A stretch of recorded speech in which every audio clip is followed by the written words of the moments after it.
Having looked at that, we have our traditional advertising strategies that has been there for a while, but the world is shifting into using individuals who have gained exposure in the society. Despite all that, celebrity endorsement is a global phenomenon. It's catching globally, and it is focusing on some of the attributes like trustworthiness, expertise, attractiveness, and all that information. If you look at many of the products being promoted in our society, that is what we normally use so that we'll be able to push our product to the market. And this study will be able to help us and appreciate and understand how brand managers, how they'll be able to push their product to the market so that the perceptual feelings of the consumers is also made to understand and appreciate that individuals who are promoting those properties, they are individuals who have credibility in the society. And the findings, of course, will contribute to academic literature by enriching those theories like credibility and the source of attractiveness, and of course having as a foundation for future research on Kenyan consumer behavior. And then, of course, it can be applied here as well.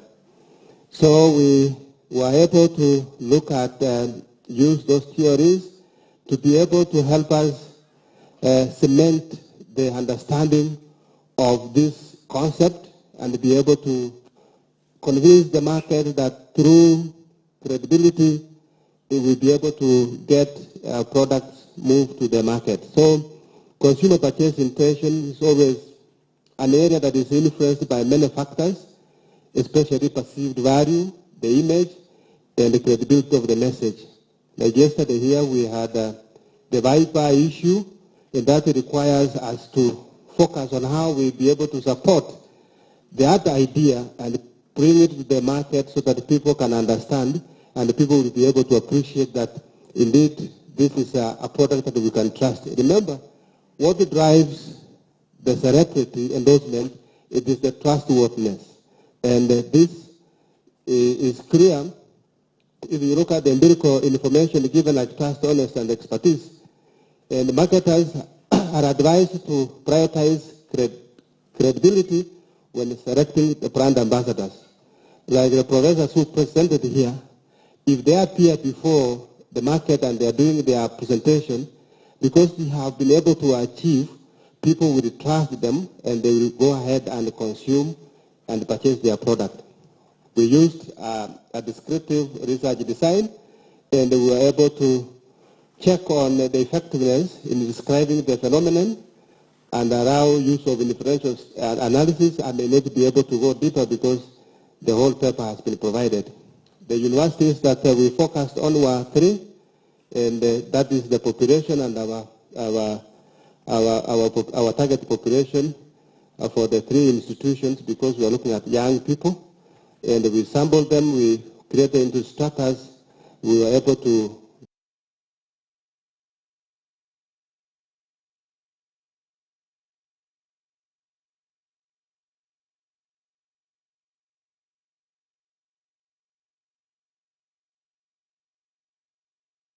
the findings in our study, which is more important to us here, is that we are able to qualify that trustworthiness, reliability, and the behavior, they influenced students' willingness to purchase, with the credibility having a significant impact.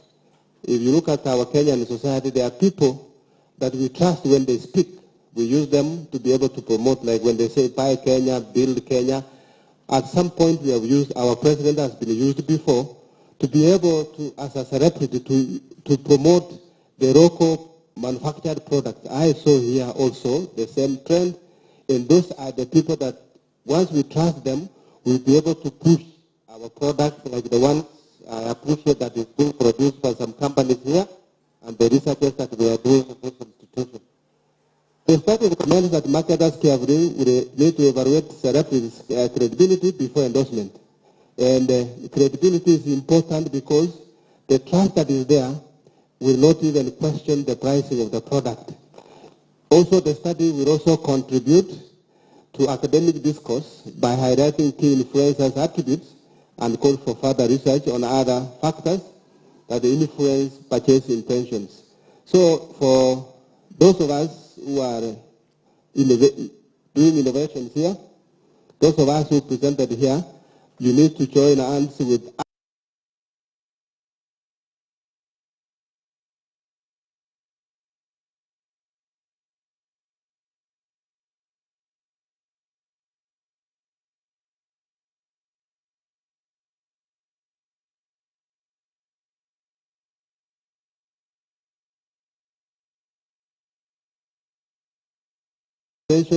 much of the information will be provided once we publish the paper. Otherwise, thank you so much, and may God bless you. Thank you. Thanks a lot. You've saved actually 3 minutes. So I request that you take note of questions that you would like to pose to them, and we shall be able to do it after. Then the next presenter to be number 27.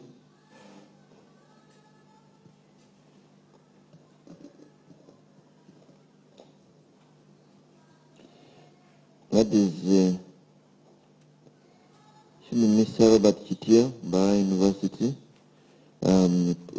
predicting drug pharmacokinetics from chemical substances with an artificial intelligence-assisted classical model.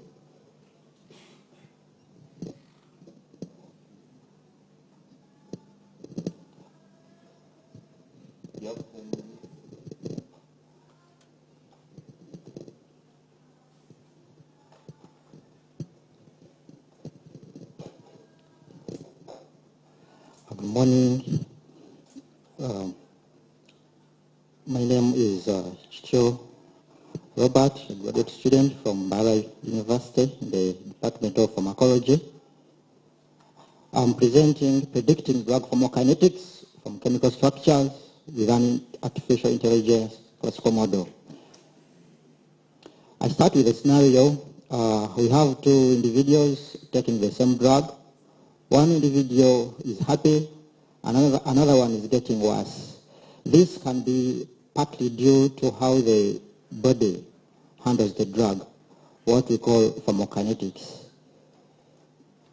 And the background of this study is that determining how the body handles the drug is important because we are able to know how it is distributed, how it is metabolized, and how it is excreted out of the body. And determining these parameters is traditionally done in the laboratory using laboratory animals, and this process is not only expensive but also time-consuming. So alternatives have come up to use different methods like artificial intelligence to predict these parameters in order to reduce on the cost of production. So my study uses AI to predict these properties directly from chemical structure. What is the problem? The problem in this study, we are focusing on laboratory animals and experiments being expensive and time-consuming. Different models have come up in pharmacokinetics to predict these parameters. For example, PK models are good to predict pharmacokinetics, but they are good and interpretable. AI models are also there, but they require a lot of data, and they also require researchers to have coding experience, programming experience. Therefore, this study focuses on combining the two approaches, interpretability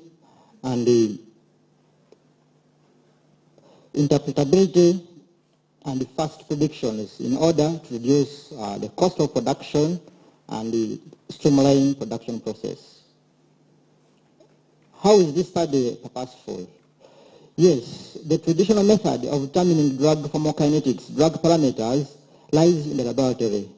but alternatives can come in. For example, using AI models, and this is in line with the 3 areas of animal researchers, which we have now animal protection rights coming up, reducing on animal studies, where you can use 10 animals, 2 animals can be used, instead of using the animals, you can use computer models, and you can have similar results. So this study can be used by industries to streamline and be fast in drug production.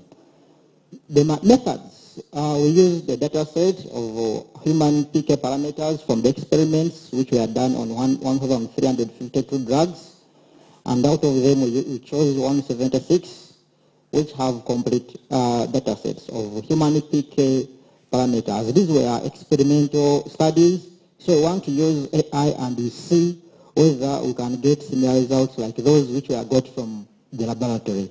That's what this study focused on. These are from laboratory, so we are seeing what if we use AI models, can we get something close? For this study, we used the AI component, artificial intelligence, was a directed message passing neural network. This message passing neural network uses a chemical structure. It can read bonds and atoms to get the parameter of interest. Experiments have been done in pharmacokinetics since the 80s, and a lot of data has been collected. So this model was already pre-trained on data, so it can now be used to tell what a new parameter is. It's like being exposed to 1,000 phones, 1,000 brands of phones. If a new model is being manufactured tomorrow, you can even tell what the model, whether in the box it's a phone. So this model also works like a human brain. It uses neurons, neural networks, in order to predict something new. And from this, once you put in a chemical structure of the compound, the model can predict drug parameters of interest, which can be, in this case, half-life, volume of distribution, log P, the partition coefficient, and distribution coefficient at a blood pH. In this case, we add in a one-compartment model. A one-compartment model is a set of equations which can be used to tell how a drug will behave in the body. And we use it to predict how the drug will be cleared out of the body without doing a laboratory test. This model is then deployed over the internet using Django Web Framework, using also Amazon Web Service. So it can be accessed on the internet from researchers elsewhere. The system requirements for this model used a very powerful computer, that is a Dell workstation with the 8 GB RAM and the Python programming language to run these models. And in our results, we had 6 sets of results. Fraction of drug unbound, the free drug in blood, then log P, partition coefficient, how the drug is distributed in water and the fatty tissues, then log D at the pH 7.4, the more blood pH. So at the first, we can see that there are good correlations for log P, log D, and FU, but these parameters down, the key PK parameters, half-life, clearance, and the volume of distribution, the predictions were not good. But at the top, those 3 predictions were comparable. That means we are almost similar to those of the experimental data. So this study came up with a platform where you can write a chemical structure on the left-hand side, press the predict button, then get the PK parameters. A chemical structure in this study, I mean, it is obtained if you have a natural product extracted in powder form. It can be prepared for a GCMS, get a chemical structure, draw a chemical structure in the program and a web app. Then you can run simulations to get the half-life, clearance, and the area under the curve. So this platform is easy to use and only has two buttons. That is the predict button and the run button. The predict button runs the model and predicts the PK parameters of interest. Then the simulations, if you want to get how the drug is exposed in the body, if you want to get the clearance or the concentration at the steady state, you can use the run button to run the simulations. For example, on the left-hand side, we have identified the structure. Once we run the predict button, we can get the PK parameters and run simulations to know the amount of drug in the body.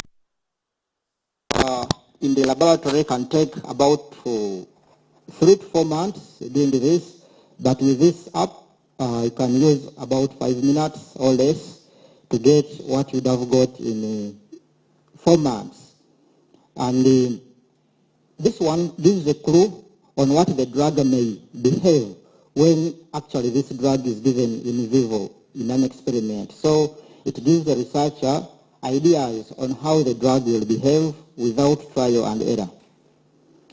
In conclusion, predicting drug, this study predicted drug pharmacokinetic parameters with the good parameters observed in fraction of drug unbound, log P and log D. However, there was poor predictions for key PK parameters like volume of distribution, clearance, and half-life.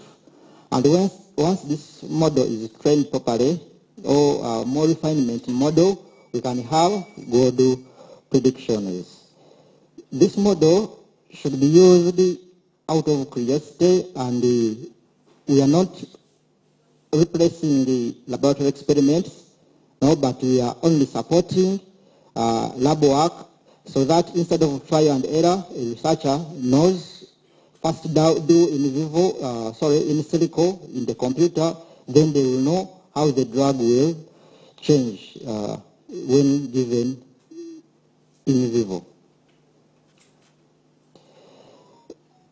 I thank God for guiding throughout this study, and also thank myself for the enthusiasm and effort.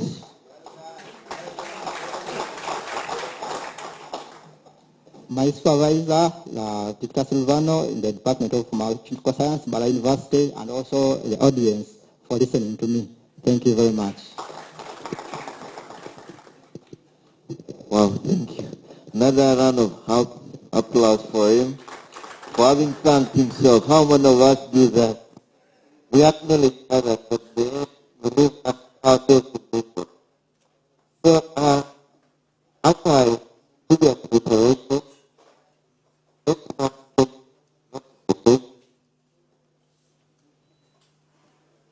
note of the patient, then end of it all. So, once we have done, then we shall have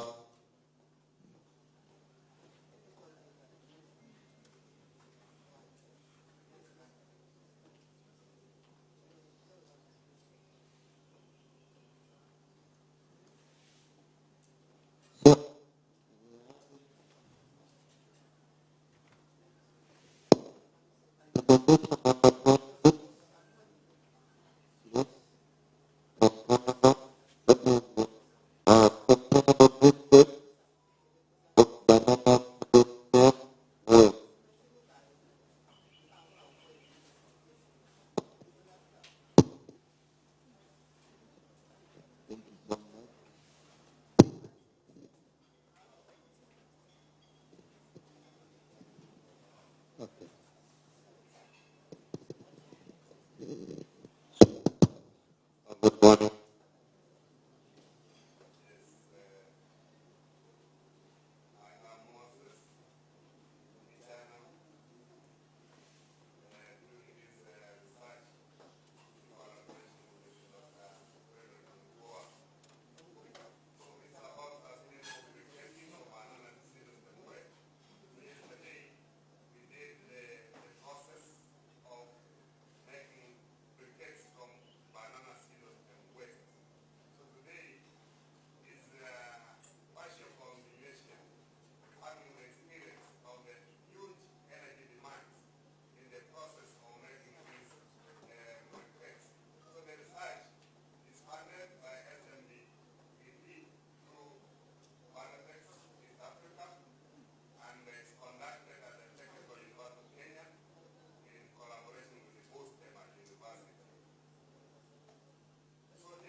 There is literature on the solar drying of bio waste in various areas, but mine, I have settled on a passive solar greenhouse dryer, the one which does not need any fan, any air movement, any forced draft.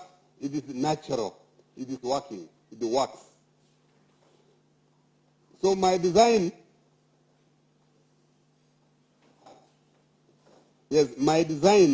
considered a daily output of 100 jerry cans, each measuring 20 liters.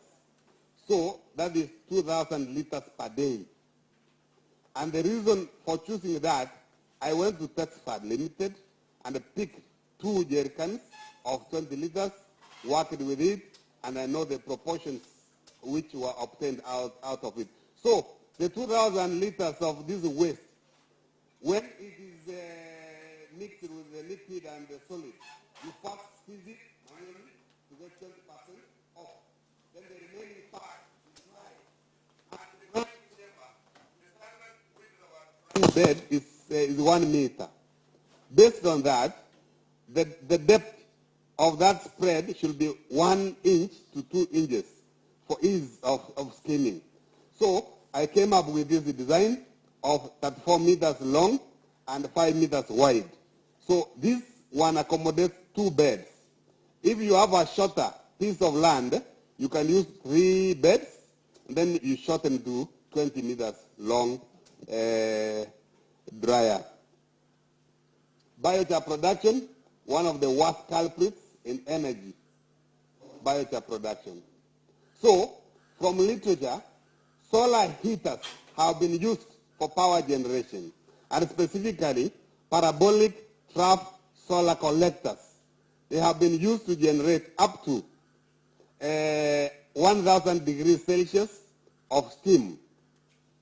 But that 1,000 degrees of steam requires special equipment for it to run, because be sure it must be more than 100 bar. Now, in my design, I want to do pyrolysis of this waste, so I do not need that complicated kind of materials. So in my design, I decided to use 10 meters long parabolic trough solar collector, because that is what is going to give me, you see, I'm based on what I dried on the dryer. So if I use that, and the diameter of 18 centimeters, there are some calculations, a lot of calculations done. So that will allow me to do pyrolysis in 3 rounds, each of 2 hours. So in a day, what was produced yesterday can be pyrolyzed the following day, the whole of it, for 1 day. That is the basis of the design of this biochar production equipment. And these are the dimensions. These are the dimensions. What I didn't tell you is that after using some formulas there, I got the focal length of 3.018, which is very, very important in solar heating systems. Then the radius, 3.536 meters. Then the height of the curve is 0.7518, and so on. Now, based on the irradiancy in Kampala, I used the irradiance of 5 kilowatts hour per meter square per day. That's in literature from the Meteorological Department of Uganda. So that's what I used, and the research is based in Kampala.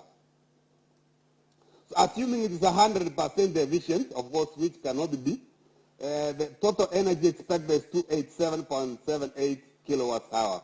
But of course, the reflective surface, I recommend aluminum silver alloy. Aluminum silver alloy, which brings the efficiency to 60%. Then other factors will reduce it to around 40%.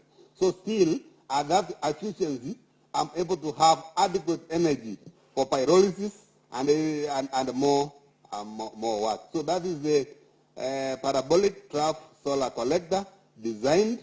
It is not yet fabricated, but it's already designed.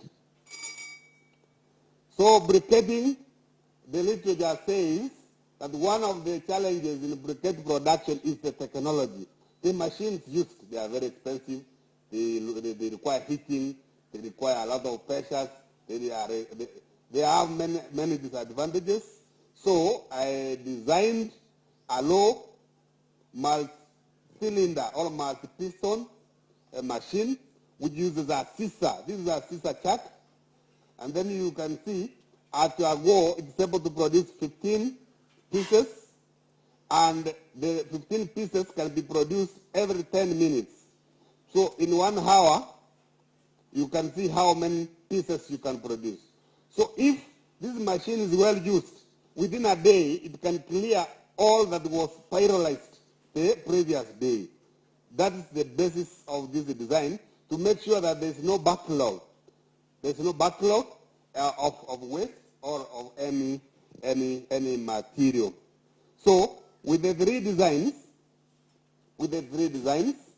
one is able to make mass production, is able to do it cheaply, without polluting the environment, without using electricity, without using diesel heaters.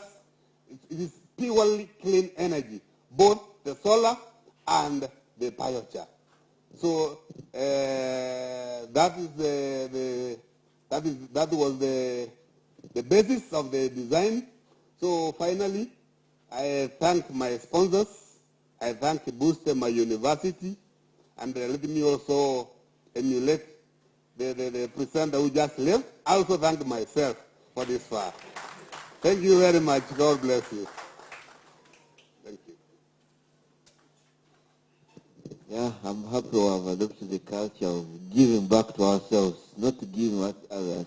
We do a lot for ourselves, but in the end, we fail to acknowledge ourselves. So credit to the one who acknowledged himself first. So thank you for that presentation, Professor Moses. So we are moving to the next presenter, but please don't forget to take note of questions for these people as they are presenting. It's very, very important. For any clarifications and the rest, please take note of the questions.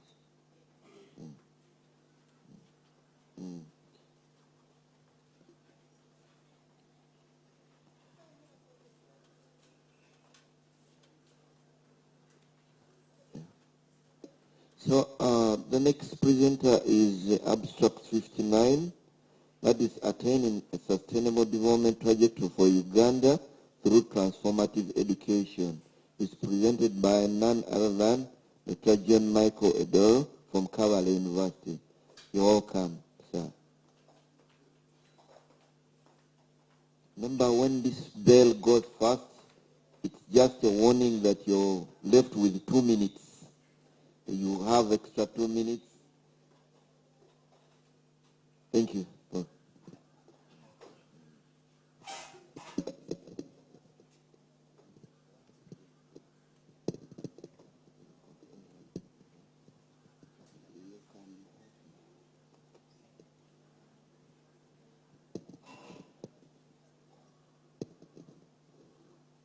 Good morning, ladies and gentlemen. That's my topic. I'm grateful to Busitema University for the opportunity to share.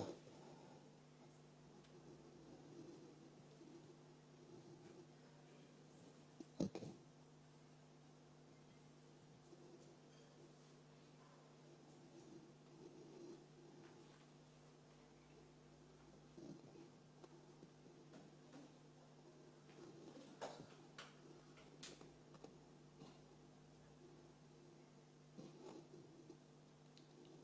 All right.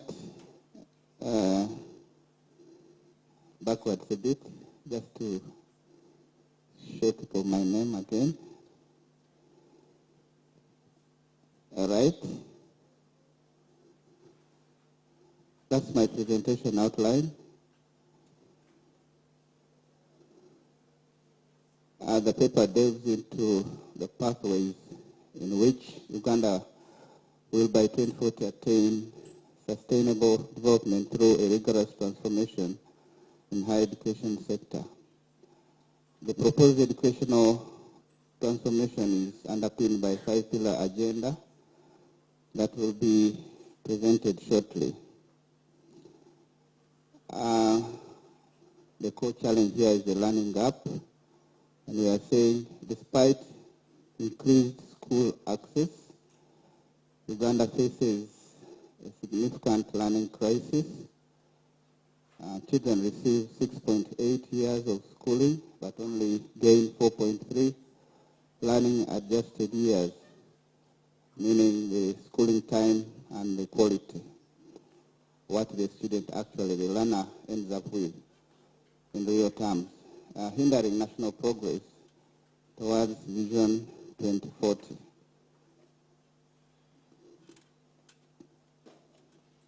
So we have a strong policy foundation for change. Uganda's strategic documents provide a robust framework for transforming its education system. And these policies align on human capital, sustainability, and digital integration, creating a powerful opportunity for coherent execution. We have those very important areas or documents that this paper relied on. Vision 2040, NDP 3, prioritizing human capital and sustainable industrialization. Then we have curriculum reform.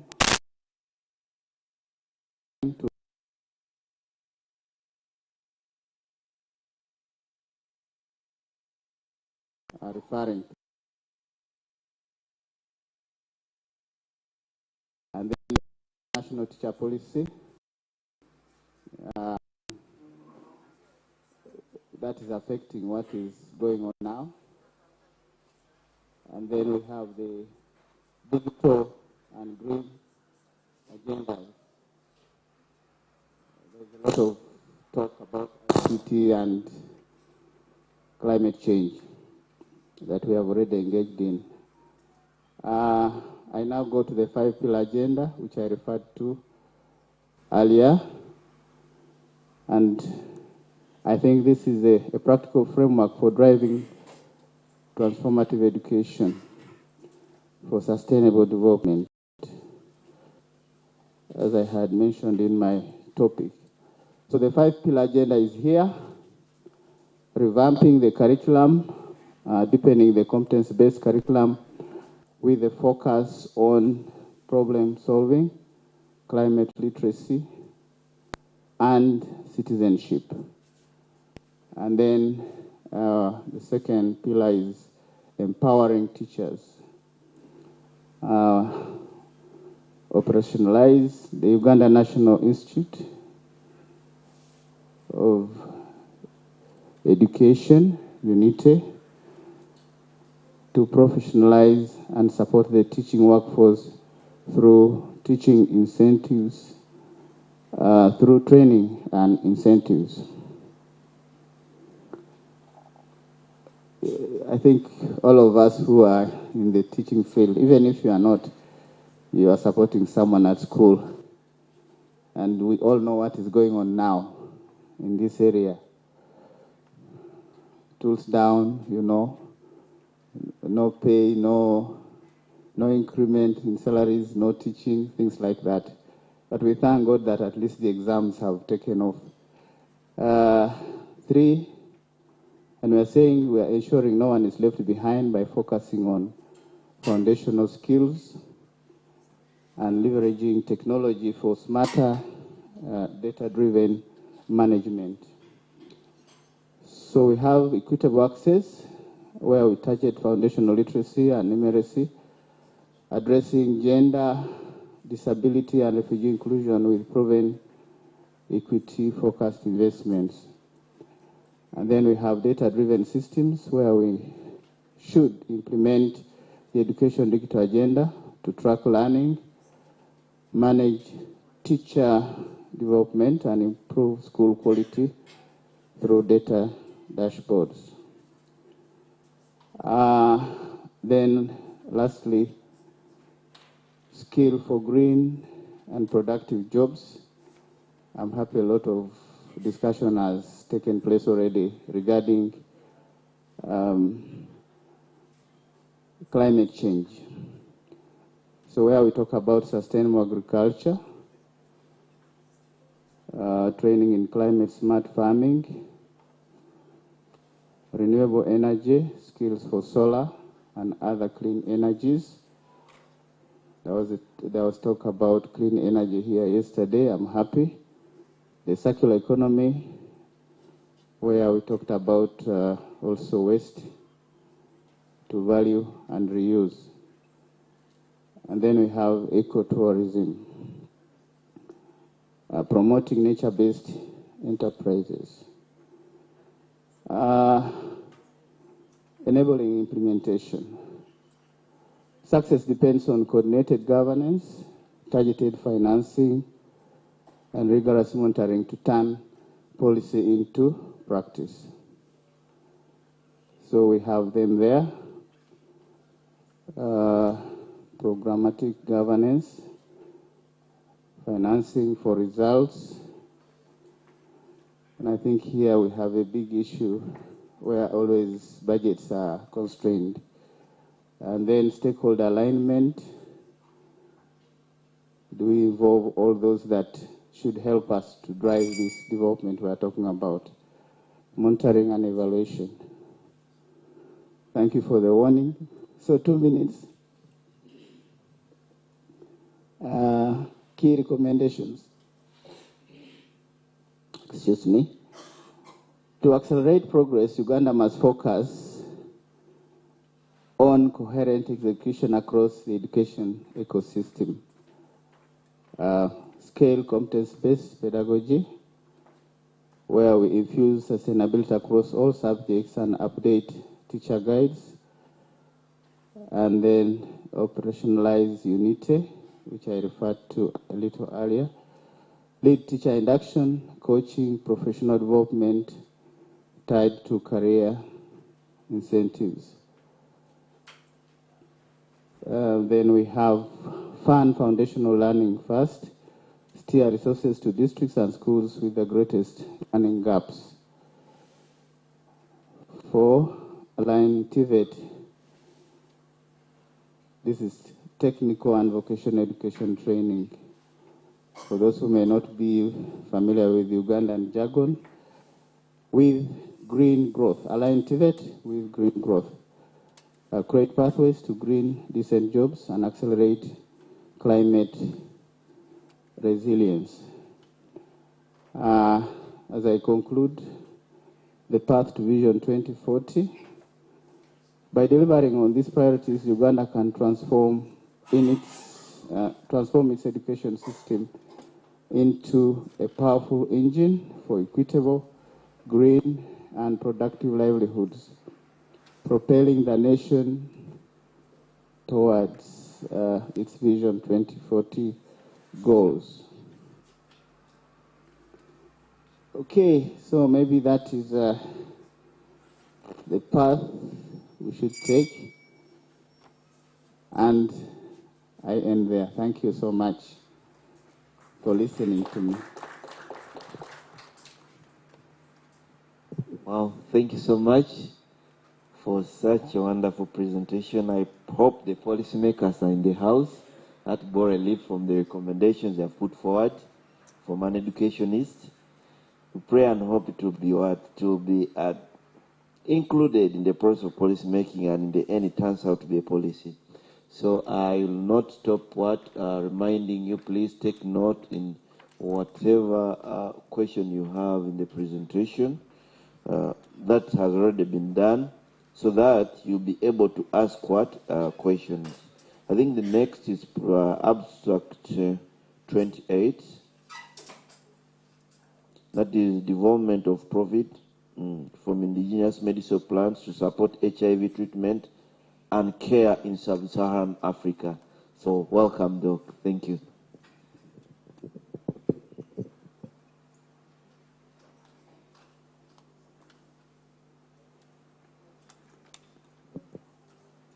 Thank you very much.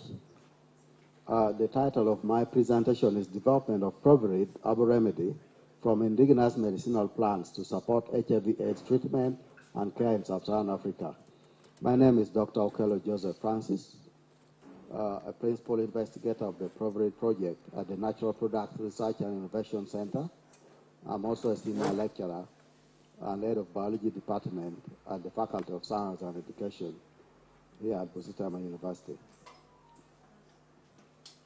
So let's look at as a way of introduction, let's look at the life cycle of HIV to better appreciate the concept of latency.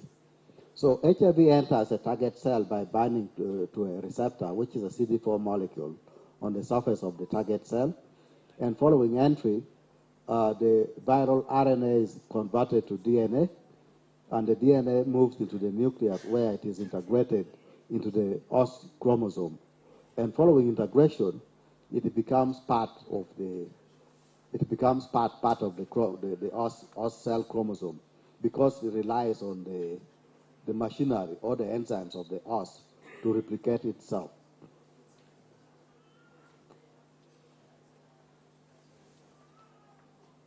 So the integrated provirus is then expressed where RNA is produced, moves to the cytoplasm, translated into viral proteins, and it assembles to form new virions or virus particles, which bud out of the cell and comes back to the cycle will now repeat itself. So, but to understand latency, in people who are on treatment, on therapy, antiretroviral therapy, the integrated provirus remains very stably integrated and very stable in resting memory CD4 T cells. So the current ART regimens cannot target the integrated provirus. And that is why HIV treatment is lifelong. Patients have to stay on therapy for the rest of their lives. So that is the reason why HIV is incurable.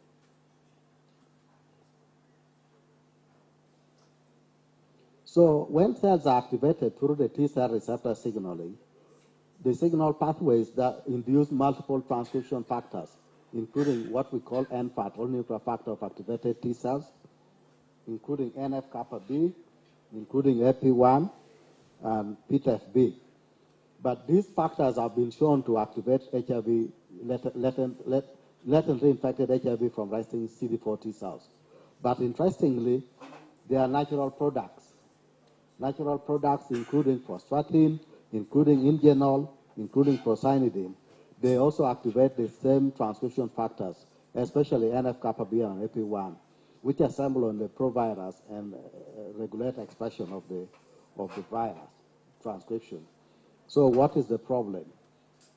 The problem is that HIV is still a big burden in sub-Saharan Africa, where about 70% of global HIV infections are in sub-Saharan Africa, and it is most devastating.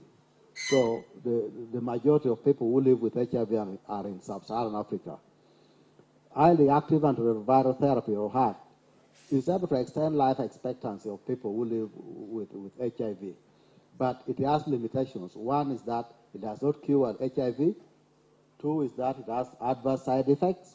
There are multiple drug resistance reported. The cost of treatment is very high. And there are complications such as dyslipidemia or imbalance in lipids, which occur caused by some regimens in heart, such as protease inhibitors. And the other issue is that efforts to reverse latency have relied on subtype B virus, which is predominant in the Western world. But subtypes which are prevalent in sub-Saharan Africa, the non-B subtypes, have never been studied. And yet there are major differences between the different subtypes. So even though when prostratin, which is a natural product, is shown to reverse latency in subtype B virus, we don't know what happens with non-B virus subtypes, which affect us here in sub-Saharan Africa. In any case, prostratin has been isolated from plants such as Thymelaceae and Euphobiaceae families. So despite having multiple medicinal plants belonging to this family of plants, we don't know whether they contain compounds that can reverse latency. The key output is to develop a safe herbal product for use in the management of HIV/AIDS with the potential to cure HIV/AIDS infection. won't go through the relevance. This project has been clearly approved by the Busitema University Faculty of Health Sciences Research Ethics Committee and registered with the Uganda National Council for Science and Technology. This is the formulated and branded Provirid, the herbal product we are calling Provirid, which we continue to characterize to see if it can reverse HIV latency. So what we are seeing on this slide is phytochemical evaluation of Provirid, whereby we did measure the amount of flavonoids and tannins. In A is flavonoid, in B is tannins, to measure how much of these phytochemicals are present in 6 plants that are used to formulate Provirid. And as you can clearly see, there's a lot of flavonoids in Leonatis nepitifolia, and the least is in croton microstarches. And the tannin is also so much prevalent in Leonatis and in all across the other 5 plants. So in this slide is a biochemical analysis of biochemical parameters following administration of different concentration of Provirid in Western albino rats. What was surprising to us was that, and we never expected this, Provirid lowers low-density lipoprotein, or LDL, in a dose-dependent manner, and that was found to be statistically significant. So what that means is that LDL, which is responsible for increasing the cholesterol levels in blood, the Provirid can be used to manage or to treat dyslipidemia or imbalance in lipids, because LDL in any case increases cholesterol in blood, and cholesterol in blood blocks the arteries, and it is associated with cardiovascular diseases. So this product can as well be used to treat dyslipidemia, which is common in people living with HIV, but also in the general population. The next slide is showing toxicity evaluation of Provirid, where different concentration of Provirid was administered in Western albino rats, and major organs, including the liver, the heart, and the kidney, were analyzed for effects of toxicity. And as you can see, compared to the control, the experimental groups, they don't show any signs of toxicity at all, indicating that Provirid is indeed safe and safe for use for controlling what it is intended to do. As I speak, we are now analyzing data for efficacy evaluation of Provirid. Here we collected blood samples from Tasso, a Tebe branch, and the blood samples were taken to the Medical Research Council at Uganda Virus Research Institute to test for efficacy of Provirid, if it can reverse latency in cells obtained from patients, people living with HIV. And we are currently analyzing that data, but it is promising. It's showing very good promise. So in summary, HIV is still a burden in sub-Saharan Africa, where it is most prevalent and new infections continue to occur every day. Highly active antiretroviral therapy can extend life expectancy of people living with HIV, but it has major limitations. 1, it doesn't cure HIV. 2, it has adverse side effects, drug resistance, high cost of treatment, and dyslipidemia. So, and Provirid is shown to be non-toxic in vivo studies. So when fully evaluated and developed, we hope that Provirid will be suitable for reversing latency in non-B virus subtypes and used for management of HIV/AIDS with the potential to cure HIV/AIDS infection. I want to acknowledge our partners, of course, NAPRIC, the Natural Products Research Innovation Center, where these studies are being conducted, the Medical Research Council at Uganda Virus Research Institute, where HIV assays are being conducted, the Directorate of Government Analytical Laboratory, where the phytochemistry has been done, the College of Veterinary Medicine, Animal Resources and Biosecurity, where animal studies will also continue to be done, the TASO for the samples, and of course the project was supported by the government of Uganda through the Busitema University Research Innovation Fund, and also the Science, Technology and Innovations Secretariat, Office of the President. And to the audience, thank you for listening.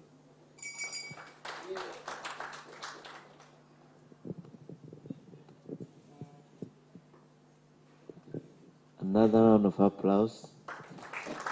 No, HIV is a serious scourge. When we are seeing results turning to be promising, I think we have to be excited about this. Perhaps maybe a breakthrough, and it might come from Busitema University.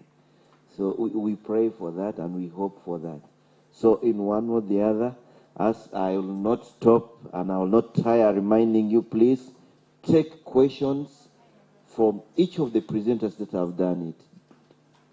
Because after here, we will need to have a session of question and answer for each presenter that has already finished presenting. Then I think the last presenter of this session will be number 30, that is estimating catastrophic impoverished health expenditure risk among malnourished under 5 children in Uganda. Secondary analysis of national panel data. You're welcome.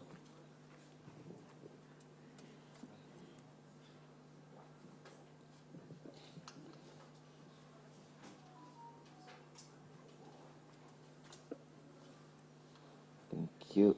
10 minutes.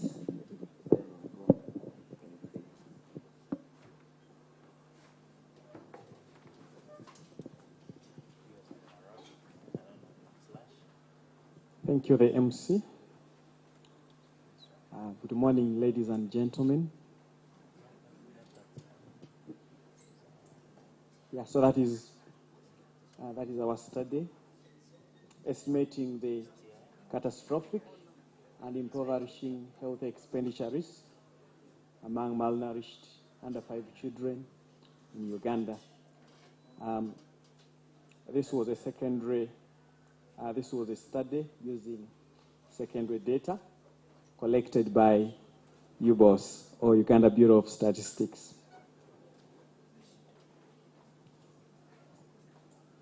We all know that malnutrition remains a public health concern, especially in low and middle income countries.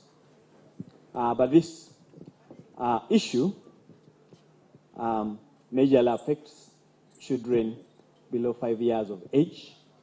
Looking at the burden of this problem, as you can see, 149 million are stunted globally, 45 million are wasted, and then 29 deaths are attributed to malnutrition. The epicenter of this problem is as indicated. 2/3 of the malnourished under 5 children are in Africa and South Asia. And in Uganda, 24.4% of our children below the age of 5 are stunted, 3.2 are wasted, and 9.7 are underweight. Related to this problem is the problem of health-related financial risk. This second problem is usually expressed in the form of catastrophic health expenditure and then impoverishing health expenditure. So the study looked at the dual burden of malnutrition in children below 5 years of age, and then health-related financial risk. So the study tried to look at whether there is an intersection between the two problems.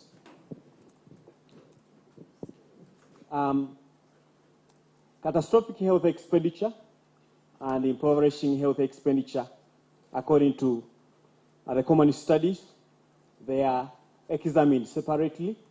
But in our case, in the case of this study, we looked at a harmonized equity-sensitive approach where the two were looked at on a per capita basis. We measured malnutrition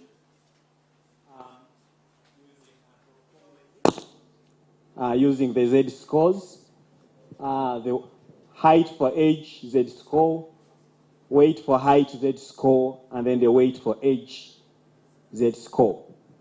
And then we measured catastrophic health expenditure using out-of-pocket health expenditures as a fraction of household income or consumption. And then if it exceeded 10% of the household income, we looked at that as being catastrophic. We also measured impoverishing health expenditure using the poverty line of $1 per person per day, an equivalent of 114 Uganda shillings per person per month.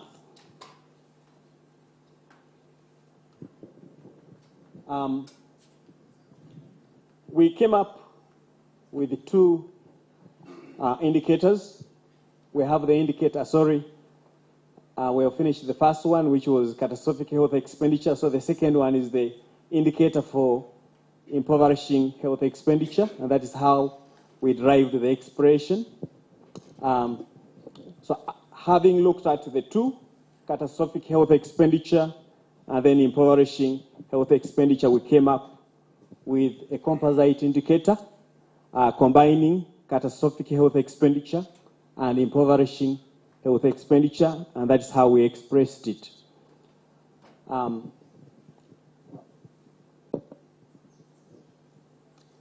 So in our results, we looked at the descriptive statistics, and then we also did the probit regression models. Our results showed out of the 815 children we remained with in the analytical sample, as you can see, 51% were female, and then the mean age was 39.2 months. For malnutrition, 13.4% were stunted, 5.3% were wasted, and then 5.8% were underweight. And then for the indicators of health-related financial hardship, we looked at catastrophic health expenditure per capita, which was at 17.4%, and then impoverishing health expenditure at 4.5%, and then the combination of catastrophic health expenditure and impoverishing health expenditure at 18%.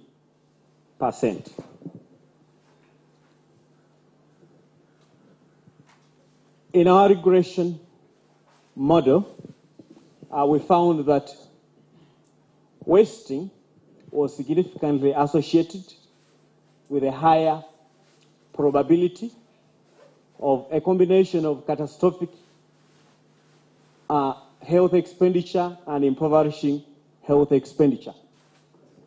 Those are the marginal effects. This indicates that households with wasted children faced a nearly 55% higher probability of incurring catastrophic or impoverishing health expenditure, holding other factors constant. Still in the model, female children were negatively associated with the financial hardship, as indicated there. And then household wealth quintiles also had an effect on the risk.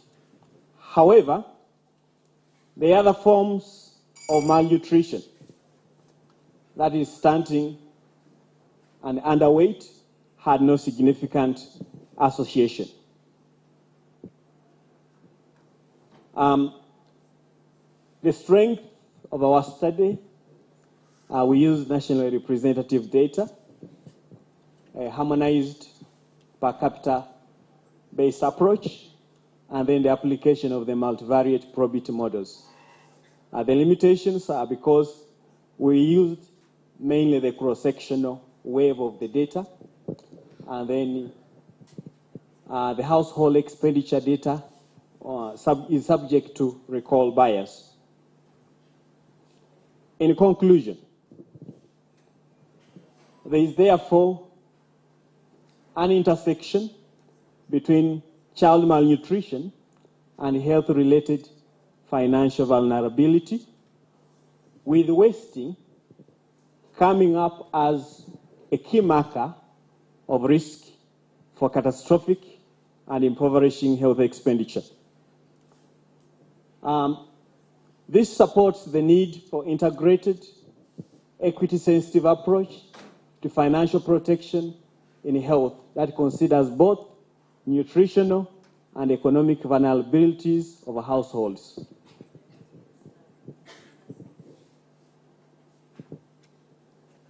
Our recommendations, therefore, there is need for integration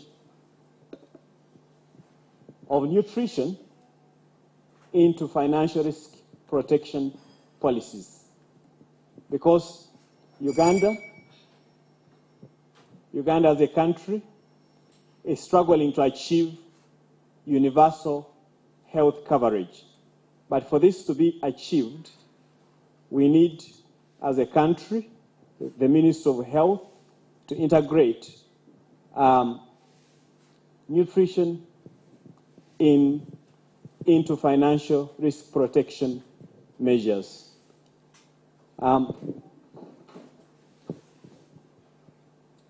Thank you for listening to me. That is my name. I'm an alumnus of Busitema University Faculty of Health Sciences. Thank you. Thank you so much. Another round of applause for him. Yeah, most of us aim at producing, and us producing may not even be aware that malnutrition exists. Believe in feeding children anyhowly. And I hope we have taken questions for him, and in the end he will be able to enlighten us on this. Without wasting our precious time, I think the floor is now to the audience, please. I'm pretty sure that you've taken in questions, so it's open. Just put your hand up and a mic.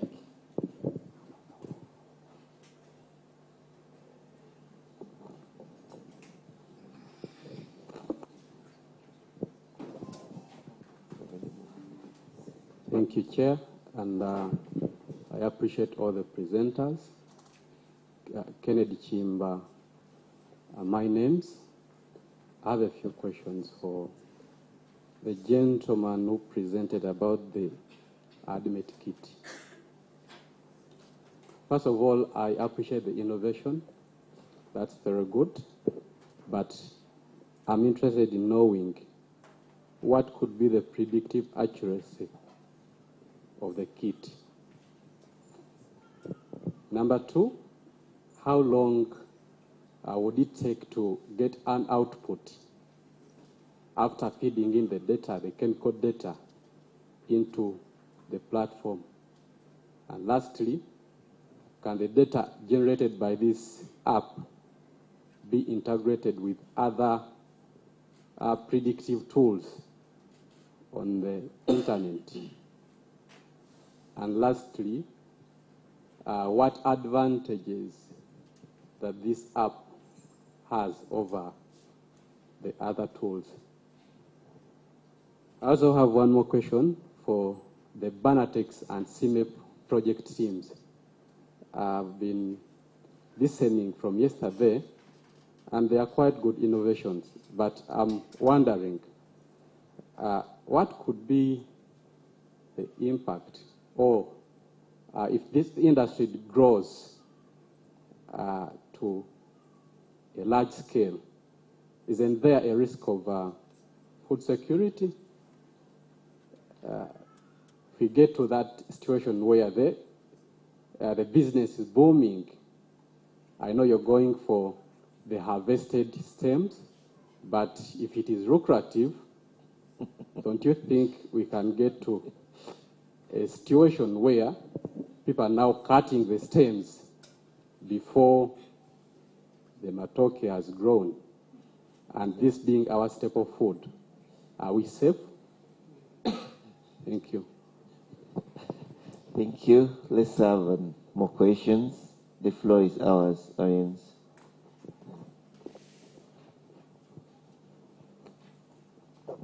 Well, thank you. My name is Hassan Kasuja, and I teach microbiology at Clark International University.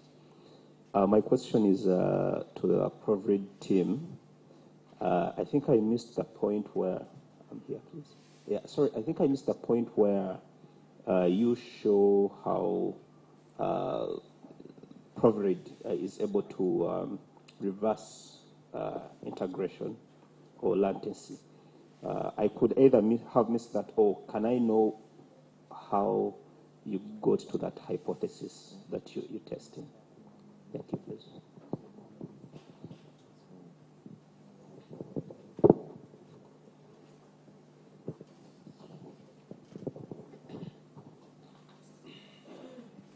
Good morning, everyone. Peter Chika Uzomba is my name.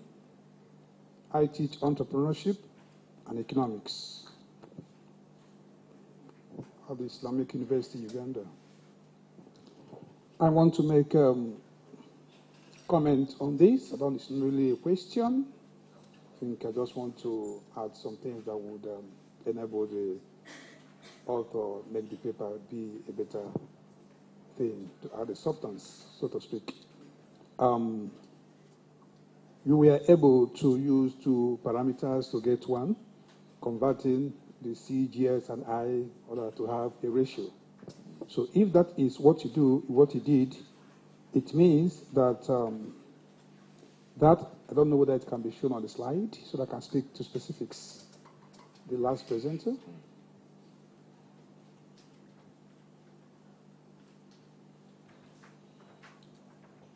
Yeah. Good, great. The last, by the right, no, sir. The ladders. Yeah, you have good, great. It's okay. It's okay. Yeah, it's okay. Yeah. Leave it. You use C, GE, and IHE to get that ratio, right? The ratio I mean is CGE over IHE. And that becomes three parameters or three variables.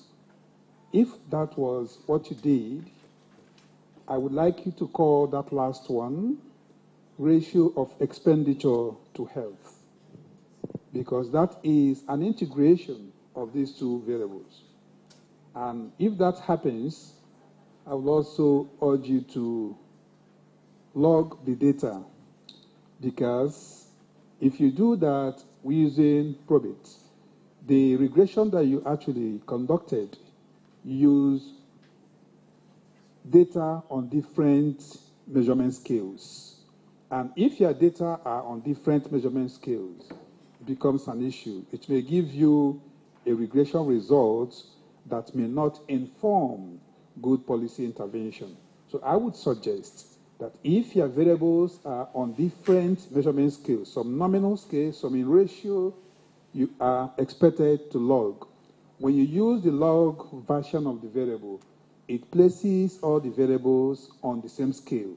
So when you run, you can argue and get your answer using central variables, which you did here. The second comment I want to make is about confidentiality about work. You know, when you use imageries from any source, we, as part of ethical requirement or consideration, we expect you to cover the face or the eyes of the element you are actually sampling. This element is sampled here, by tomorrow may be a president of a particular or a chairman of a particular organization, and he wouldn't want to see himself in like this in the past. So I suggest you cover the eyes or the image so that we cannot have direct identity of the person you use as your sampling element. Then those equations that you use in the study I also request you to number those equations, but that would help us to know the equation you are referring to. So those are my little comments and concerns. Thank you. Okay, thank you. Perhaps we'd go to the responses.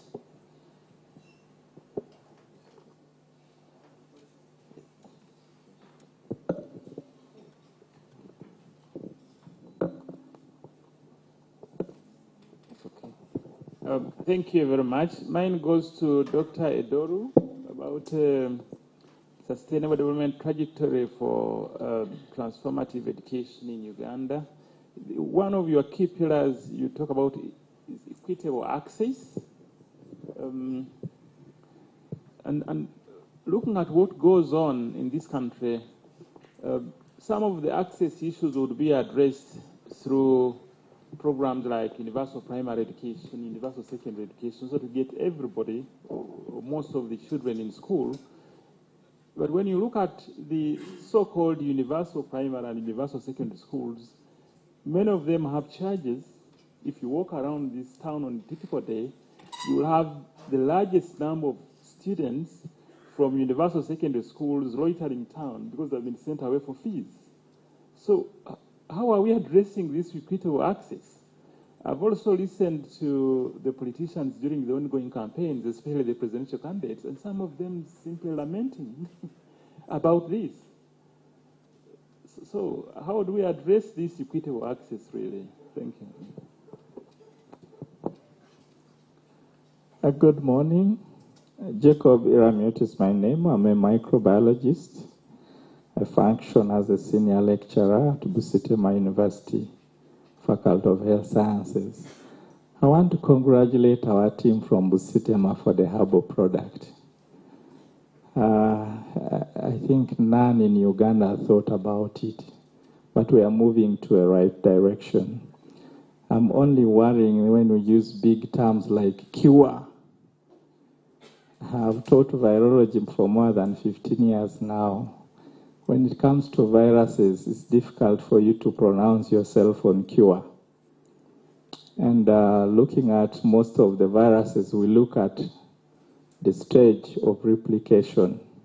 I think that our focus should now be centered on which stage of replication we are trying to target, other than pronouncing ourselves strongly on cure, because viruses are very stubborn. Even in chemotherapy, they mutate, and actually it is part of their character that they make errors as they replicate. Most errors surprisingly disadvantage the virus, but some errors become competent errors. Those are the ones we worry about that can actually lead to drug resistance and progression of the virus. Thank you.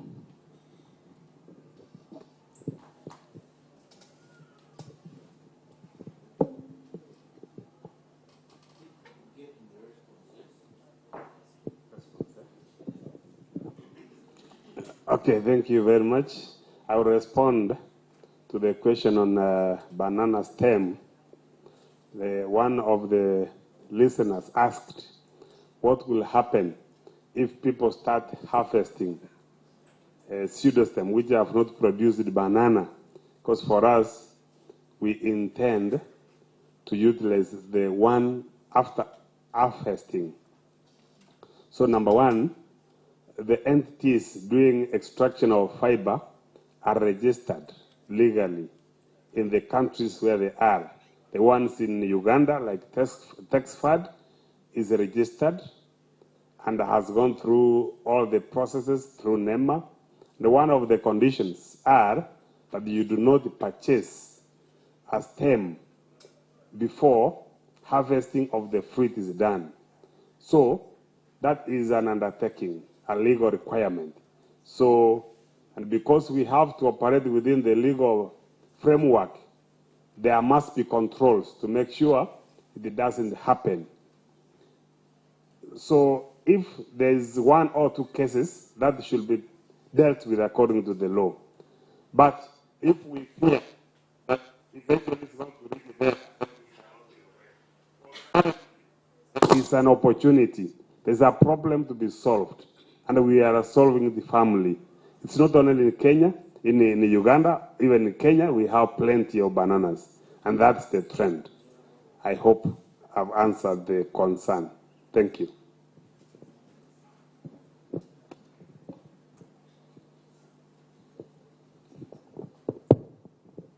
Thank you. Thank you for the wonderful questions that have come up. I want to start with the last question from my colleague, Dr. Ramiot Stanley. Yes, viral diseases or viral infections are hard to cure. It is true. And in most cases, it is the immunity or the immune system that fights and tries to resolve it naturally. But there are hardly drugs out there that can cure viral infections. Now, in the case of HIV, a lot of progress has been made in developing drugs that can control the virus, the viral replication, and they target multiple steps in the virus replication cycle to the extent that it can disable the virus from multiplying and replicating in our cells. And in that case, patients who are on therapy, the immune functions are restored and they live normal lives. But it is not cured for one reason, that once the viral DNA is already integrated into the host chromosome, into the host DNA, that infection takes place, and this occurs in a small proportion of cells known as the resting memory CD40 cells in the case of HIV. So at times, the current drugs don't target the integrated provirus, but they target multiple stages, including integration, including reverse transcription, including entry, and so on and so forth, including protease inhibitors that disable the processing of the viral proteins to form new virion or virion particles. Now, approaches that have been tested or is hoped to find a lasting solution through cure for HIV is that if the latently infected CD40 cells can be reactivated, you wake them up from the system, and then the immune system will be seeing them as expressing the virus. Because for them in the they are in the naive state, they are quiescent, they are quiet, they are silent, they cannot be seen, they carry HIV DNA. So when you stop treatment or therapy, they start replicating and there's a rebound in viremia. That's why patients have to stay on treatment for lifelong. But the approach which is being taken and at a global level is that if you can wake up these memory CD40 cells, allow the immune system cells to see the cells that have been reactivated and expressing the virus, and they target them, the cytotoxic CD40 cells, the natural killer cells. They target these cells, they destroy them, they kill them over time. And of course, these new drugs will have to be taken along with the current antiretroviral drugs. So over time, the body will get rid of the latently infected cells that are the latent provirus. And so hopefully patients can be safely put off therapy. Of course, following a lot of analysis and a lot of evaluations to make sure that they are now free of the provirus, they are now free of cells that contain the latent provirus. Now, there was this other question about how does probably reverse latency.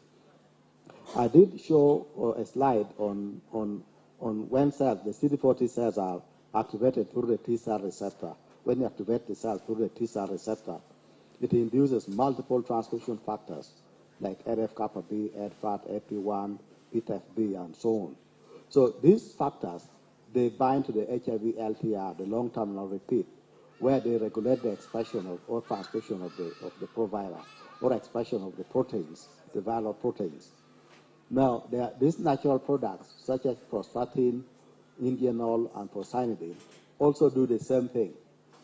They penetrate the cell, they go intracellular, activate the cells from inside the cell, and activate these factors, which do the same activity.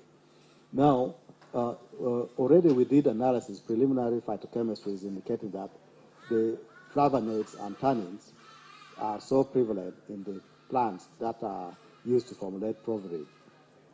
So we are next isolating the precise active compounds, which belong to the flavonoids, the flavones, and the tannins, which will be able to activate the transcription factors that can reverse latency and allow the immune cells to see the cells that carry the latent provirus that were latently infected, so that the immune cells can target and kill them off, and over time, hopefully that could lead to a functional cure.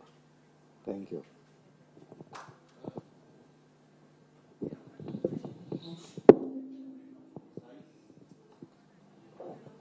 Okay, thank you. I want to respond to Dr. Chimba's questions. One was, how long does it take to get an output? The output takes 2 seconds, as long as the chemical structure is accurate and follows the rules of drawing chemical structures. What could be the predictive accuracy? The predictive accuracy of this model was based on the error between the one which is generated by the experiment compared to that one which is generated by AI. For example, if the half-life is 4 for the experiment, then if the AI model brings 50 hours as half-life, then the error will be too big. So the predictive accuracy of these models was based on mean absolute error, and for the parameters where there was good prediction, the error was very low. But those parameters where the accuracy was low, the error was high. That means there was a big difference between the actual values and the values predicted by the AI model. The third question was, is the data, can it be integrated into other pipelines, into other tools? Currently, this data which is generated can only be used manually, maybe saving and use them as they are. But in the future, there is an idea of integrating a way of, for example, if a researcher is doing molecular docking and they want to know the pharmacokinetics, they who wish to have a pipeline which can integrate other data production process, and also wish to integrate an application programming interface where data can be simulated between one pipeline to another. Finally, another question was, what is the advantage of this app over other tools?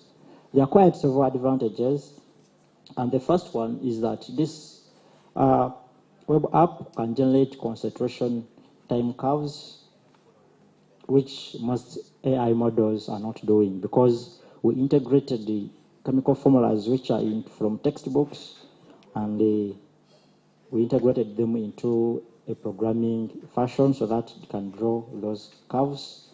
It is also easier to use because most of the abstraction and complexity has been solved for scientists. It can also do, instead of an individual, the app it can also do for a population. For example, if you want to know how the drug behaves in one individual and many individuals, 100 individuals can also do that.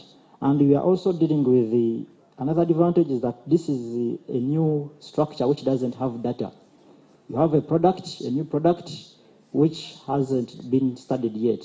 So other available pipelines require when at least a drug has some data which you can feed in, but this is now a new compound which treats a particular condition but without any data, but we want to get some data about it.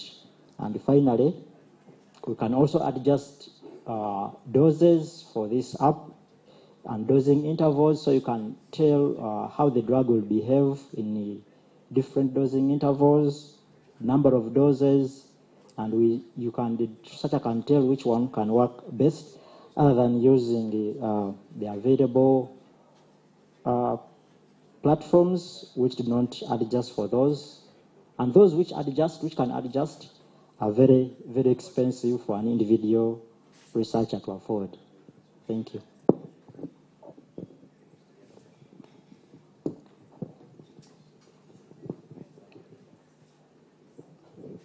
Thank you very much. Professor Masava Soedi asked me, I don't know whether I will give a satisfactory answer to this challenge which the country is grappling with. He's asking the question of equitable access to education, which is challenging. The UPE and USE programs are there, government programs. Very good conceptualization of how to educate a nation, but still questions arise about the quality. And then the question of some minimum funding from the parents has not gone away. We still have it because the parents will need to provide uniform, lunch, and things like that. So there could be maybe suggestions to sensitize the parents that much as government is offering this USE and UPE, there is a part that the parent has to play if the child has to benefit from his education experience. In one of the slides, I was proposing that national resources are steered to districts and schools with the greatest learning gaps.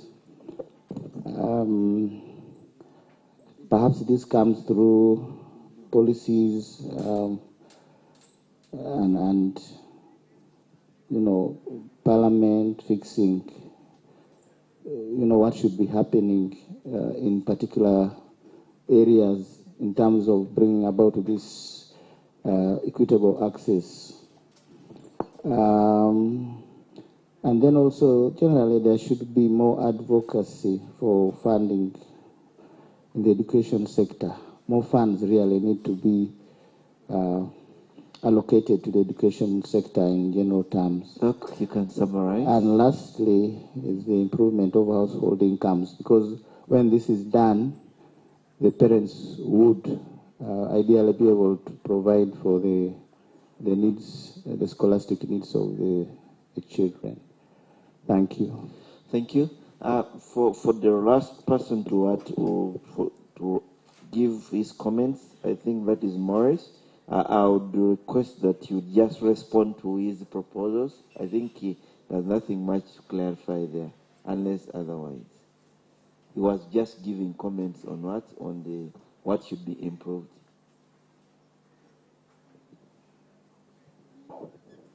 Thank you. I think I want to thank him first for his comments and then the question. And I have to say this, that one, details of what I presented are contained in a paper which has already been accepted by Spring and Nature for publication. I think it was accepted at on the 30th of last month. And then two, the pictures there are only I only use them for illustrative purposes in this case, but the original work does not contain. However, we abide by the ethical standards. That's why this study was approved by the Research and Ethics Committee. And then the last one, the last comment, the two parameters, CHE and then IHE, were first converted to the same ratio. That's why, contrary to what we have previously, this is catastrophic health expenditure per capita. And then, so that is measured at personal level, not at household level. And then the same applies to impoverishing health expenditure, which is also measured at personal level. And the beauty of this is that it is equity sensitive, other than the previous one, where I only compare health expenditure in each household without looking at how many individuals are in that household. This one is sensitive to household size. And that's why it is catastrophic health expenditure per capita. Thank you. Thank you, Maurice. I think my time is done. For more questions, I refer to the presenters. They are still around. They will be able to respond to you accordingly. Perhaps I'm between you guys and breakfast. Let the chair just fire. Thank you. Thank you very much. I request the microphone to hear the pass. Yesterday was so. Let's clap for the person. So that today can also be better like yesterday. Maybe also not happy. So the one who is in microphone, please make it like yesterday, such that we are good to go. On that note, therefore, I would like to thank all the presenters for this session. As the chairperson and the rapporteur take their seats, I'm going to invite the director graduate school to give a few remarks. Then after that, we shall go for break tea. I'll request that break tea is strictly not more than 30 minutes. I request kindly. And let's have, I'm requesting again, if you are given a chance to ask, do us a favor and ask only one question, such that we try to control time. People, to be very hard, people will be attacking me, will not be there. I've not presented. So help me also, such that you ask only one burning one when you are going to the chair. And if you are answering, also be straight to the point, so that we say we redeem time. Thank you very much.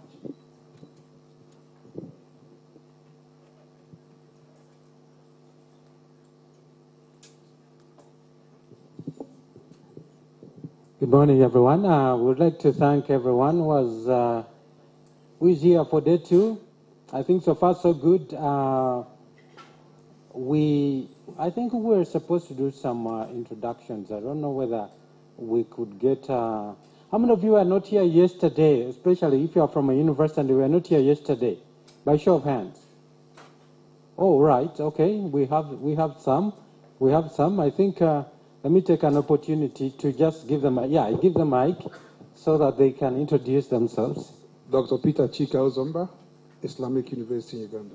Yes, Dr. Peter, you're welcome.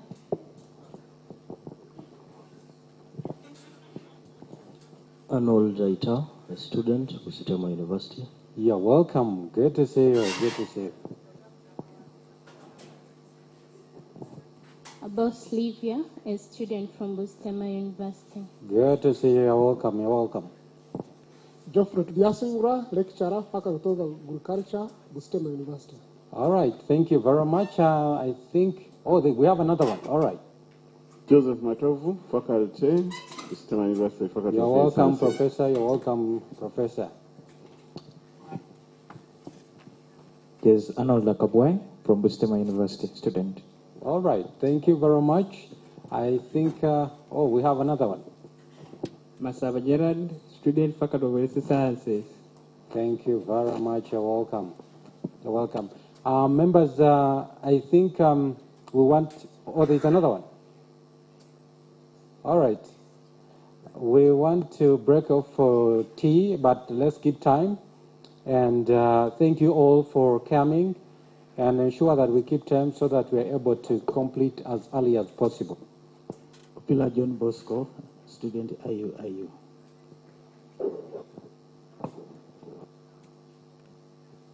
All right, there is somebody I was supposed to introduce. I think I'll introduce him when he's in the room. But for now, let's go for our respective breakfast. Mr. Kalimuto Eric, you're needed outside. Somebody wants to see you.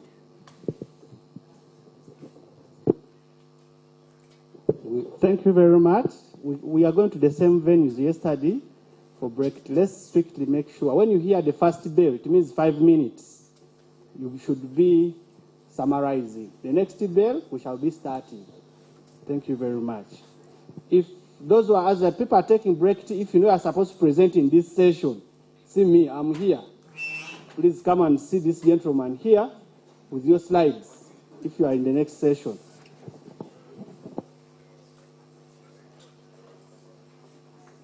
And good morning.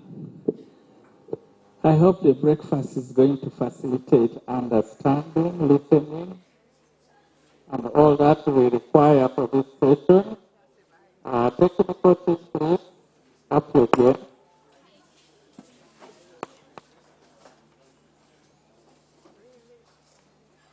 Are you there? Technical team.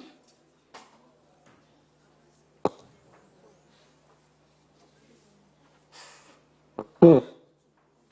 We'll start right away. Come back once again from the breakfast. We shall start right away with our next presenters. With our first presenter for this session will be Wilberforce from King Caesar University. Are you in the house? Yes, Wilberforce, you're welcome. Wilberforce is going to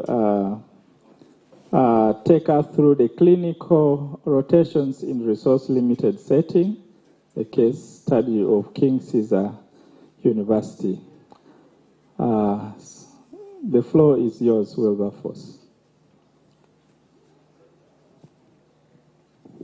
Thank you.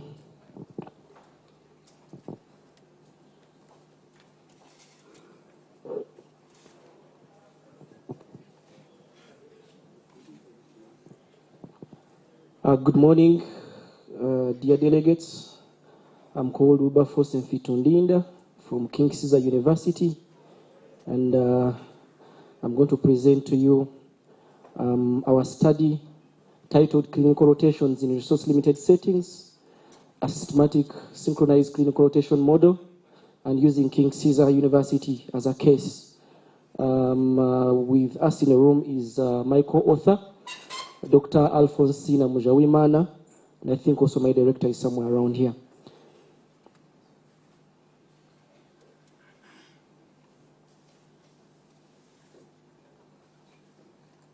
Okay. I think it's not working.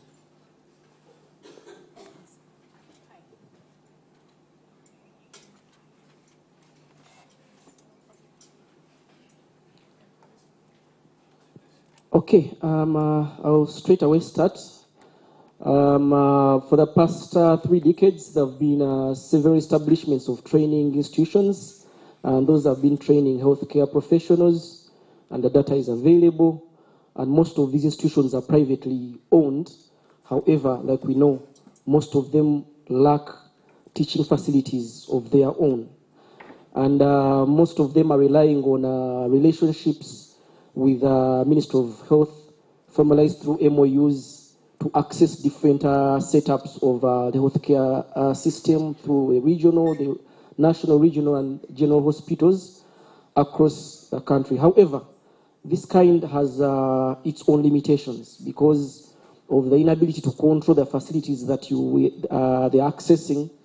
There has been necessitation by different institutions to innovate a way of using up these resources, albeit competing with other institutions that are using them at the same time.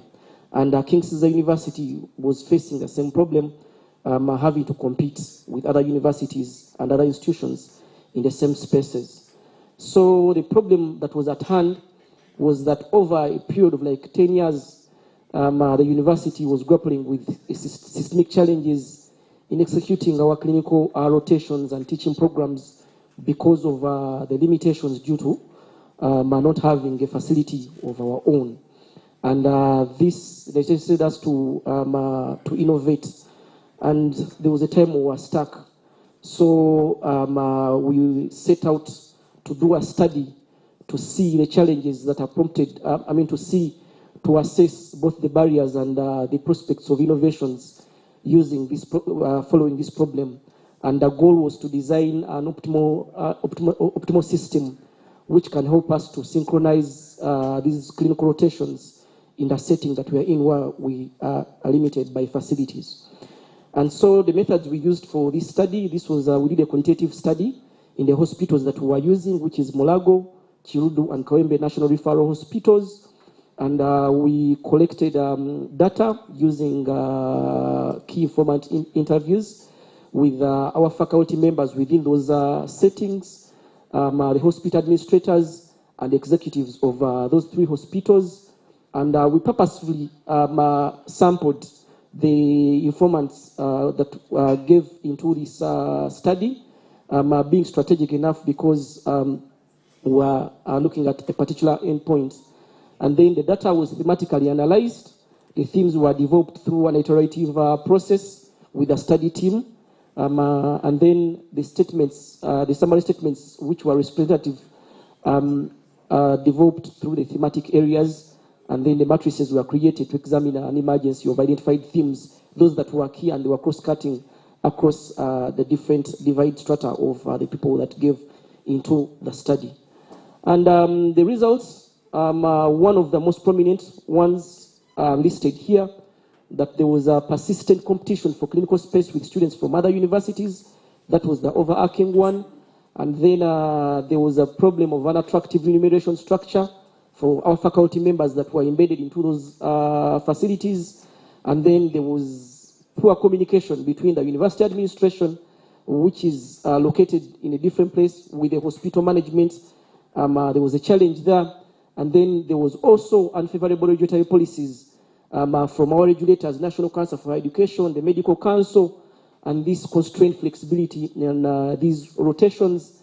And also, this study revealed some promising opportunities that had not been tapped into, which mainly included the hospital executives that were hosting us, demonstrating willingness to cooperate with us and other universities in helping us to streamline and formalizing the student placement procedures. Also, the administrators of the hospitals expressed openness to co-creating these rotation calendars and sharing the infrastructure with us, and we had not tapped into that as well. And also, the other opportunity that we saw we had not tapped into was the senior clinicians that were helping us in teaching. Were very committed to mentoring the students to be responsible healthcare professionals going forward. So, equipped with this information, the challenges and the opportunities that we had not yet tapped into, we were able to deliberately get to design this management model of this clinical rotation system. I hope you can see it very well there. First of all, we able to create a centralized coordination unit within the university and the medical school, which was never there. And then to be able to create a unit which was deliberately to synchronize the rotations, and then create another team that was purposely supposed to engage the faculty. Remember that our faculties are, the members are located in the clinical sites, and the university management is on a different site. And then another team that was purposely supposed to deal with the management of the numbers, student capacity management, and then also establish a robust communication framework, and also all these to be able to be aligned within the regulatory framework of our regulators. And all these units that were created, they are interacting, and specifically standard operating procedures were created to functionalize this model. And in conclusion, this model that has worked for us, which we proposed, offers a practical pathway towards addressing these challenges to other institutions that are facing the same problem that we have. And by introducing these units, the 6 of them, the centralized coordination unit, the synchronizing rotation schedules, incentivizing the faculty, and managing the student capacity numbers, improving communication, and also proactively aligning with the regulatory frameworks, the model that is proposed here provides a structured and sustainable approach to clinical teaching and rotations. And beyond this case study, we believe this model offers a scalable blueprint for other institutions that are facing the same problem that we were facing some time back. And I would like to acknowledge the King Caesar University management that provided funding for the study that we did to help us find solutions to the problem that we are facing. And also they provided a grant for me and my team that are here to be able to come here and to attend and also to present these findings. I would like to thank you for listening to me.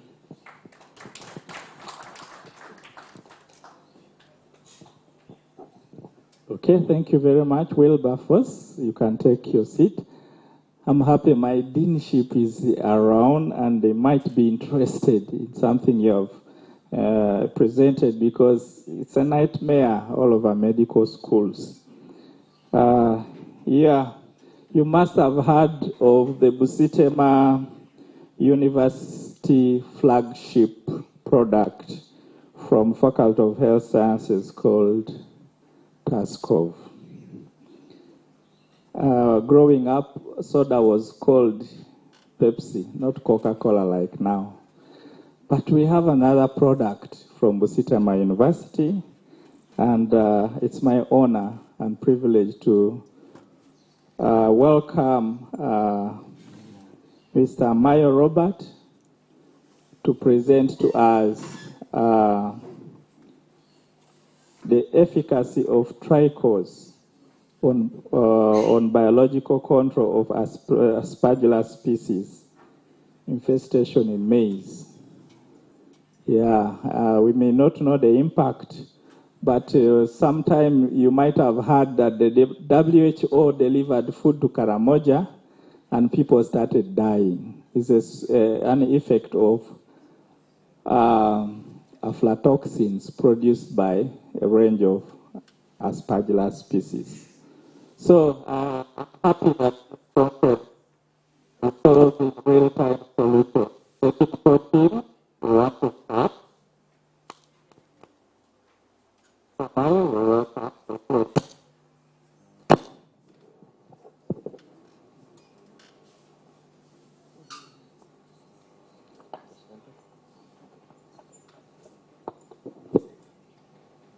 Good morning, ladies and gentlemen.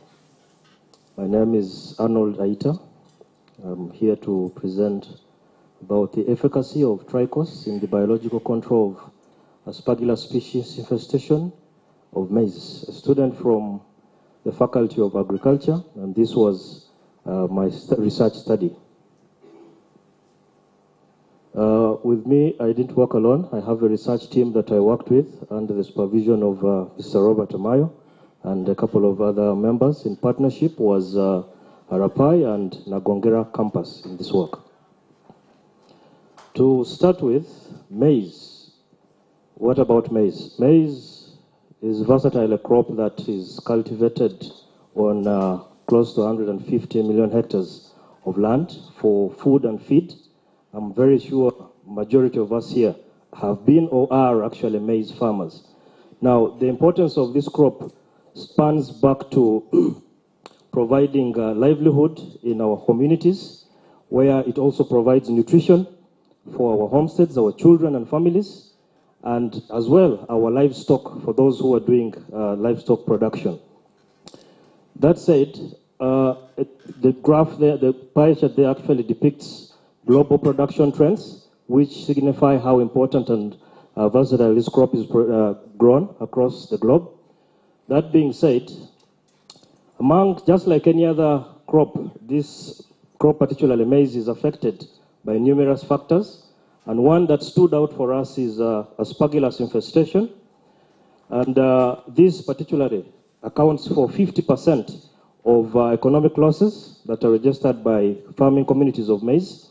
And also close to 40% of infestation that results into diseases associated with aflatoxicosis. Now, what exactly is Aspergillus? These are fungi of the Aspergillus genera that are saprophytic feeders. They are very ubiquitous, meaning they exist in various forms and are very diverse in their existence in nature. Now, what they also do is they produce toxins that are known to us as aflatoxins. What these toxins do is they degrade the quality of maize, making it unworthy of the market at domestic and cross-border trading. Coupled with that is also the health decline associated with consuming maize that is already infested with aflatoxins. What the team did was to employ a natural enemy called Tricos. Tricos is a product developed from a consortium of 2 species of a free-living fungi called Trichoderma. In this context, the species that were combined here are Trichoderma asianum and Trichoderma viridi. Now, these were blended together to form the product, which uses competitive inhibition to suppress the existence of Aspergillus, and consequently minimizing aflatoxins.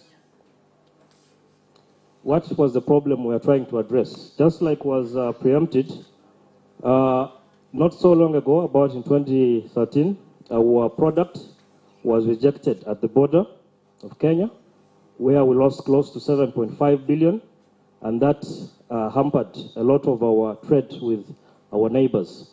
Similarly, this pathogen is responsible, like I said earlier, for more than 40% infestation rates in developing countries in Africa, and accounts for some of the diseases such as cutaneous cutaneous aspergillosis that comes from ingestion of some of the spores that this pathogen produces over certain periods of time and in certain relative amounts.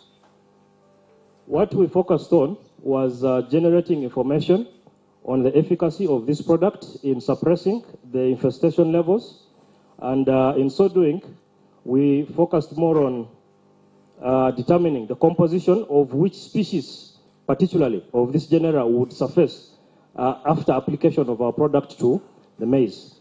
Furthermore, after ascertaining which species would further prevail, we would also focus on the levels, determining the levels of infestation of those particular species that prevail.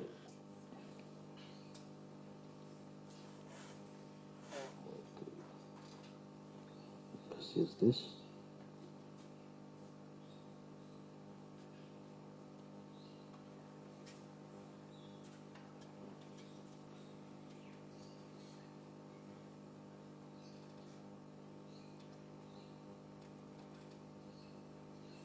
Thank you. Our study was conducted both in the field, where we mimicked farmer settings and rapai, and later on further examination was done of the materials, that is for the husks and the kernels, in the laboratories of the faculty. The research designs used here were the RCBD for the field and the CRD for the lab experiments. The materials we used were Longa 5, particularly for its wide adaptation to adverse climatic conditions, and Tricos itself, which existed in foliar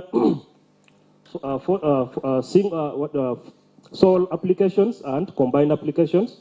And the applications also, the treatments included the foliar, soil, seed coating, and the carb react as well.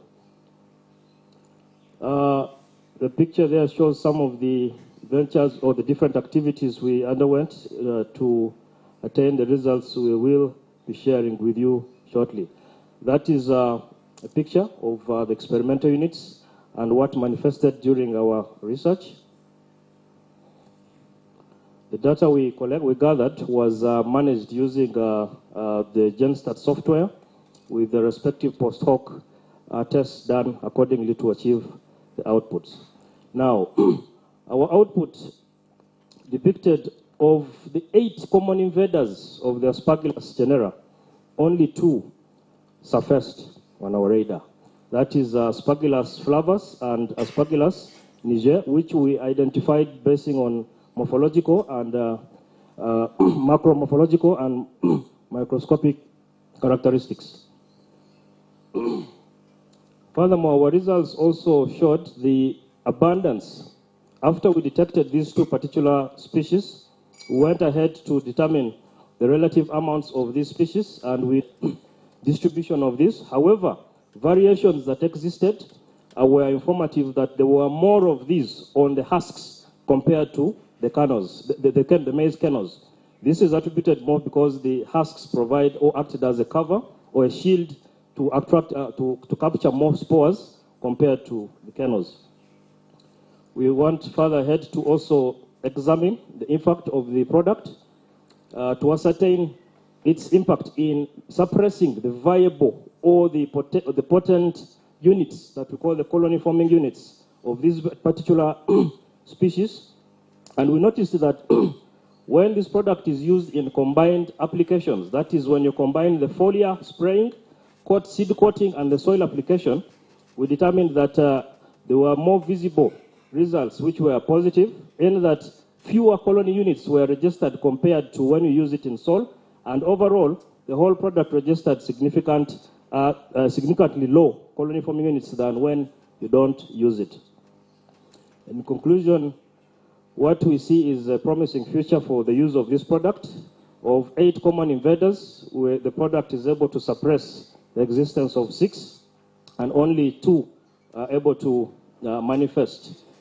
While using this product, we also encourage the combined application, where 3 of these formulations are used at once, as opposed to the soil applications. And our recommendation denotes that Tricos indeed is very effective in suppressing as a sustainable management option for farmers that are growing corn, especially in sub-Saharan Africa. And we also recommend further evaluation be done on the prevalence of the infestation species under storage and probably the direct co-inoculation. I want to acknowledge the university and the BURIF, Busitema University Research Innovation Fund, for the contribution to this enormous work. Thank you. Thank you very much. I didn't seem to hear the hand clap. And even for the previous presenter. Thank you very much. This is actually affect us as East Africans, actually Eastern Ugandans, East Africans. I see on my way to my home, every day I see trucks with Kenyan number plates ferrying maize. So when we solve this problem, Kenya will be safe, Southern Sudan will be safe, and East Africa. Thank you very much. It's another honor and privilege to invite the next speaker, Professor Joseph Matovu, who is going to take us through undiagnosed HIV infection and linkage to HIV care. So you realize that whatever we present here affects us from the food we eat and the diseases that we suffer from. Professor Matovu, you are welcome, and the floor is yours. Professor Matovu is the head of Department of Public Health of Faculty of Health Sciences, and is a distinguished scholar of public health epidemiology. And if you want to check out, just go in his Google Scholar page, and you'll see how much work he has done. Like many scholars that are in this house, we are really honored to have such presenters come and address to us. Professor Matovu, the floor is yours. Well, thank you very much, Dr. Iramoit Stanley. I've already been introduced, so I would like to go straight to the presentation. As they fix the technology, this work was an evaluation of the APN program. For those who are in HIV AIDS world, we have the HIV-assisted partner notification program. The program where when you test HIV positive for the first time, and the facilities recognize that you're a first-time tester, they ask you to enlist the sexual partners you had sex with in the past 12 months. You list them down. 1, 2, 3, 4, 5, 6, 7, 8, 9, 10. So that's basically what we are looking at. And The whole issue is that we have people who are still not tested for HIV, and you have, there are efforts to actually reach as many people as possible, but up to 11% of the population in Uganda is not tested. Now, one of the groups that is hiding away from testing is men and other people. So we are looking for these people through the assisted HIV self-testing program, assisted partner notification program. So the APN has been largely a success. People have listed down the names, and they have been contacted. They have been contacted to encourage them to go and test for HIV. But there has not been a formal evaluation of how this program is working, and this was the purpose of this work. We wanted to determine if those who are notified actually go and test. We hear that the program is successful, but what about the records? What do they show? How many are notified and go and test? How many of those that test actually turn out to be positive? The partner, we are now talking about the partner, and then we could actually identify new positives and link them to care. So that was basically the overall objective, and the evaluation was conducted between September and October 2021 in 114 health facilities across 15 districts in 5 geographical regions. We extracted data from the APN register. The APN register has space where you can list people's names. And then they are called, they are contacted, either by the person who named them, or by provider, or jointly by provider and the person who named them. When the call comes, you don't start asking, who gave you my number? So sexual partners were asked about how they were notified. So when we contacted the sexual partners who are listed in the register, we asked them about how they were notified. Did you receive a call? Was the person, your wife or your partner notify you? Or did you get notified in any other way? And when you are notified, did you test for HIV? So the primary outcome was the proportion of newly diagnosed HIV positive people who have been tested through this program. This is in relation to partners, and then what proportion is linking to care. Undiagnosed HIV infection in this case was defined as a proportion of men or women who are sexual partners of the index clients who did not know they were HIV positive at the time they came to test after being notified.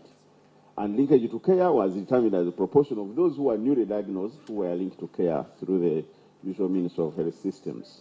So what do we find? What did we find? So we looked at records of 3,453 clients in the register. Most of them were female, relatively young, about 60% were between 20 to 39, and then probably slightly more than half had primary education. Now, these are the people who tested positive and then were asked to name their partners. So characteristically, majority were female. As you would imagine that this is healthcare, these are health facilities, and you find more women in the seeking care. So on average, when we looked through the records, we realized that these newly diagnosed HIV positive people named on average 1.8 partners a person. Roughly 2 people. Generally 2 people. One probably main partner and someone else. And then across sex or gender, men named more partners, as you would expect. The average was 2.1 and for males, and then the female was 1.6. We also had the smallest number of partners named among those aged 50 years, which is also not surprising. And then among those who listed their partners, we want to find out how many on average were your sexual partner or marital partners. Some of them were not married, largely, because, so that's why you have the average is 0.9. But when you cross the other side, not listed. There are those you would find in the register. They say they have more partners, but they did not name them. So we found that the highest average was in those people who did not name. So you could track that this person is reporting multiple sexual partners, but when you check the register, they did not name the partners. They were not the majority, but they had more partners. Those who did not name had more partners on average compared to those who named their partners. This is the percentage of index clients who freely agreed to name the partners, because we wanted to find out, were these people really coerced to name the partners, or did they name the partners out of their own free conviction? And 98% said, no, I wasn't coerced, and 88% said, I named all partners in the past 12 months. You had a question, how many partners you have sex with, and somebody says 6, and when you go to register, you realize they named all 6, 88%. But some 12% did not name all. So that's something that we need to take note of. And then for the sexual partners now, those who are actually had to be notified, we realized that 92% of the men and women, the partners, were notified, 92%. This was a sub-sample of the partners named in the register. We had about 5,793 partners named for 3,453 participants. So there were more partners because it is 1.8 on average. But we couldn't go to every partner. We sampled out 500 of them and then interviewed them. And we realized 92% said they were notified. Somebody contacted them. And we asked, how were you contacted? 40% said they were contacted via the phone. And then the home visit, somebody visited them, 42%. And then you had other means of being notified.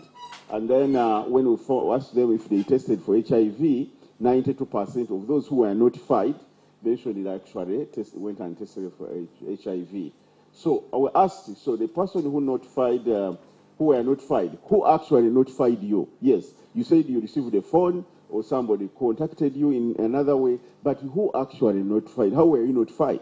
67% say they were notified through a health worker, and then 27% were notified through their partners. So the majority were notified through a health provider. And those who were told about, were asked whether they were told about where to go to test for HIV, and 79% say they were told where to go to test for HIV. And then we realized that 56% of the partners who tested were HIV positive. Please note that we started with HIV positive index clients. Now 56% of them, of their partners, of those we contacted, were HIV positive. That has implications for HIV serodiscordancy, because it means that 44% of the partners, of the index clients, are living with HIV negative partners. Then of those who tested, percentage first-time testers, those who are testing for the first time and we got to know they were positive, were 29% of the 56% who were positive. And then percentage of first-time positive testers who were linked to care was 82%. 82% were linked to care. And therefore, as I conclude this presentation, nearly all of the listed sexual partners were notified, that is 92%, and largely through provider notification. 92% of those notified actually tested. 56% of the tested sexual partners tested positive, that one I've noted, but 29% of them were testing positive for the first time. And then I already mentioned of the implication of serodiscordancy. 44% would be in a discordant relationship, but also it implies a high rate of repeat HIV testing among positive partners. If 21% were first-time testers, that means 71% had already tested for HIV and they knew their status. Yet the APN program is intended to identify new testers. The more new testers you get, the better. So if you still have 71% already aware of their positive status returning to test for HIV, it affects the efficiency of the APN program. 82% of those who are newly diagnosed were linked to care, meaning 18% were not linked to care. We would like to acknowledge the support from the Global Fund, which funded this work. Thank you very much. Oh, thank you, Professor Matovu. Wow, we just cut you short because we can listen to you until cows return home. Don't forget to list your questions and also bring your list that accompanies this presentation. At this point, we want to invite the next speaker. It's an honor to invite Mr. Ambrose Asharaheva to take us through the temperature modeling of a rocket furnace. This is one of the solutions to aflatoxin poisoning. Mr. Ambrose, the floor is yours. Thank you.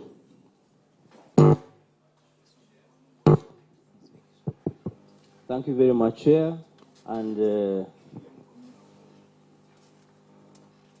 thank you. Yeah, and the previous presenters and the audience. Ambrose Ashawahebwa is my name, and I'm from the Faculty of Engineering, Busitema University, and we are developing a temperature model, a pyrolysis reactor for producing biochar that can be used as a fertilizer that we can apply in our farms. So this technology development requires design, simulation, modeling, and stuff like that. But before I go there, I must point out that, as we may all know, in our farms across the country and world over, soil fertility continues to dwindle. And as such, you find that farmers resort to synthetic chemicals for fertilizer, for pesticides, for herbicides, and so on.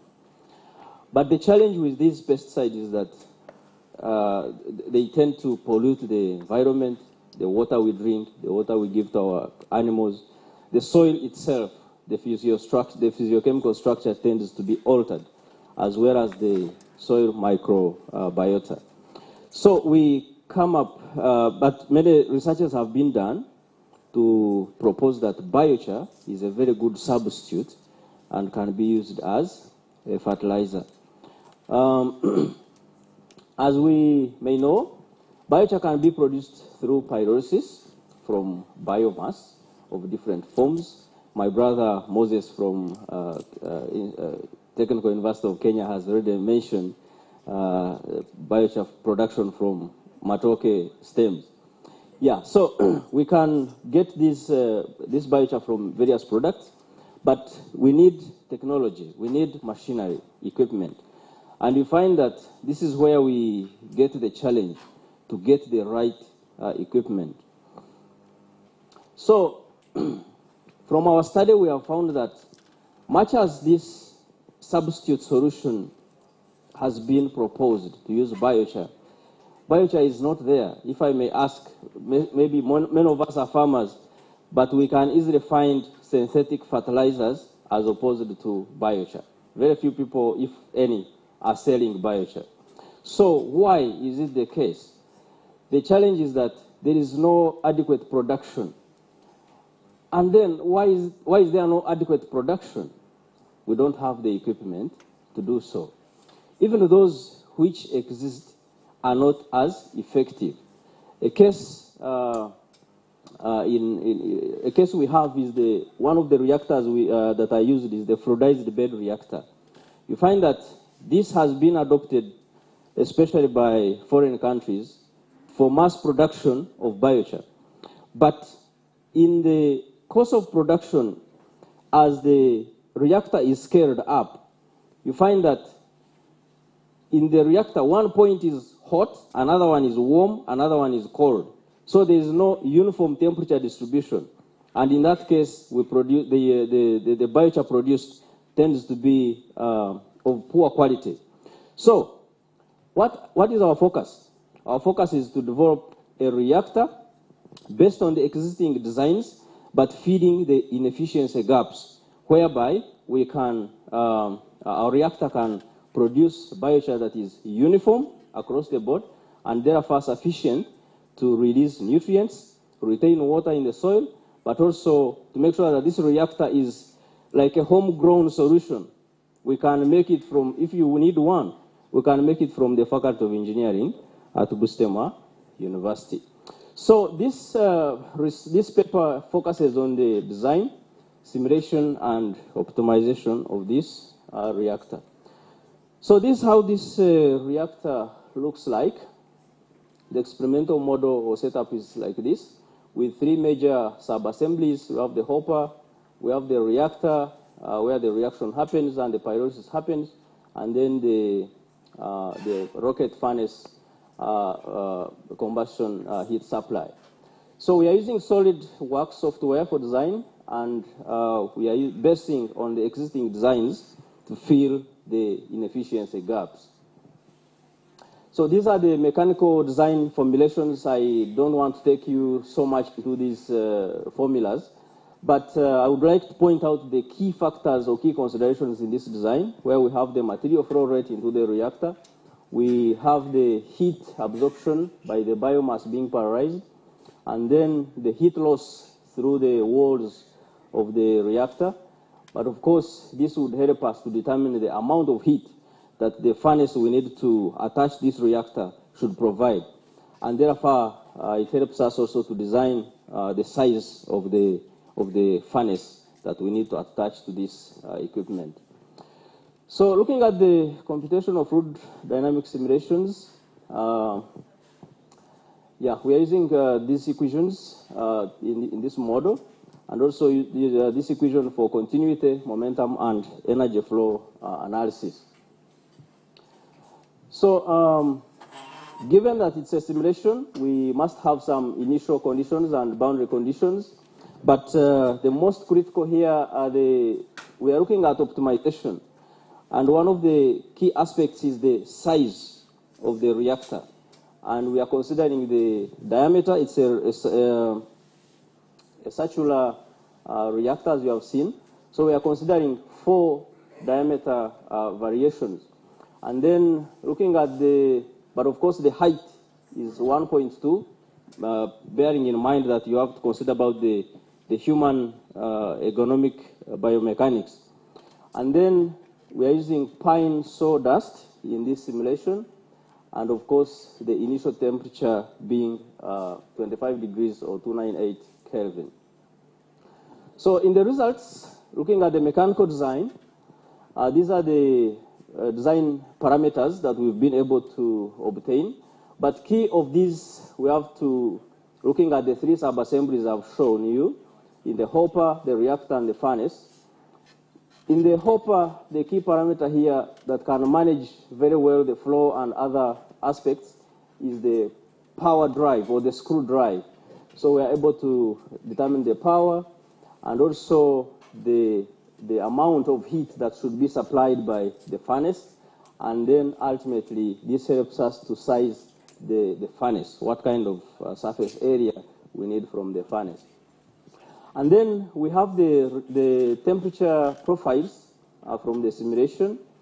Based on the 4 diameters, we have found that actually for all the diameters, the inside reactor tends to be uniform, above 500 degrees C, which is sufficient for pyrolysis of biomass. And then also looking at the different points, because as I mentioned from the start, as the reactors are scaled up, you find that at different points, there are different temperatures. And therefore, that's where the problem is. So in this case, we find that if we choose temperature from different points, we are given the different sizes, they tend to be uniform. So maybe before that, much as they are uniform, but as the size, as the diameter increases, the time to convergence, as you can see, the temperature here converges very fast at about 120 seconds. And as the diameter increases, also the time increases, and so forth. So the last one is 300. It needs more time, maybe about 500 seconds for the temperatures to be uniform in the reactor. So as the diameter increases, also the time increases.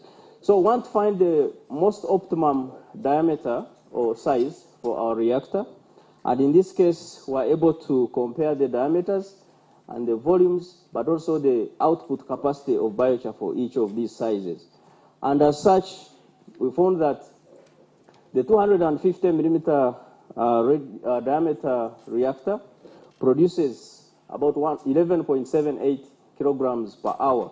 And our target for this design was 10 kilograms per hour. So it's the closest, and therefore is considered as the most optimum diameter for this design. So as I conclude, this design and simulation presents the baseline for the development of the pyrolysis reactor, which is capable of producing high-quality biochar for fertilizer applications, but also a solution which is homegrown and which is affordable to those willing to produce biochar, but also which means that the biochar produced can be afforded by the common man. So future work will validate these predictions experimentally and also other physiochemical properties of the biochar. System fabrication is ongoing, as you can see. Thank you. Thank you very much. Thank you, Engineer Ambrose, for that very technical presentation. I don't know when I last looked at the questions, but please note those questions so that we ask. It's important that we ask and we know what is a biochar, what is what. Now all the physics is off the head. There is no Archimedes principle, there is no nothing.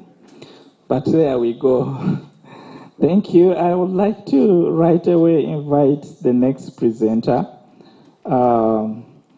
Ronald Trujillo is one of our very active leaders in research in the student arm, and is going to take us through the One Health approach, the Ugandan perspective, narrative review. Yes, we have heard one time and again about One Health approach.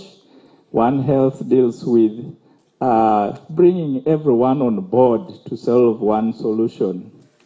65% of the diseases we treat in hospitals come from animals, so it requires that we need a vet, an environmentalist, a social worker, and everyone to come on board. Ronald, you're welcome. The floor is yours. All right. Thank you so much, Doctor. I'm called Ronald Trujillo, and I'm a final year student doing medicine and surgery. So we did a narrative review about the Ugandan perspective of the One Health approach, and we were looking at how systems in Uganda are working together towards implementing it. But we discovered that,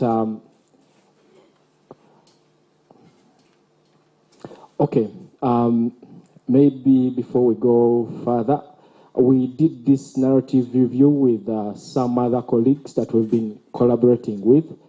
There's someone from Nepal. He's called Amor Verma, and then some other student from Uzima University College of Health Sciences in Kisumu, Kenya, and then other colleagues from Faculty of Health Sciences, Busitema University.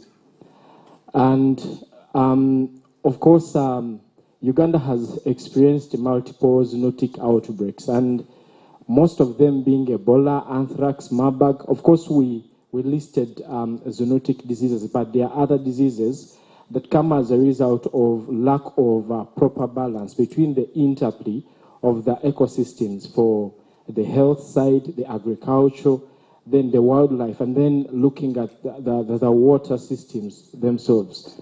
And the key drivers, of course, with the increasing population, we've had deforestation as one of the leading, because this one increases exposure of human beings to wildlife. And it makes people begin hunting down the animals, which actually increases their risk of being exposed to getting these microbes that come along with exposure to the wild animals. And of course, these are other exposures, but 60% of emerging infectious diseases are actually zoonotic diseases. So zoonotic diseases are those diseases that come as, they usually infect both animals and human beings. And it is very important that we have integrated health management, which is essential to prevent antimicrobial resistance, which is another emerging pandemic. because of, and one of the factors actually is because of the misuse of drugs, whereby we the humans drop drugs anyhowly within the environment, and which is a risk factor to developing resistance. These were our objectives: to explore the Ugandan perspective, to identify the challenges, and then make possible recommendations for better cross-sectoral integration and sustainability. So the methods, of course, we used a narrative literature review, and the data that we were focusing on was from 2009 to 2025. And the databases that we concentrated on were PubMed and Google Scholar, and these were the search terms that we used. And of course, for a narrative review, we used a narrative synthesis whereby we thematically grouped the data into various thematic topics or themes to enable us properly write a properly coordinated review. So the key findings, we discovered that the Ministry of Health launched a One Health strategic plan in 2018. It was to running up to 2022, and they were basically targeting only 7 zoonotic diseases. And of course, they carried out workshops. But the most surprising thing down here that we're seeing is that much as this was launched, there was nothing significantly happening in as far as surveillance of these zoonotic diseases to ensure that the rates of reoccurrences are not as much as they are occurring. So this shows that there's much as we are having consideration and implementation of One Health approach, but a lot is still lacking.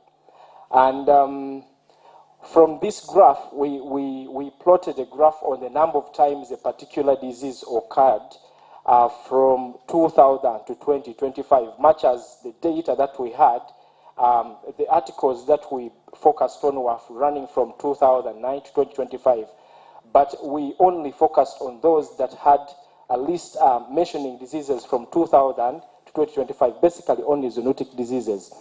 Ebola had occurred at a maximum of 5 times, together with what? With anthrax. And COVID-19, of course, was the least. It occurred once. And Rift Valley virus twice, brucellosis twice, and then we are seeing Marburg. It had occurred about 3 times. And then Crimean Congo hemorrhagic fever had occurred about 4 times. So this one really shows that much as on paper, it is being indicated that there is a strategic work plan to prevent occurrence of zoonotic diseases. So the surveillance and engaging the local population as far as education is concerned, and then the researchers is still lacking, as we shall see in the challenges.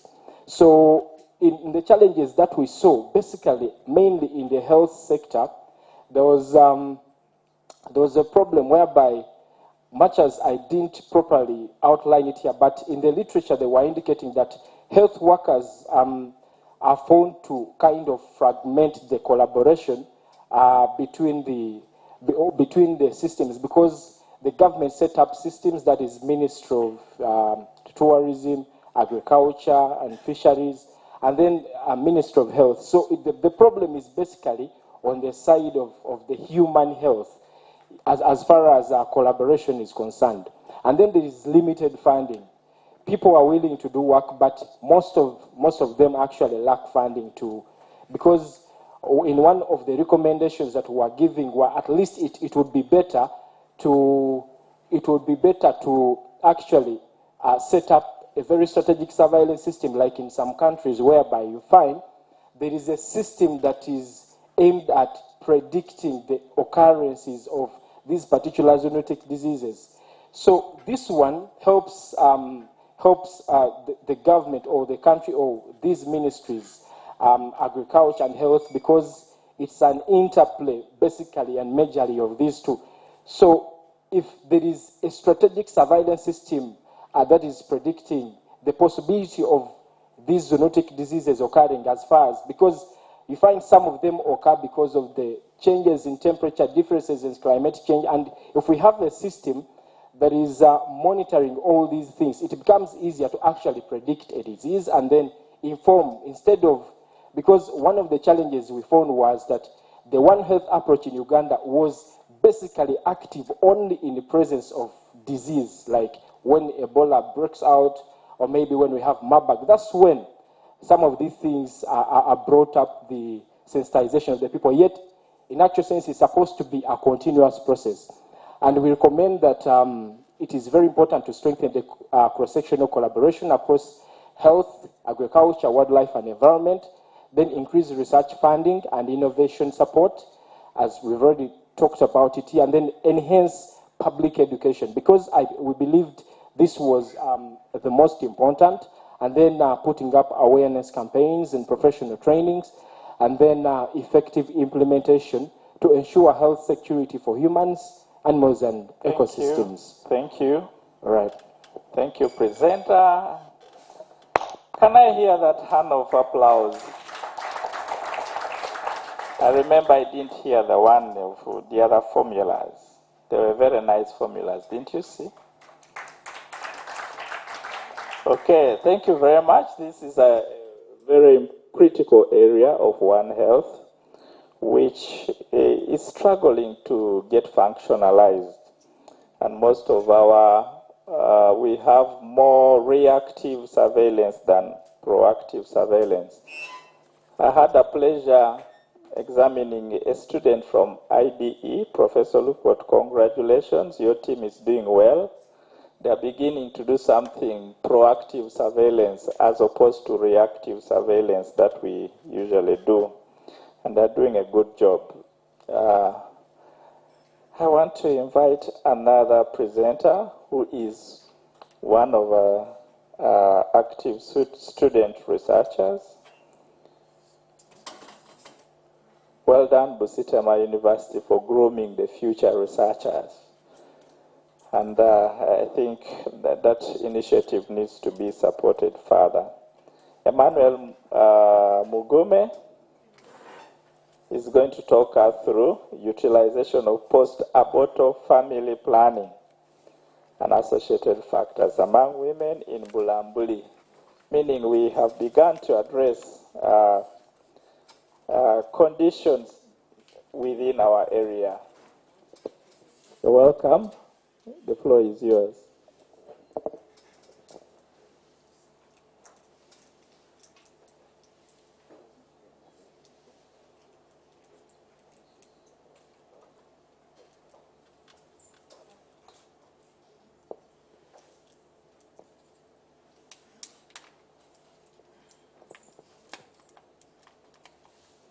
A very good afternoon to you all. My name is Mugume Emmanuel, a medical student, Busitema University Faculty of Health Sciences, pursuing a bachelor's degree in medicine and surgery.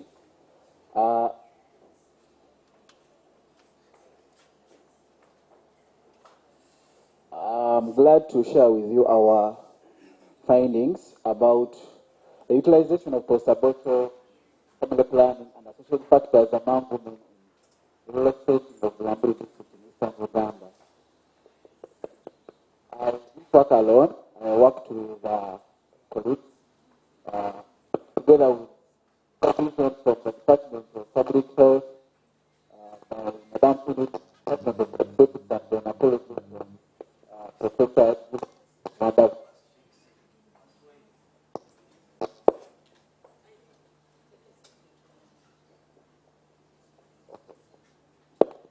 Okay.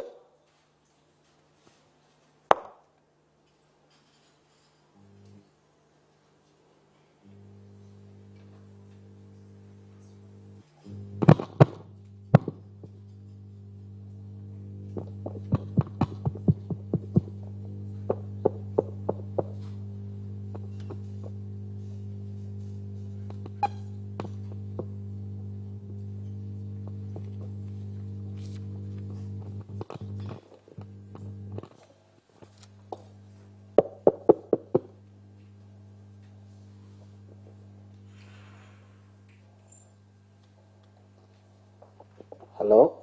Is that clear?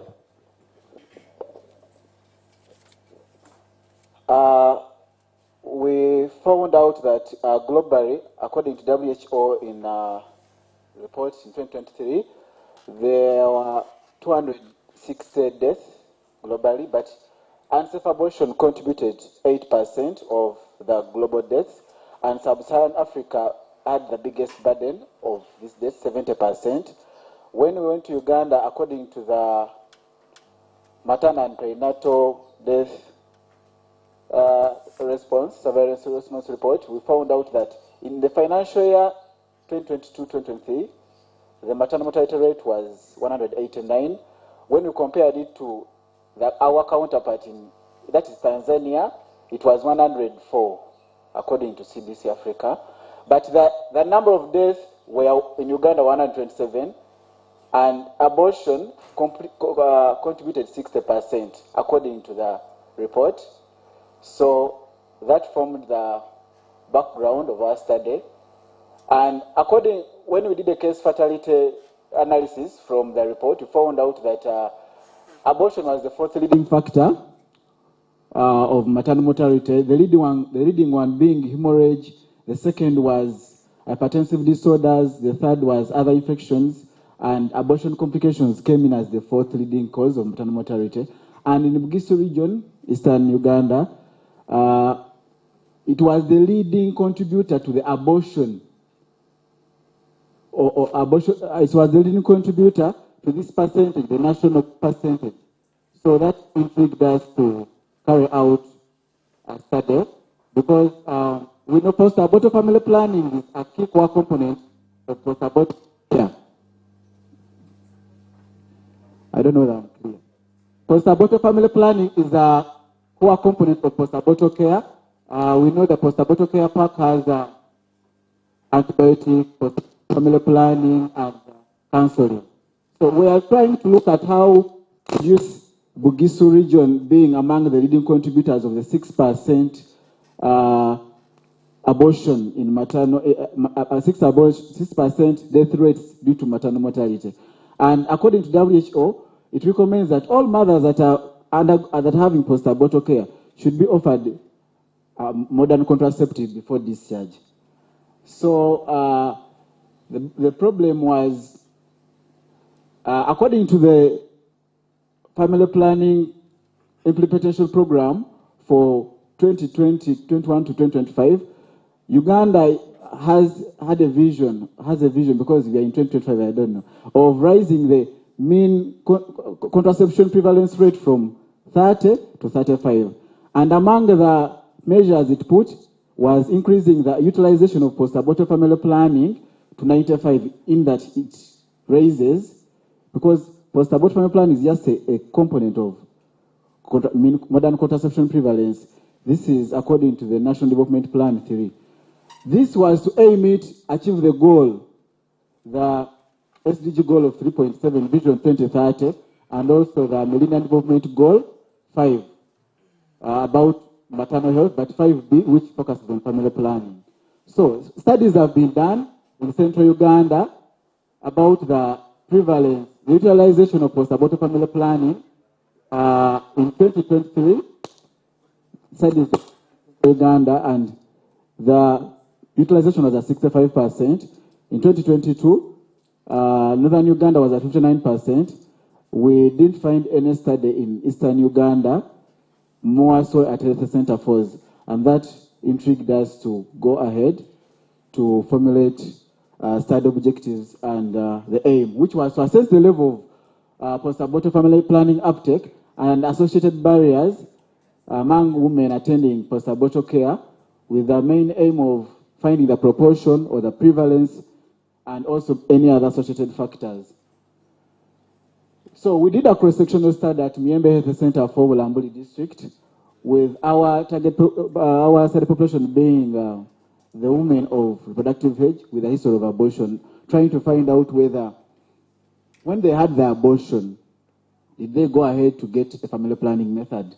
So it was a purposive method of sampling, and the population was 210, but we analyzed the 55, and we administered questionnaires. So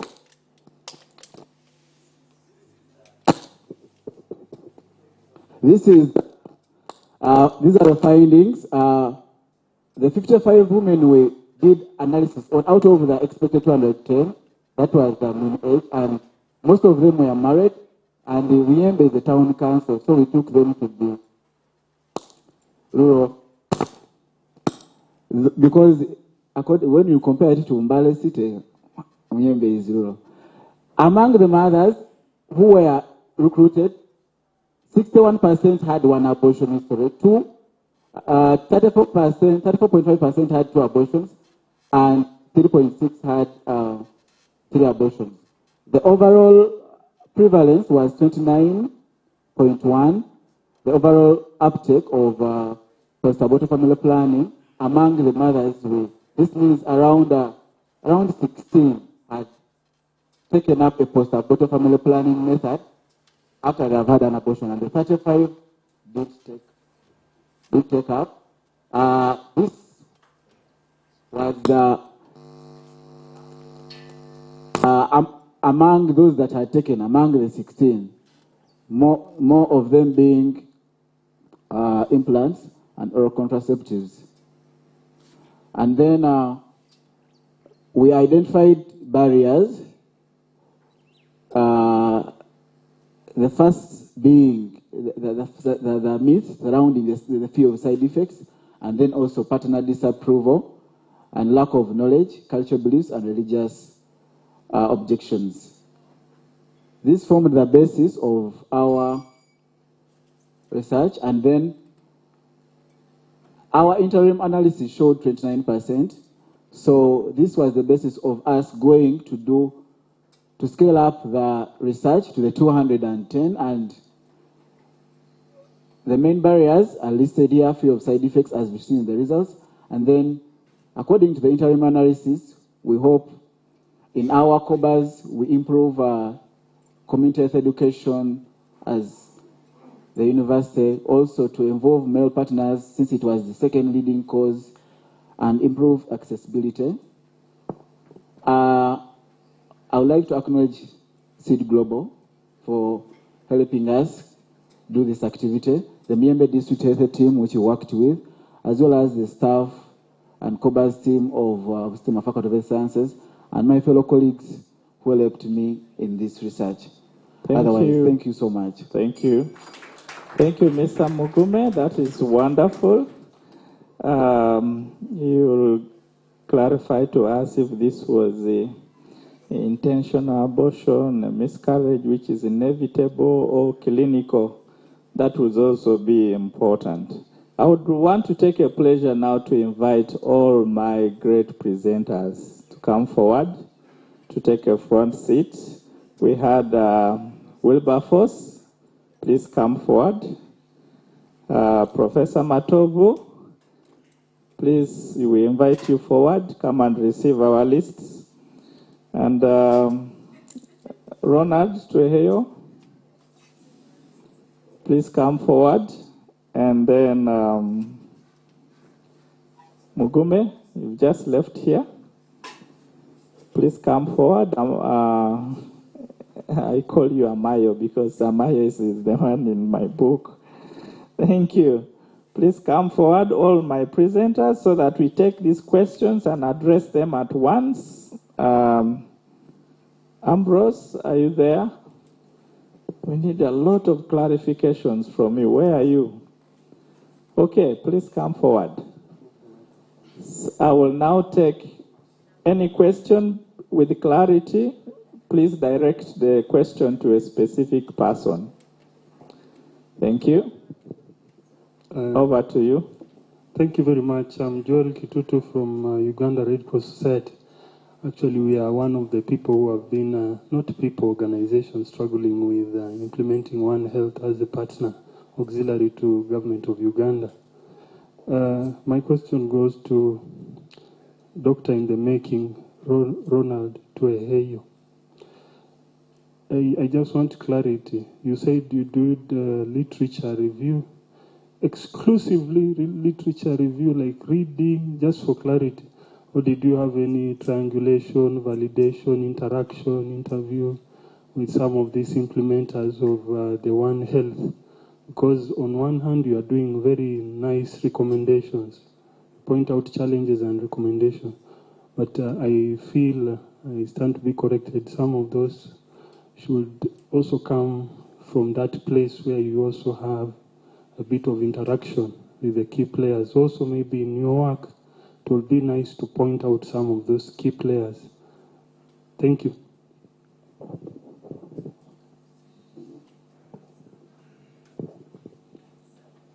Thank you.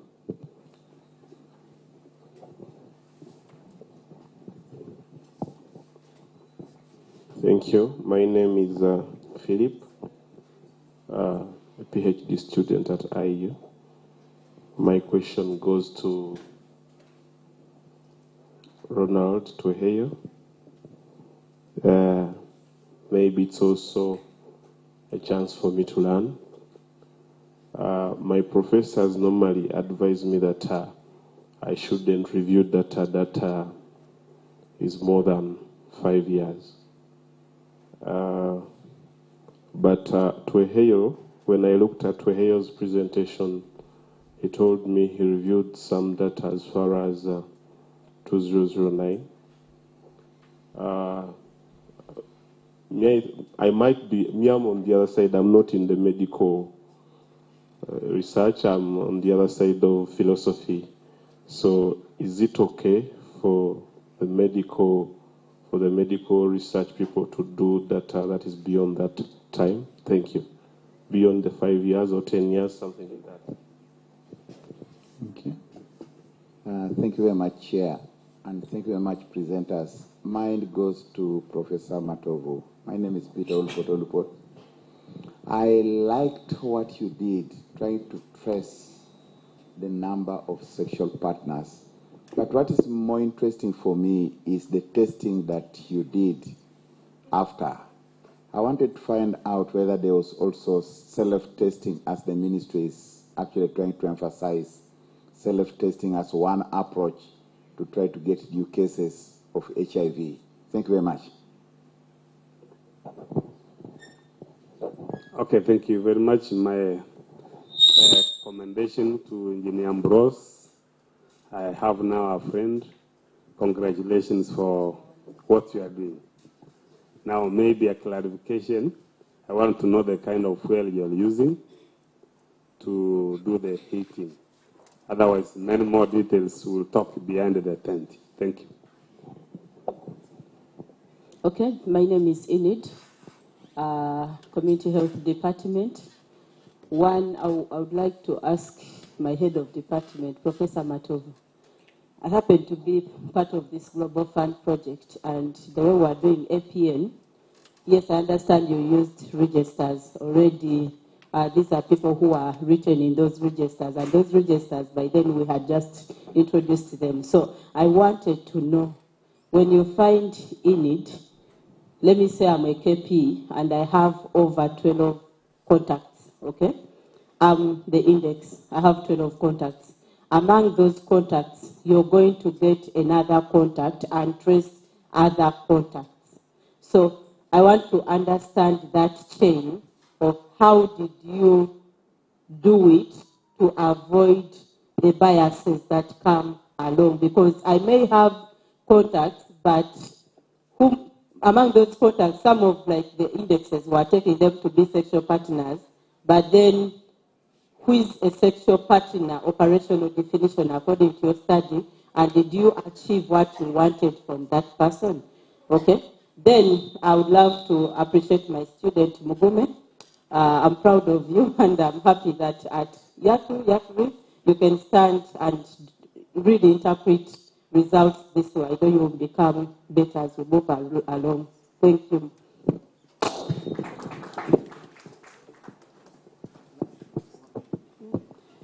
Thank you so much, ladies and gentlemen. I would like to thank Mr. Mugume for his presentation.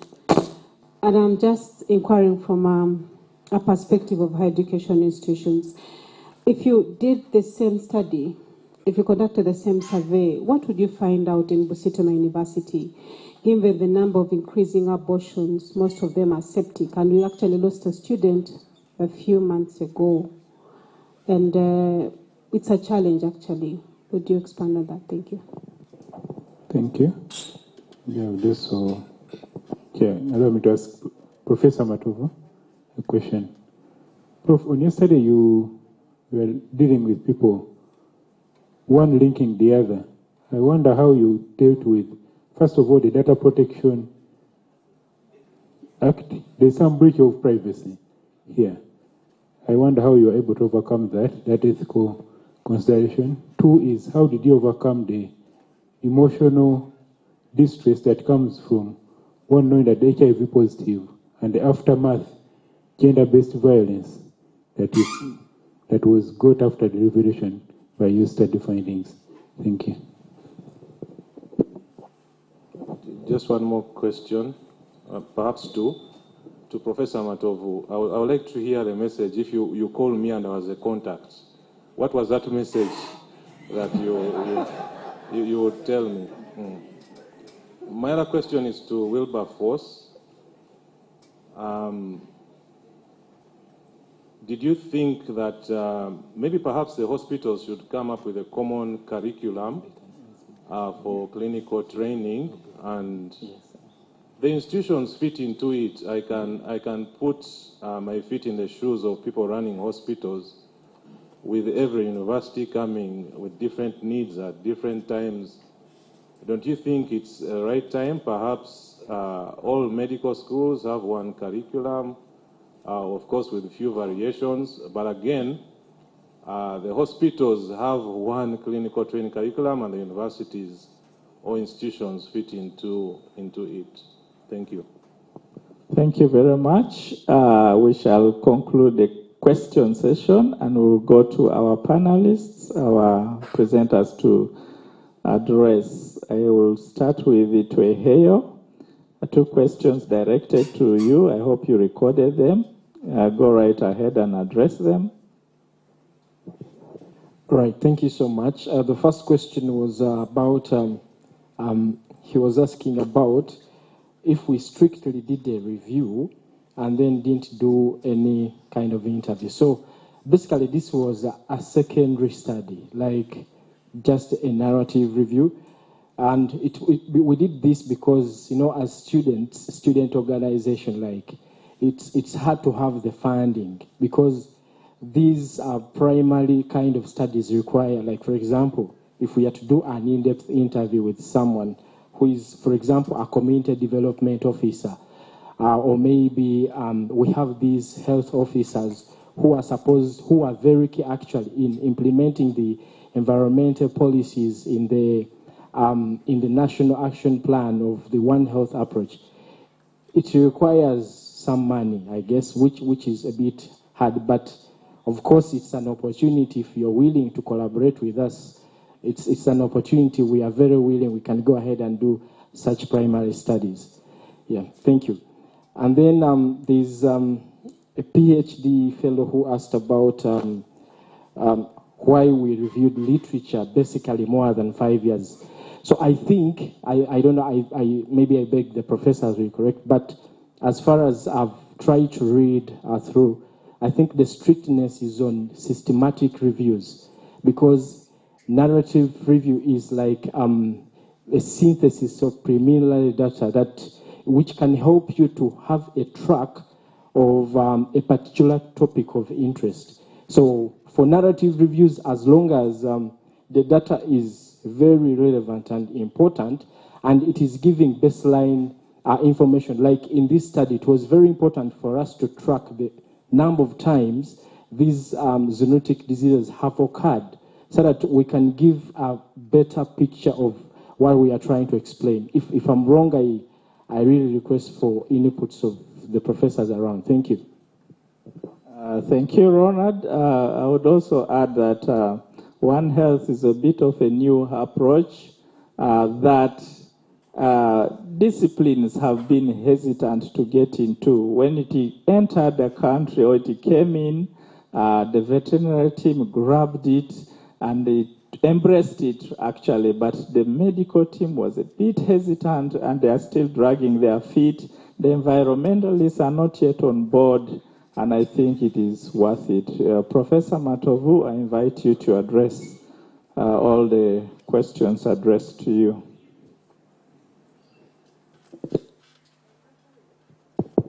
Thank you very much, and the questions were nice, and I'll try to answer them based on what information I have. The first one was from Professor Olport, whether the partners were offered HIV self-testing. At the time we did the evaluation, the HIV self-testing program was running vertically with the APN program. There had not been any integration at all at that particular time. However, we included a question in the questionnaire, or the evaluation questionnaire, to ask the partners if they would have preferred to receive HIV self-test kits instead of being asked to go to particular places. We also included a question on whether the index clients would have preferred to take a kit to their sexual partners that way. So about 80% of the respondents, the partners, say they would have preferred to receive a kit. So it was an evaluation that informed the necessary step to say, at this point, rather than running these programs parallel to each other, you can integrate. But no integration had happened at that point in time. And at that time, HIV self-test kits were only available to what you called the KPs, the key populations. There were few kits, and they were only for particular people. So this evaluation helped to inform the next step towards integration. So that was the situation at that time. Then in this question, I think goes more towards what is called the social network approach. There is a social network approach where once you identify a key population, like men who have sex with men, sex workers, so you can now use them you ask about their social and sexual contacts. Then you can follow through those cycles or waves to reach those people within their social contacts. That's not necessarily the APN. APN is, if you come to a facility and you test positive, and we determine this is your first time to test positive, we'll ask you to list the partners you have had sex with in the past 12 months. And so when you give us that list, now the next question is, would you be comfortable contacting them to notify them of their potential HIV exposure? That since you are positive, they had sex with you, they may also be positive. Would you like to take that initiative? And then the clients are given up to 2 weeks to decide, make a decision. If within the 2 weeks you have not made that decision, then the next step comes in, which is provider assisted. Now that is the assistance. That's where the assistance comes in. So we now come in to assist you in 2 ways. Either we do the call, and the professor, the dean, I was asking, what do we tell them? Either the provider does it on your behalf, or you do it jointly. And if the provider is on your behalf, they can make a call, they can do a physical visit to the partner, wherever. You give us the location. The person is called Joseph Matovu, lives near the big mango tree, and next to the butchery. So when you can get there, and it's Joseph Matovu, yes. Okay. Now, before I go to the message, what do we tell them? So that is, so we don't, APN does not include now identifying the sexual contact of this person and other sexual contact like that wave. That is another approach called the social network approach. So if it is joint disclosure, then we can work with the person who gave us the name and somehow ask the person to come to a facility for other reasons other than HIV, and then the discussion can evolve into HIV. So that is how it was done. It wasn't that you would do a successive wave of following up people. The third question is, how did we deal with the privacy of the partners? Of course, the call, Prof, I'll get your message now. The call does not reveal who gave us the name. I hope you get that. And that's the privacy somebody was interested in. Somebody is not going to call and say, hey guy, we have tested the X I don't want to mention names, somebody may be here. I tested this person, and this person has, no, that's not how the call comes in, or that's not how the message comes in when they are physically contacted. The message comes in an anonymous way. It's an anonymous call to you. Hello, are you XY? Yes, I'm the one. So in the past 12 months, it is likely that when you had sex with, anybody you had sex with during that period, you may have been exposed to HIV. I am a health worker calling from Abimo Hospital, and I would like to encourage you to go and test for HIV. We offer services here if you would like to come here, and that's where self-testing comes in. Because say, if you would like to get an HIV self-test kit, please, you can go to this place and pick a kit for yourself. So the message is anonymous. It doesn't reveal who gave us the name. I think that answers the question. But also I wanted to extend that we are now doing another study where we're looking at gain framing and loss framing messages. I mean, those who are involved in health communication may know gain framing and loss framing. A message you design which provides a gain, that when you do this, you benefit by getting this, or if you don't do this, you will lose this. So we are trying to see which of these two messages, as an adaptation of the message that was being used at that time, to see whether a gain-framed or a loss-framed message would probably promote more testing. And the last one was, I think that was the last one. Oh, the GBV. We asked questions about GBV among those who tested, the partners who tested, and also the APN, the index clients who gave out the names. But incidentally, gender-based violence was not high. It was, as you could probably have expected. I think it was about 5 to 70% expressed. The highest form of GBV was emotional violence, as you could probably imagine. It's like somebody feeling bad, after probably detecting that. After sitting down and then you realize, but in the past 12 months, I only had two people. This is my wife and I know her status. Then it must be the other one. So it's a bit emotional. You feel bad about it, Thank you, Professor Matovu. I'm tempted to ask when at what stage the police were involved, but just a mention, I think there was something directed to you just as we close. Thank you, Professor Dan Chivule. Your questions about whether it's high time we harmonize the training curricula and teaching curricula, I entirely agree with you. And it's high time. I thank Dr. Sam and the team that communicated that there will be even a communique out of this conference. It's high time because we are talking about a country that is limited with resources. Not only the space, but the biggest of all is the human resources. Now, you find one of the things we noted were the constraints of the regulators, National Council for Higher Education and Uganda Medical and Dental Practitioners Council. They bring up something where they tell you Busitema University cannot share a very expertise, with King Caesar University. If they find out that, let me say, Dr. Chibure is working here full-time and they find us using him, again, it's a problem. And yet, with these resource-limited settings, these environments, we need to share these resources. So it's high time maybe we sobered up, and good enough the questions are being asked now, and this can be captured in the communique from this conference, and let the regulators, come to table and we discuss sharing these, because if these curricula are harmonized, then this problem is kind of overcome. The pharmacists have done it, because many of this is in the medicine, MBCHB. The pharmacists have come up with that curricula which is harmonized. If you want to start pharmacy, you just have to pick on what was already designed. I took part in that.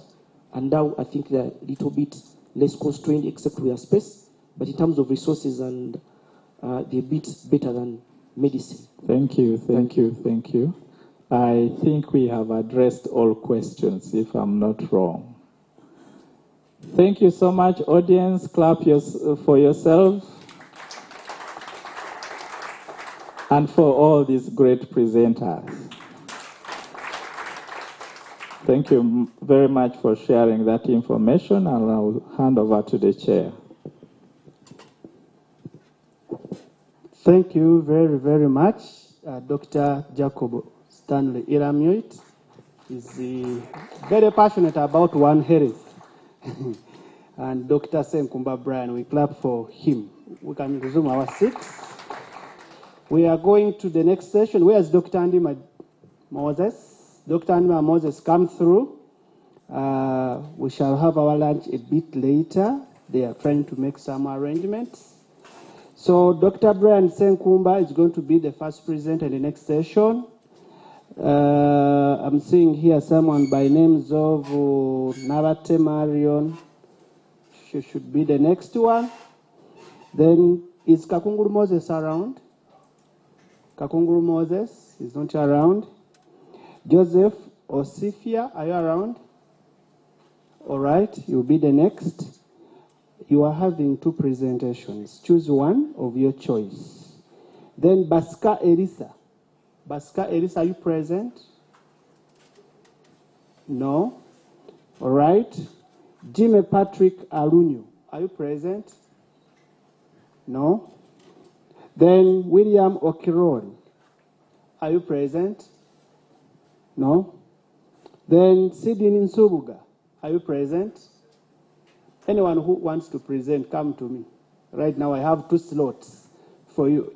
So in the meantime, may I request our ICT to play one of the videos they have as we try to arrange for the next session, which is going to be chaired by Dr. Joseph Hokero with our friend from Kenya. This name is very hard for me to read. I'll give her a chance to introduce herself, to be our rapporteur in this case. Thank you very much. So if you want to present now, come and talk to me immediately. All right.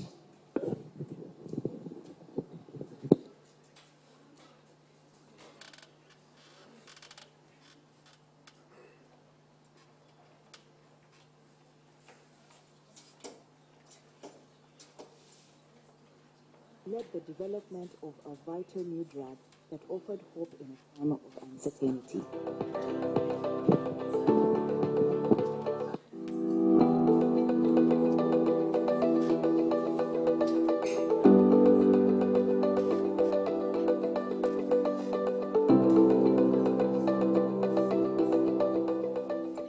During the peak of COVID-19 crisis, Dr. Samuel Obakil, supported by STI and local scientists from Kapchora, Katakwi, and Serere, led the development of a vital new drug that offered hope in a time of uncertainty. My name is Dr. Samuel Beko Bakiro. I'm the center leader of the Natural Products Research and Innovation Center here at Busitema University, Mbale campus. This center was started at the peak of COVID-19 to develop a drug for COVID-19, and working with our indigenous scientists, the one we call herbalists from Eastern Uganda, we are able to innovate our first product known as Tazcov. Based on our studies as scientists during doctoral training, we harvested these plants from those areas, including up to Karamoja. When we receive these samples, we sort them to remove those which do not meet our requirements, like these ones, we remove them.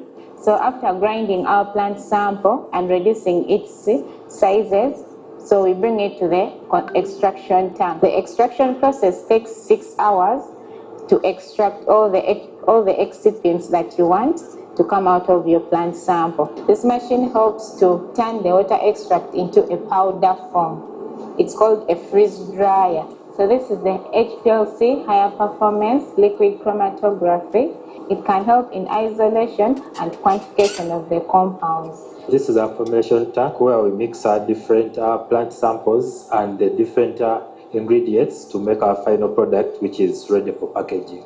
This product has completed preclinical and clinical trials at Makerere Lung Institute and has been notified by the National Drug Authority for management of acute respiratory tract infections such as flu, cough, bronchitis, and COVID-19. We are currently working on this product, joining the essential medicine list, such that it can be made available to all Ugandans. Apart from Tazcov, we have other products this center is working on. One of them is Glucotac. and has been formulated from our plants for management of diabetes mellitus. This product has finished preclinical trials in animal models and also phytochemical screening, and has also been notified by the National Drug Authority and is available for use by the public. The preliminary data we are having is showing that Glucotac is highly effective in reducing blood glucose levels, but is also safe. One of the advantages of these natural products is that generally the raw materials, although they are not so available, but they are here, and when sustainably harvested, they can contribute to GDP as well as create employment opportunities for farmers, and also they can be planted on large scale. We believe with this vision, this country can harness a lot from natural products which are made in Uganda, and I would like to call upon the public to have a change in the mindset that our products really can be of high quality, they can work, instead of prioritizing products from outside. When you buy Uganda, you build Uganda.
Ladies and gentlemen, thank you very much and welcome to the third session of Day 2. My name is Dr. Joseph Francis Okello. I'll be chairing this session, and I'm assisted. I have a colleague who will assist me. Let her introduce herself. Good afternoon, colleagues. My name is Maureen Kiplel from Kibabi University, School of Business and Economics, Department of Business Administration and Management. I'll be the reporter for this particular session. Thank you. Thank you very much. Without wasting time, let's invite the first presenter. That is Brian Senkumba.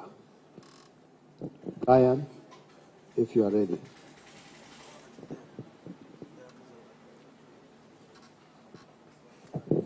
Thank you, Professor. Thank you, the organizing committee of this conference and the attendees. Good afternoon. Good afternoon. I know the glucose levels are running low, but I'll be fast. My name is Brian Senkumba. I'm a lecturer in the Department of Pathology, and I'm here to present one of our papers, which is high expression of WT1 and low expression of P53 in archived blocks of children with Wilms tumor in southwestern Uganda. I know many of us are wondering what the heck this is. We're now talking cancer. We'll be talking about mechanics, agriculture, but October is Breast Cancer Awareness Month. If you didn't know, please tap your neighbor and let them know that this is Breast Cancer Awareness Month, so you need to know something about breast cancer. And if you're female, we encourage you to do self-breast examination so that to increase detection and awareness. So, Wilms tumor is the commonest renal tumor and the third commonest childhood tumor after leukemia, lymphoma, and it accounts for 6.87% of all cancers in Uganda, according to the data that we obtained from the Uganda Cancer Institute. And most of this, for it to develop, you need to have a double mutation in the gene called WT1, and this can either be sporadic mutation or it can be hereditary. So a child who develops this kind of cancer is born with one mutated gene, and all they need is just something to tip off them off the normal, to have the second gene also mutated, then they're going to end up developing this cancer. So this is the hypothesis. So it always follows what's called the two-hit theory. A child can live normally with just one mutated gene, and they'll live a normal life until throughout adulthood, but with exposures to recurrent infections, viral exposure to radiations, they end up getting the double hit, just like the way we get another cancer called retinoblastoma gene. So this was, like I said, there's always mutation in the WT1 gene, and it is associated with increased frequency of bilateral Wilms tumor. And histologically, this tumor has three phases. We call it the triphasic tumor. It has got the epithelial component, the blastomal component, and the stromal component. However, there is something that always happens that is associated with poor outcome. That is presence of anaplasia. When you say anaplasia, we mean there are very bad looking cells that are going to expose this child to non-response to chemotherapy. And this takes pathologists a lot of time to detect them, yet they are very important. So we thought that this problem needs to be addressed by using some markers that can help in determining the proteins that are expressed by these, that are produced by some of these bad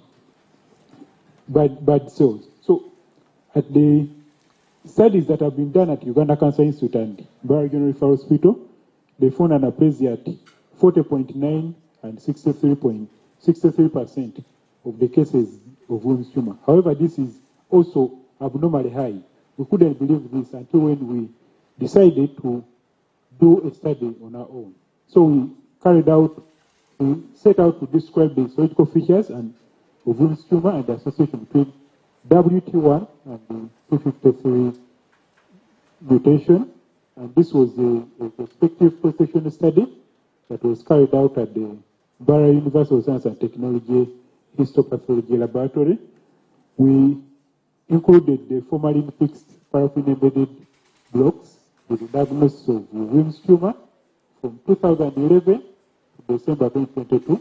And these blocks that in the pathology lab, all the samples that we get, we take representative specimens and we put them in what called tissue blocks. So these ones, we archive them in the laboratory for a minimum of 15 years.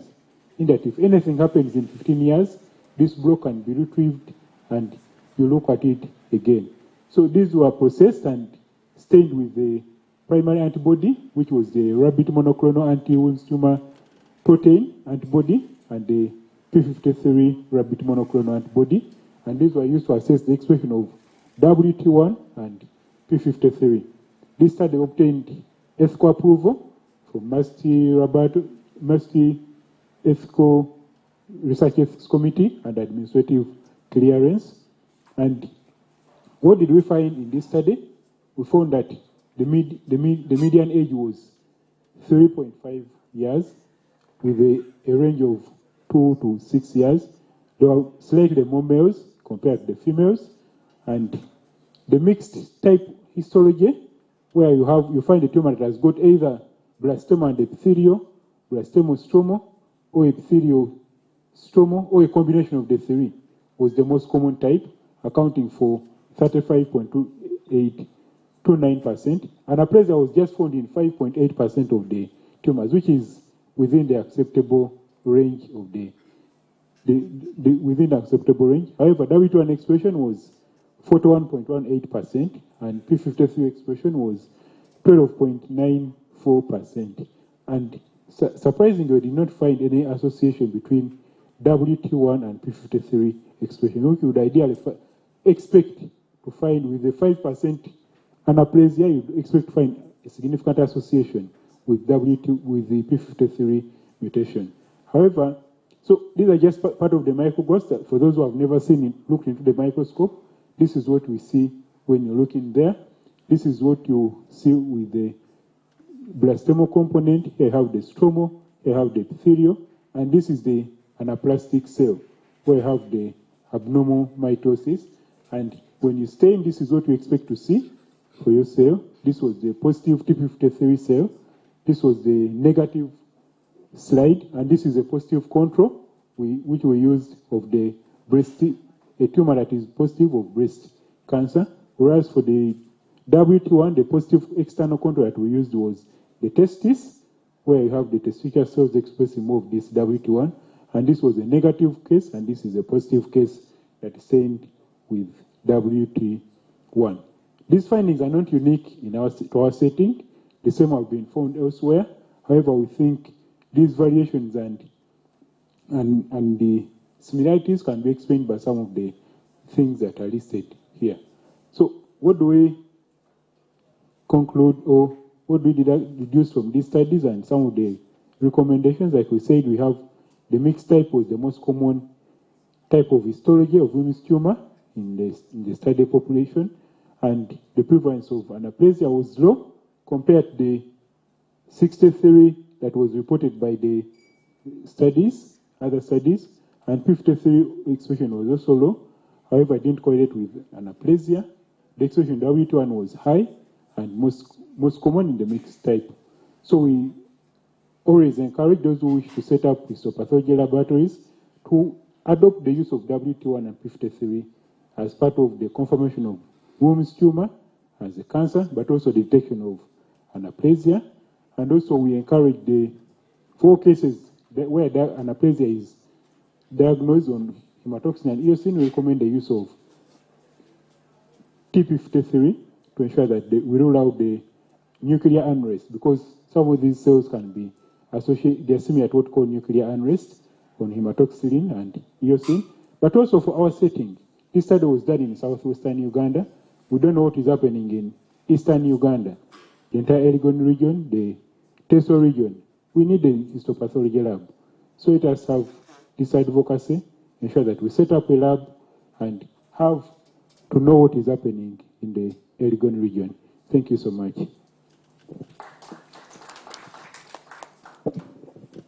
Thank you very much, Brian. Thank you for the nice presentation. This is one of the first presentations on cancer, I think since yesterday as we started the symposium. So you can take your seat while we wait for any questions that will follow.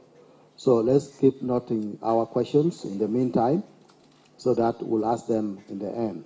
In the interest of time, let me take this opportunity to invite the next presenter, and that is Nabete Maria Marion. Marion, you're welcome. Are you there? Please.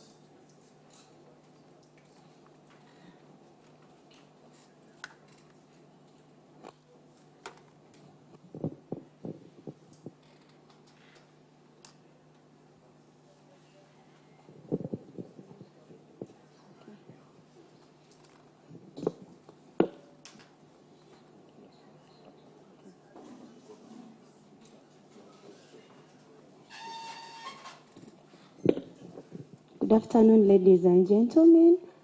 My name is Nabate Maria Marion. I'm a third-year student, and I'm doing a bachelor's of nursing, of science in nursing. I'm going to present to you my research. It's about prevalence and factors associated with preeclampsia among pregnant women attending antenatal care at Busolwe General Hospital, Eastern Uganda, a retrospective study. I wasn't alone during this research. I was with my other colleagues who helped me in this. So the background of the study, preeclampsia is a hypertensive disorder of pregnancy, and it's normally in pregnant mothers having a gestation period above 20 weeks.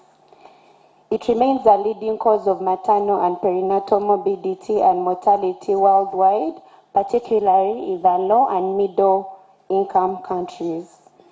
In Uganda, it ranks as the second leading cause of maternal death, although in several studies have documented its burden in other parts of the country, like in central Uganda, western Uganda, and we have limited data being collected in the eastern Uganda. And according to Ministry of Health in 2021, according to Ministry of Health in 2021, the first leading cause of maternal death was postpartum hemorrhage, that is 45%, and then preeclampsia was taking 15%.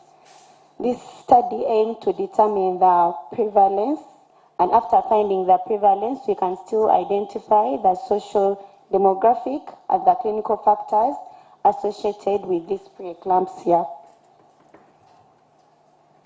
The method used, we used a retrospective cross-sectional study. We used 5 days, that was from 16th to 20th June 2025.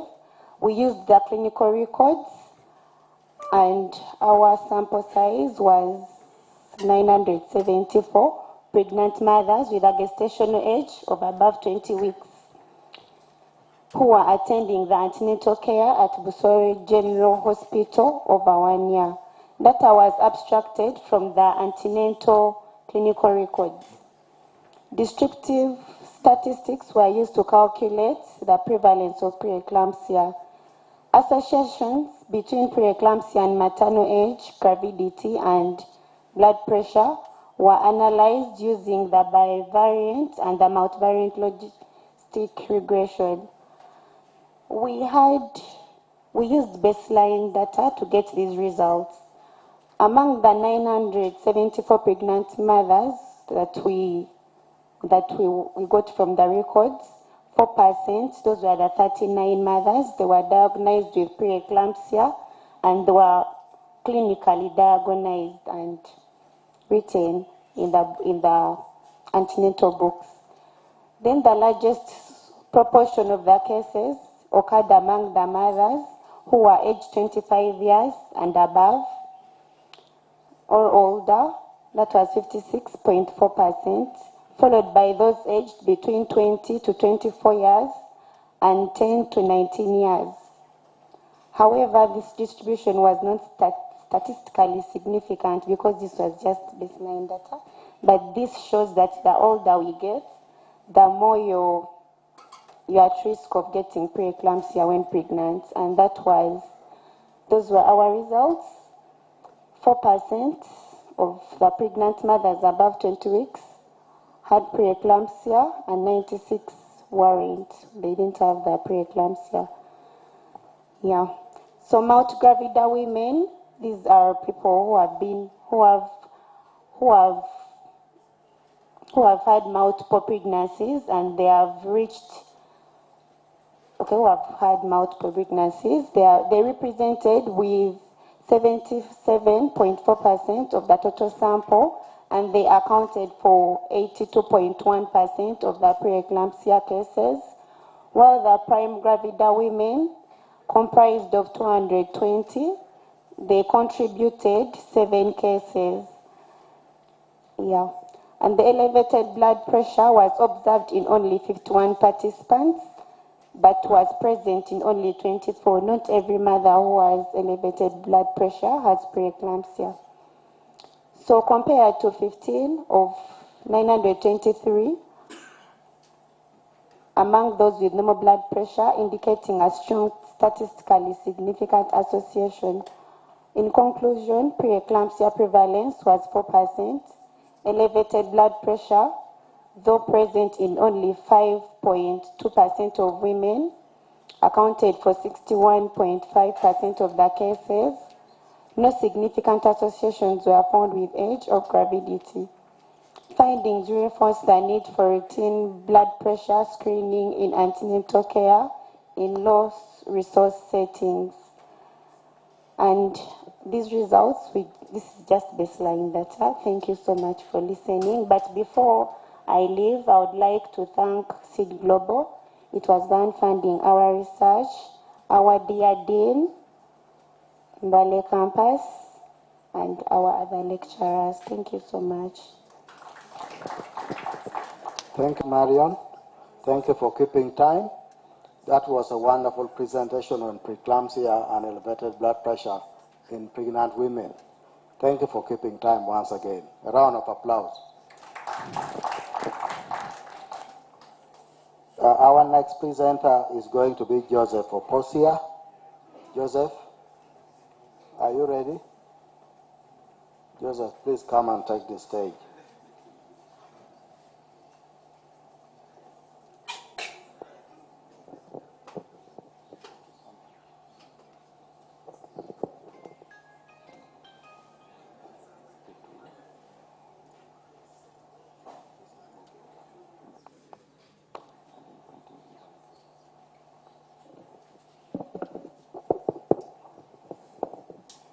Thank you so much, the organizers of the symposium,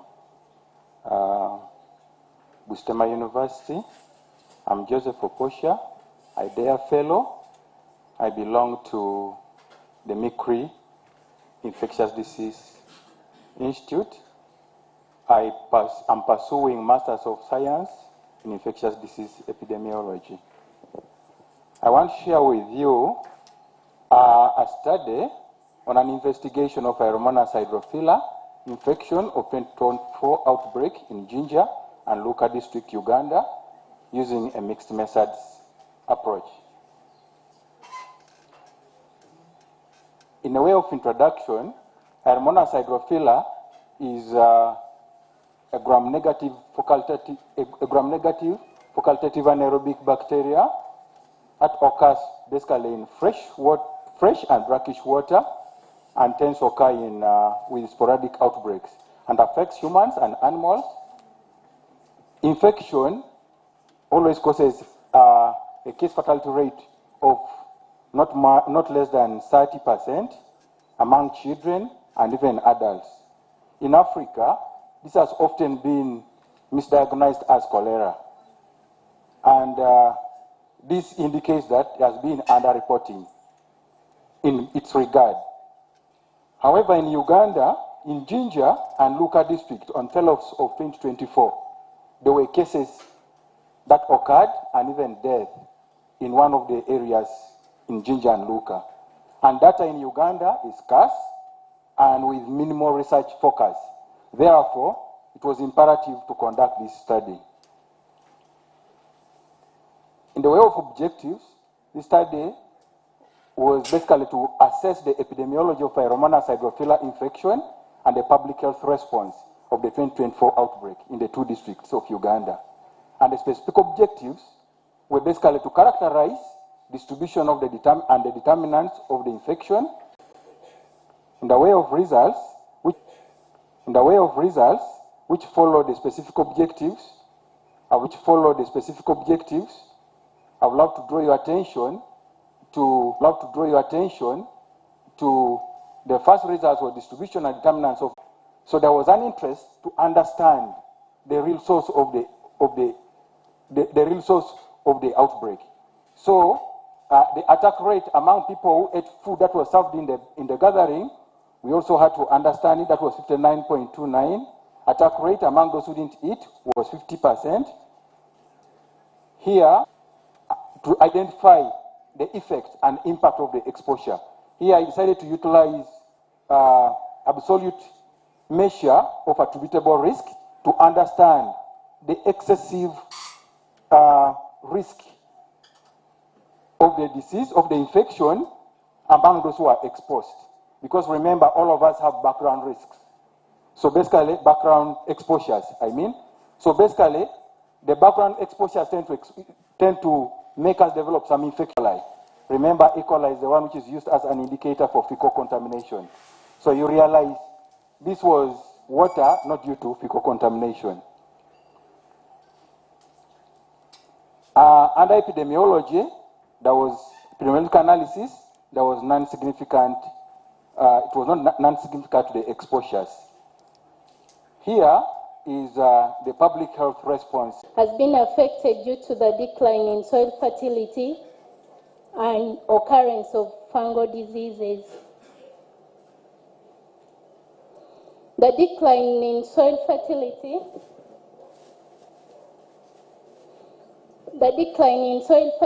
is attributed to intensification of agricultural practices, overuse of agrochemicals, and overcultivation. They lead to exhaustion of essential nutrients in the soil and disturbance of the microbial diversity, as well as soil and water pollution. Soil-borne fungal diseases affect the production of maize, reducing the yield by 10% in sub-Saharan Africa. However, application of biofertilizers and biocontrol agents could be used to reverse these challenges. Most biofertilizers and biocontrol agents used in maize production contain trichoderma. And trichoderma improves the growth of crops by inducing production of growth hormones like auxins and gibberellins, and also enhances nutrient availability and uptake. Trichoderma also regulates soil microorganisms in the rhizosphere through competition, antibiosis, and mycoparasitism. That is an illustration of how trichoderma improves the yield of crops and regulates soil microorganisms. Our focus of study, we assessed how the application of trichos affects the fungal diversity in the rhizosphere and yield of maize, specifically how it affects the relative abundance of the fungal species and the yield of maize in the rhizosphere, and also the correlation between the relative abundance and then the yield of maize. Identification of the fungal species was majorly macroscopic and microscopic.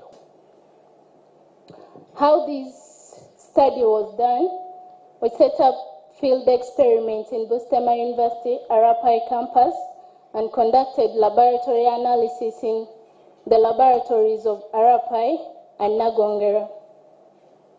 In the field, we used randomized complete block design, while in the laboratory, we used complete randomized design. The experiment had 10 treatments in total. The research materials, we had longe 5 maize seeds, 3 formulations of trichos, that is the trichos folia, trichos seed coat, and trichos soil biofertilizer.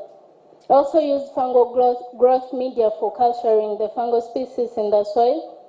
The cow urine was applied as a solia to provide additional nitrogen. Nematide and carbiac was used. NPK was applied in microdose as a negative control. That is the experimental treatment where we had soil trichos application and their combinations. Soil sampling and collection. We collected soil samples before planting, at vegetative stage, at tasseling stage, and physiological maturity. This was collected at the rhizosphere of 10 plants per experimental unit. Fungal isolation was done using the walk-up soil plate method. And morphological characterization was both macroscopic, that is using an aided eye, and microscopic, using a microscope. The data collected was analyzed using ARA package. We analyzed Shannon diversity and species richness using the vegan package in R, ANOVA and LSD, which is the least significant difference, was also performed to determine the differences between the diversity index and species richness. Pearson correlation test was conducted to determine the relationship between different fungal diversity matrices and the yield of maize.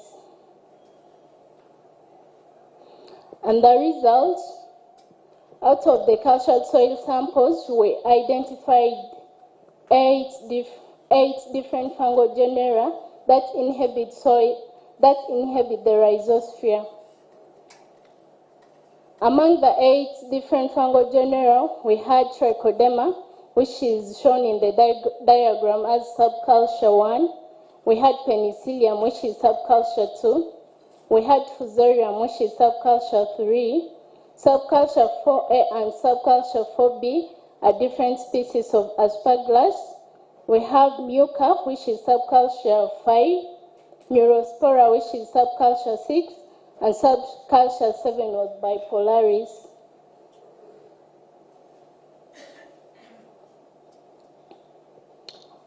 Analysis of fungal abundance showed significant differences among the treatments. And T8 had the highest colony forming units as compared to T9, which is the microdose of NPK. T8 is the combination of trichos folia, trichos seed coat, and trichos soil biofertilizer.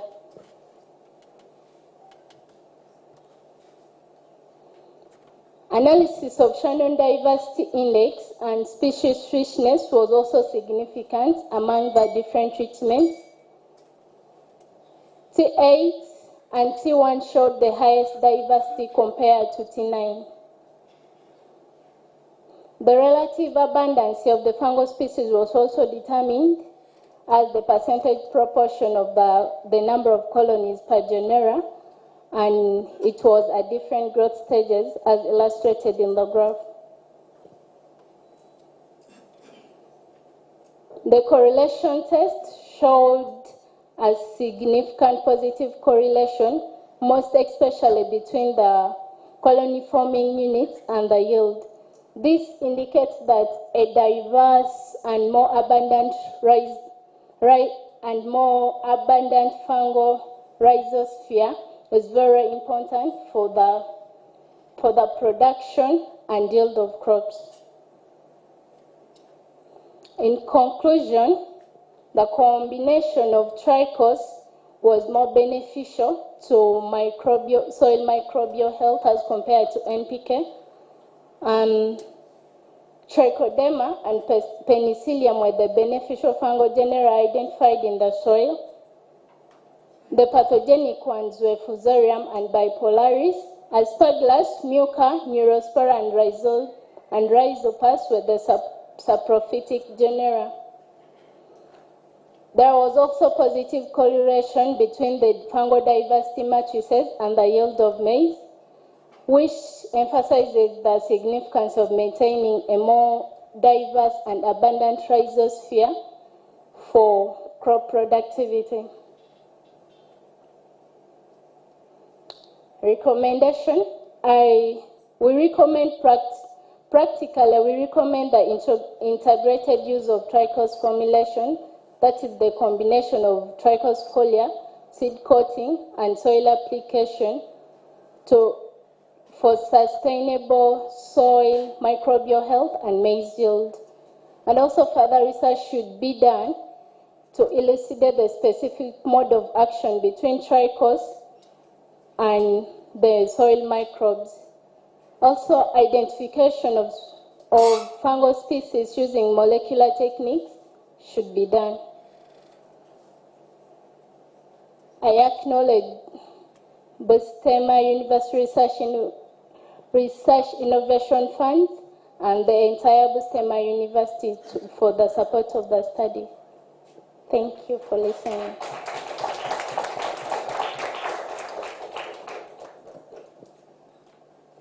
Thank you very much, Sylvia. You can take a seat. I hope everybody is taking note of the questions that are arising during the presentation. So before we proceed with the next presenter, we are going to have a brief video interlude. But in the interim, while the video is coming and after the video, we are going to have Hassan Kasoja come to present. So prepare. Hassan, get ready to present afterwards. That will be followed by Owere Bernard. Owere Bernard will follow Hassan. Yes, get ready. And then we shall conclude with William Okiror. Okiror William, I hope you are present. So that will conclude this session. So the ICT team, can you have the video briefly? You realize this is a session between us and lunch, so we shall try to conclude faster before we can go for lunch and get energized for the afternoon, the rest of the afternoon sessions. So the last presentation on TRACOS was also, you realize TRACOS is developed, one of the products developed from Busitema University here. So to prevent development of aflatoxins that cause cancer. So not only does it prevent the aflatoxins, but it also improves soil fertility, as we've seen from the previous presentation. So please proceed with the video.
People look down and tired and exhausted and hungry. So I want you students to imagine a time like this, and Professor Yahya Gavamukulia is coming, and is coming to teach black ox beam gene for antimicrobial resistance. How attentive would you be? You can imagine. And of course, it's high time that lecturers and facilitators began to think of models that would rather interest students in the topics that they are delivering. We would rather need a shift from the traditional way of having people seated and giving them all these biological and biomedical terminologies and technologies, but rather we have them interested, right? So that they can drive their learning by themselves out of interest and not just coercion because they expect marks, but because they are happy and excited of what they're doing. So that is a model that we tried together with Dr. Joseph Mpaji and so many other 7 universities in Uganda. And this is basically interesting and engaging healthcare students in innovative approaches for antimicrobial resistance containment. Hassan Kasuja, and I teach clinical microbiology at Clark International University. So we could all have had, and for the people that are not in the medical field, you would have heard probably that the antibiotics or the medicines that you were using previously no longer work, okay? That is antimicrobial resistance. So throughout our talk, I'll abbreviate that as AMR. It's killing more people than malaria and HIV combined. Previously, malaria has been a threat, HIV, and they are still threats, but this is killing more than both what those diseases are causing. So clearly you see the problem ahead. And a lot of money is being spent to treat infections from antimicrobial resistance. 3.4 trillion US dollars, not just UGX, globally, okay? And of course the burden is to the patients to a very big extent, okay? They spend days and weeks in facilities. The morbidity and the mortality are increasingly getting very high. And you can imagine an era that we get into where antibiotics can no longer work. People would be dying of small, simple infections. Now, where I come from in Uganda, and Buganda particularly, we have a saying that goes, emitiemito, loosely interpreted as the young trees are thick in the forest. And it is from this where we developed a model to think that let us interest pre-service healthcare professionals into, we ally with them in implementing strategies against antimicrobial resistance. Of course, a key driver for resistance is inappropriate use of antibiotics. And Uganda is ranked among the top countries that are inappropriately using. I think we are in the top 4 countries in the world, if you've looked at the GLASS reports, okay? 2023 GLASS reports ranked us, I think, number 3 or number 4. 3 days back, there was a GLASS report that is out. I would encourage you to look through it. So, and speaking to what Professor Dan was saying, we sat with Dr. Mpaji and so many other colleagues, and we realized that so many universities are lacking competences on global health security and antimicrobial resistance. Very big competences, very many of them. And that was in comparison to the WHO competence guide for antimicrobial resistance training. So what did we do basically? We worked with the Antimicrobial Resistance Subcommittee, the Pharmaceutical Society of Uganda, and a key implementing partner, Management Sciences for Health, and we reached out to the faculty deans. At the time, I think we reached out to Professor Wako, who referred us to the deputy dean. So we went to 7 universities, the most populous universities in the country that are also teaching medical and veterinary. It was a One Health approach, okay? We reached out to these faculty members, and we were able to identify faculties that are interested in antimicrobial resistance, worked with them together with the student leaders, and we lobbied students as much as possible into symposium, AMR, short talks, 3 hours, the way we seated. And we're talking, we're just interesting them that you see, guys, we have this problem, it's this big, the magnitude is this big, and this is the, the part you can play to contain antimicrobial resistance. And of course, many students picked up interest, and they went on to be champions of antimicrobial resistance, as we will see when we move forward. But very importantly, they identified partners by themselves, they identified faculty by themselves that are experts, and they had these as their patrons, clinical mentors in health facilities, and then they ended up forming what we call the antimicrobial resistance clubs. So if you see I know Busitema is one of those that has the most vibrant AMR club. And I want to say that the birth of this AMR club is what I'm going to talk about. So this is how the symposia looked like, okay? We had, of course, some small funding that could facilitate meals for over 100 students for every university. And we gathered over 1,000 students in these 7 universities. What we delivered was, one, based on the curriculum gaps that we had identified, but also a few things that we think could spark interests. We gave stories to students. Of course, it wasn't really very technical. We didn't talk about genes and all those things. It was stories, telling them what they can do and all those things. And, sorry. So when the students were able to form their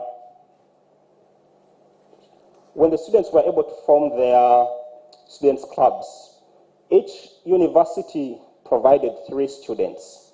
We got the students, sat with them together. This was in Jinja. Right here is Dr. Ronnie, who is the Commissioner of Clinical Health Services. So we had the Minister of Health on board. We had the Chair of the Education Committee from Pharmaceutical Society of Uganda, and all other lecturers. I think, again, the only one I can recognize is in the room is Dr. Mpaji. So we sat with the students. We organized them into a national front. And from this gathering, we are able to make the Uganda National Students AMR Charter. This is still running. It has its own subcommittee that is working and embedded under the National AMR Subcommittee, and there's so many other professional bodies. They have their own terms of references. They have their goals, leadership, and objectives, and of course run their own operations. So here are some of the key outcomes. We were able to put out 7 publications. This was by January this year, just the students. I particularly highlighted this out because you could be familiar with these students: Roger Senyonjo, Joseph Atwaro, and Andrew Marvin Kanyike. These are graduates of this institution, our host institution. And you've also known about the AMR run that is happening with students. I think it's birthed at KIU, okay? Again, this was one of the things that was birthed out of this symposium. 2 years back, you could have had students of Busitema University walking the Wanare Hill with placards, stop misuse of antibiotics. Again, this was an initiative of our efforts. But also, these students organized themselves and were able to win grants and prizes that are estimated to 170 plus thousand US dollars. There was a lot of community engagement. Students would go to wards and teach people. Students would go to market themselves. Ward-based education, ground rounds, and there was also a lot of social media campaigns that were happening during that time. Particularly the students here, their AMR club has formed short videos, so many of them that have been running on YouTube. I wanted to play one. I don't know if this will happen.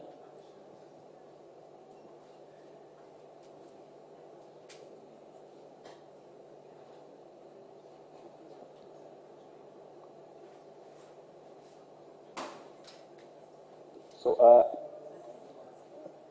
I see it playing actually here, but the display is the issue. Okay, I will trust that you could look up some of these videos. Very short videos, about 1 minute, 2 minutes, but they are students. And again, from this, I want to show you the power and impact of energizing students to lead their activities, okay?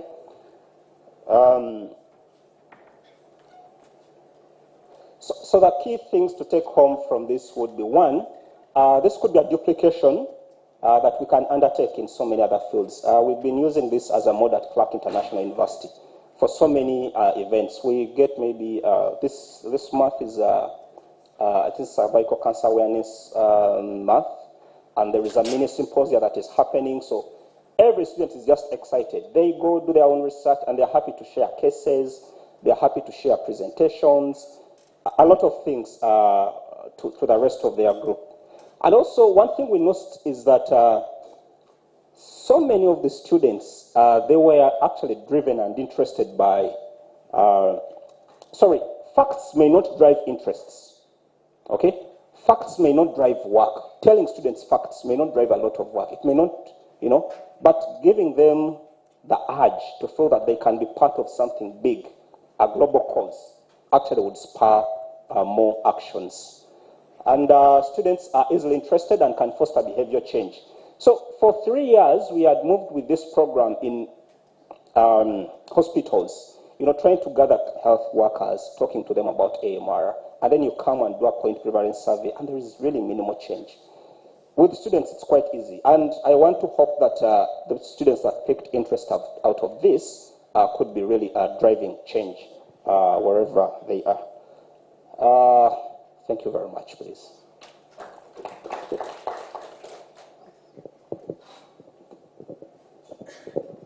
Thank you very much, Hassan, for the nice presentation on antimicrobial resistance.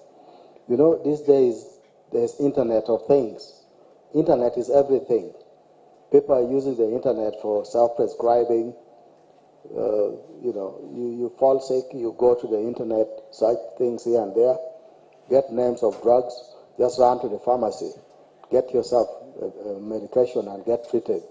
And that is causing to antimicrobial resistance. That is abuse of medicines, just to say. So thank you very much for that presentation. Possibly there could be some policy formulation restricting, regulating prescribing at the pharmacies. For example, if somebody goes with a sheet of paper with the name of a drug, which is not officially prescribed by a qualified medical doctor, possibly they should not be sold. They should not be allowed to buy such medicines because the source would not be clear. I'm just thinking, possibly that could help with antimicrobial resistance.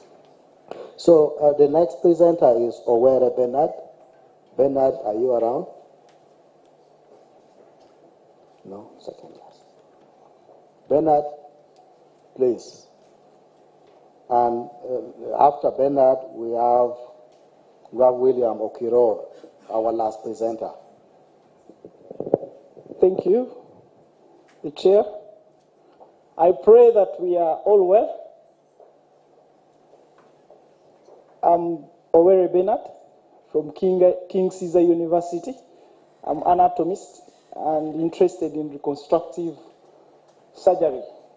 So I'm going to be talking about AI-enhanced 3D models in Global Virtual Reality Case Conference for surgical care in low-income countries.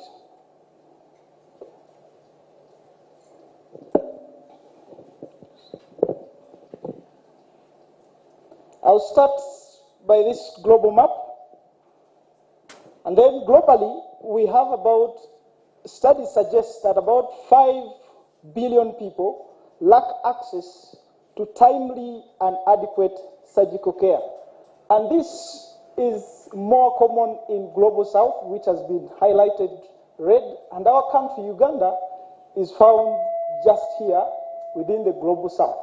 And studies which have been done locally, about 1 to 100,000 patients. The ratio of surgeons to patients is 1 to 100,000, almost less than that. And this ratio is further affected by frequent cases that have been registered routinely on our roads, the trauma, the border injuries, the burn cases that we see occurring in day-to-day basis.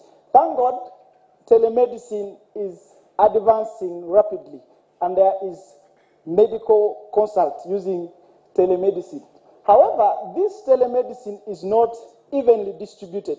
In Global South, Global North, that is in Europe, we have 3D images being reconstructed from CT scans, from MRI images, so that there is planning either for educational purposes or for planning for better management of the patients. However, in our setting, we can count these imaging modalities. For example, in Eastern, we don't have more than 5 or 6 CT scans. MRI, I can't tell how many we have, but what I know is that is really, really, really very low. So what happens? is that our surgeons who opt to do telemedicine, they opt for 2D images. They use WhatsApp, they use emails, they use video calls. So what is the problem then?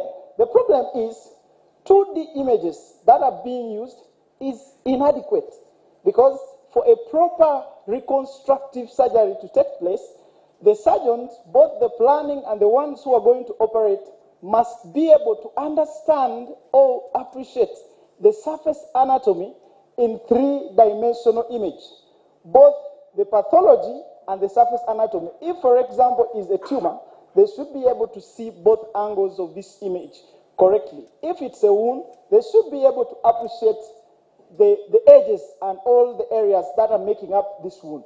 So we came up with a modality that we need to utilize the advancing telemedicine, the augmented realities, the virtual realities, the mixed realities, and both realities, so that we can improve on teleconsult.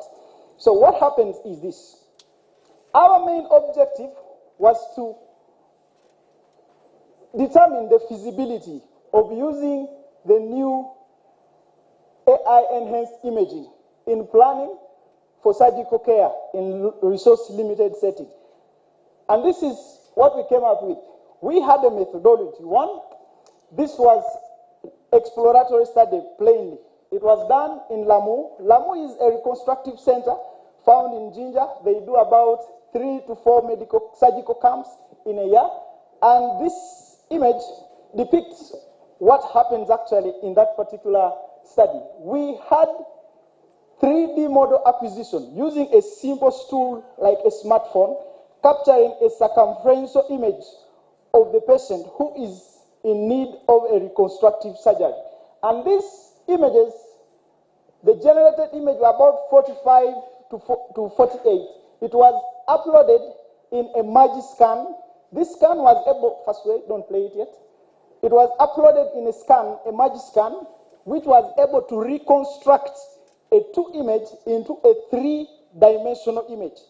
This 3-dimensional image was then uploaded into a virtual reality space, which we called a virtual reality theater, so that the local surgeons who are here can collaborate with those who are more expert or experienced than them in planning for this particular surgery. For example, this is one of the patients that participated in this surgery. You can play that video. And this is how that virtual reality platform looked like after uploading this image. It allows you to draw marking where you propose maybe incisions should be made, or where you think a flap should be made, anything that you desire. And you can also change the colors of this marking to fit the need that you have. You are also able to rotate this image.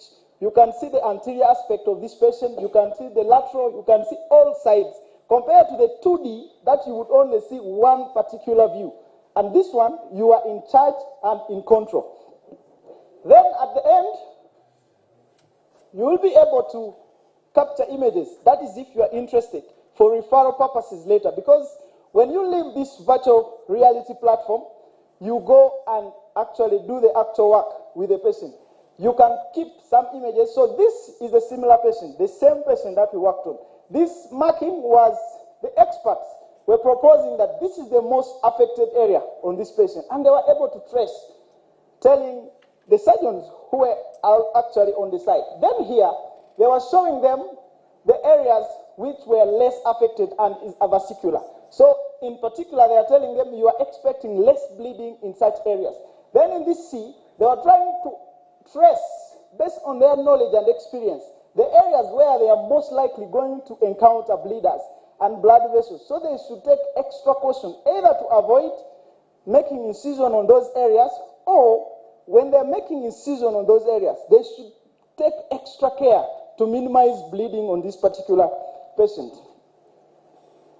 Then here is another participant in this study. This one shows a tumor or a mass, and we are able to trace the outline. Unfortunately, this is a 2D that I'm showing you, but in that reality class, you can rotate in any direction that you are interested in. After tracing, they are now proposing the kind of incision that should be made to address this particular case. At the end, we were able to capture a number of data. So now, in data analysis, our focus was on feasibility and the user experience.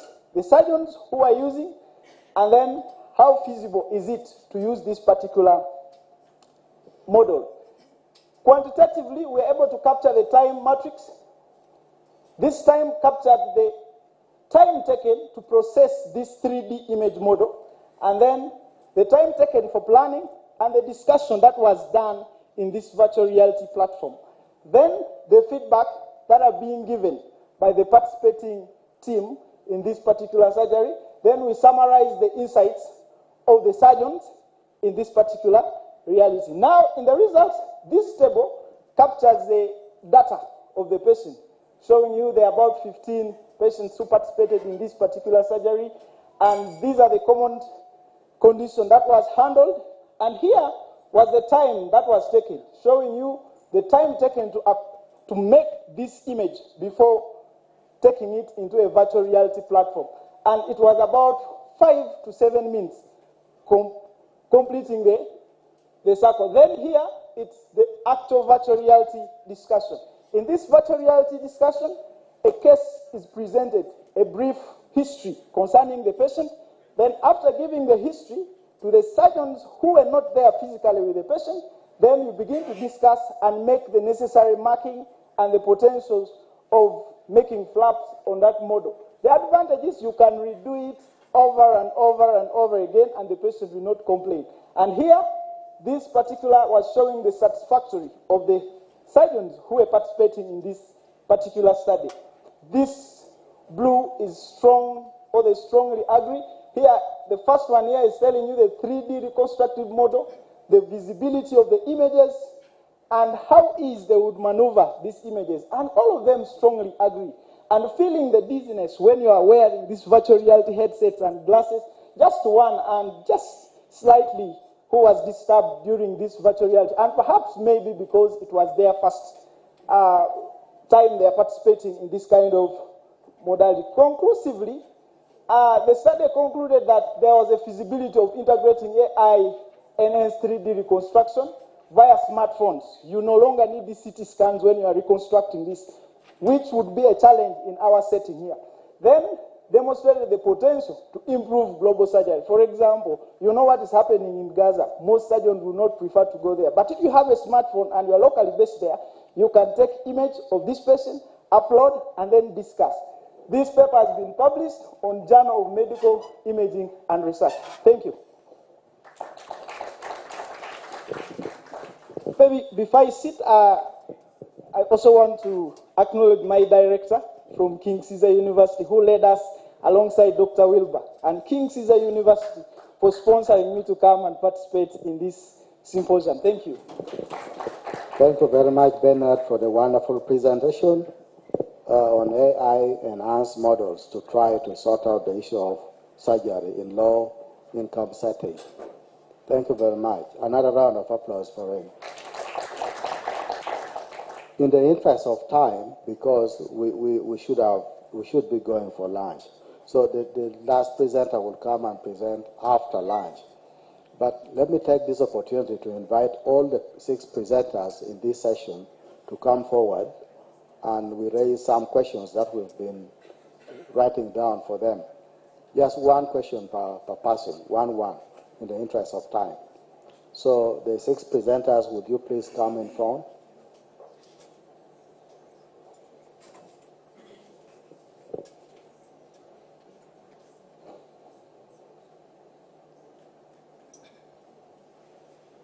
Yes, let me invite just one question. I don't expect more than 6 questions thereof. So one question per presenter, and then you take note and you'll respond. Thank you very much. Question to Hassan, Clark University. Thank you for the nice presentation. You talked about community engagement, social media campaigns. My direct question is, do you have a feedback mechanism to complete the community engagement and accountability loop? What are the communities saying? How do you capture this feedback and analyze, process, and integrate into, to improve, for improvement of what's happening. Thank you very much. That was to Hassan. Yeah, thank you very much, Dr. Senkumba. My question goes to you. You told us that in your tissues, what you call WT was about 5%, which to me, as a novice epidemiologist, means that could have been closely to by chance. Then you said we could extend the study to all regions. I didn't get why. Is that agent prognostic? Why? Why should we get interested in expanding the study to other centers within Uganda? I didn't get the reason why. Thank you very much. Where Bernard? My question goes to Maria. Thank you so much. It's about the PET. I would really want to know her definition. And then she says she got 974 women in a period of 5 days, but then she didn't tell us records. And then she didn't tell us which years she considered. So I would want to know the years she considered. And then, as we know, ANC, I really would want to know her PET definition, because at ANC, I don't know that she got. Thank you very much. If there are no more questions, yes, one more question over here. My question goes to Kasuja about the MYR, if I'm not mistaken. Yeah. Given what you have just presented, what have you tried to consider the question why the populace goes for self-medication? Thank you. Thank you. Yes. Good afternoon. My question goes to Joseph. Thank you for that wonderful presentation. I was wondering why you didn't adopt triangulation method to actually see the result from the quantitative method and qualitative method, to see how both align so that you can have robust results. Thank you. Okay, so we are closing the question session. Let's turn to the answer session, starting with Marion. Where's Marion? Good afternoon once again. My definition for preeclampsia. Preeclampsia is a medical condition characterized by elevated blood pressure that's above 140 systolic and 90, above 90 the diastolic blood pressure. It's also characterized by proteinuria. Those are the two significant characteristics. And sometimes, in some mothers, we shall also have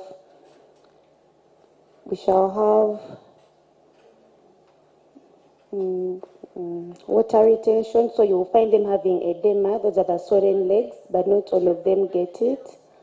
And then they asked about the period. We used the antenatal books in the 5 days, but the period, we just did a retrospective study that was from 2024 June to 2025 June. And the people who attend these antenatal services, they are always being diagnosed by the clinicians, and they have what we call the risk book. That's for the antenatal, the people attending antenatal. And by the time you are in the risk book, they have diagnosed you with preeclampsia already clinically. Yes, thank you so much. Thank you very much. Hassan?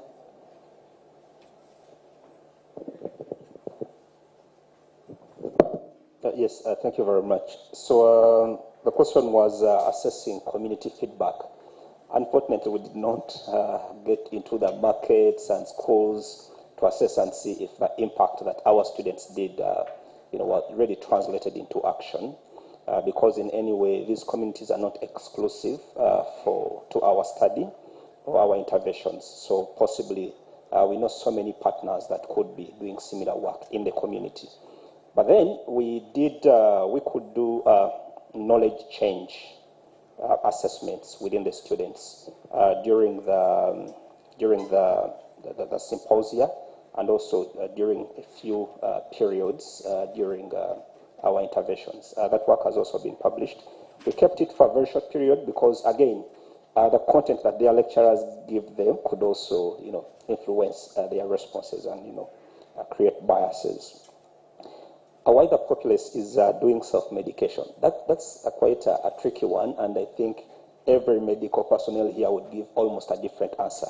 But again, it starts with the pharmacies and drug shops where these people come, and they'll give you 500 to give them metronidaz, and you give them 2-3 tabs. I think it starts with the regulation of the pharmacies and drug shops, over-the-counter administration of medication. But at the center of it is poverty, and at the center of it is greed from the pharmacist to collect even the smallest they can against the professional codes, with so many other factors, of course. Thank you very much. Bernard, you didn't have a question? Yes. Good afternoon once again. Thank you so much for the wonderful question. You asked about WT1 being at 5%. I think this wasn't true. WT1 expression in our study was 41.12%. It was P53 expression that was at 5.88%, roughly 6%. Was it by chance or it was the real expression? I would say this was actually the real expression because the antibodies that we use, we do what we call optimization, whereby you first run like 20 samples before you actually use the real study samples, and you see whether the antibodies are working and whether you have the right concentration. So I don't think this is by chance, and this actually is correlating with what has been reported from other countries and the Western world, where they report a prevalence of about 5 to 10%. So anything above 10% should really be worrying. So I don't think this was by chance, neither is it forged, because someone may say, maybe this is under the mango tree data. No, this was real laboratory data. So why do we need to extend this to other regions? It's because if you don't diagnose, you never know what is going on. But you see people continuing to die. So there is need for us to do diagnosis in our region and know what is happening. Other regions are doing something. We have all the people who are having, children who are expected to be having cancer. Children we think that have this kind of tumor in our region, we send them to Kampala. So they are not counted as part of the Eastern region. So we keep celebrating that Eastern region doesn't have women's tumor, but in actual sense because we are not doing the diagnosis. So that's why I think we need to extend these studies to different parts of the country, set up centers of excellence in each region, and be able to improve the health services. Thank you so much. So I think that marks, okay, one more here. Thank you so much. That question of why the mixed method, where qualitative and quantitative was involved, is really a very sensitive question and so great. The reason is, when you look at in epidemiology and you consider only conducting a quantitative study, there are some things that you're going to miss. For example, behaviors of people, food handlers. Like here, a scenario, there was an involvement of a grandson who attended a burial, but he became responsible in serving pilau. And him and his colleague were all infected, and they died also later on. You can see when you do your p-values, you cannot identify that there was somebody who was sick, a food handler was ill, and was serving food. Okay? So mixed methods, a qualitative part helps you to pick other areas where quantitative could have not addressed. And specifically, I adopted also the HASP approach, which is basically used in formal factories where they do production of food and they follow up preventive measures to ensure there are no hazards in the food. But here, because we did not have a systematic approach to identify a source of this outbreak in a qualitative way, this approach of HASP was basically so nice. I had to adopt it, and it worked very well as a traceability approach. It's what made us to manage even to identify all the processes step by step, and even identify these people who were sick and served the food and later on died, and even identify the water sources where water was collected for us to pick samples to take to the laboratory in the time of the primary data collection. And then also the 717 metric of WHO, which is used for assessing the effectiveness of a response measure during an outbreak or a public health emergency. It has a quantitative and a qualitative part. Like when you are trying to search out for bottlenecks, that could have hindered a proper response. Like where I found there were shortages of commodities for sample collection, quantitatively, it was hard to pick it. But through the key informant interview, the qualitative approach had to work. That's why mixed approach method came in. Thank you so much. And was able to address this, and I was able to actually link up with Ministry of Water and Environment also to take action on the water source, the borehole, which was there, so that this does not reoccur in the community. And that's why we say every outbreak, there must be a multiple way of conducting a response. Not only in a rigid way that you have to look for p-values, you have to look for what, you're going to leave people vulnerable to more exposures as time goes on. Thank you so much. Thank you. I think that marks the end of the answer session. A round of applause to all the presenters. Another round of applause to all of us for listening attentively. And I want to thank my colleague for co-moderating this session. I think let me hand you over to the program manager. Thank you. Thank you very much, Dr. Joseph Francis Hokelo, for chairing the session and the rapporteur. It's lunchtime. I request we use 1 hour maximum, but I'll be ringing the bell at 40 minutes time. So we should be back here at 3:30. Thank you. Who is nearer to God? Marion, you can pray for us. Let's humble ourselves for prayer. In the name of the Father and of the Experts, and that keynote address will not take more than 30 minutes. And after that keynote address, then we shall have a series of presentations thereafter. Without wasting any other time, our chairperson for this first session is none other than Associate Professor Rose Chalo, who is going to be the chairperson for the first session. We are going to have a keynote address. Welcome with me, Associate Professor Chalo.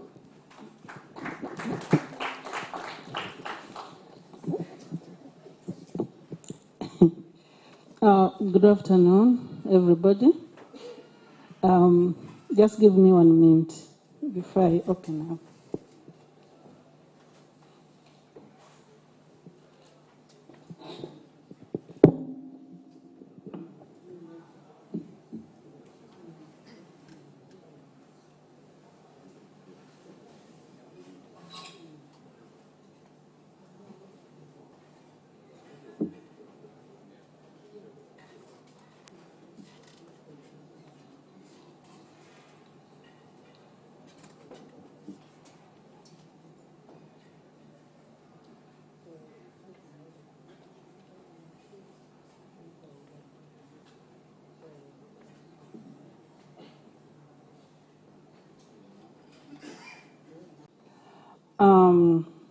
My name is Rose Navide Chalo. I will be chairing this session. I have the honor to introduce to you Dr. Sam Mwidu Mblaiteye. He's a medical doctor by training, and he's a medical epidemiologist. Currently, he's working in the USA with National Institutes of Health, NIH, and his interest is in cancer, specifically Burkitt's lymphoma. He's a consultant with Rain Care think tank, and currently he's helping us as a consultant with the Busitema University Population Research Cohort, which is in the process of being formed. He has worked in a number of countries in East Africa, Malawi to mention but a few. I cannot exhaustively tell you about Dr. Samuel Mlaiteye. Probably he will add on by himself. Dr. Mlaiteye, you are most welcome.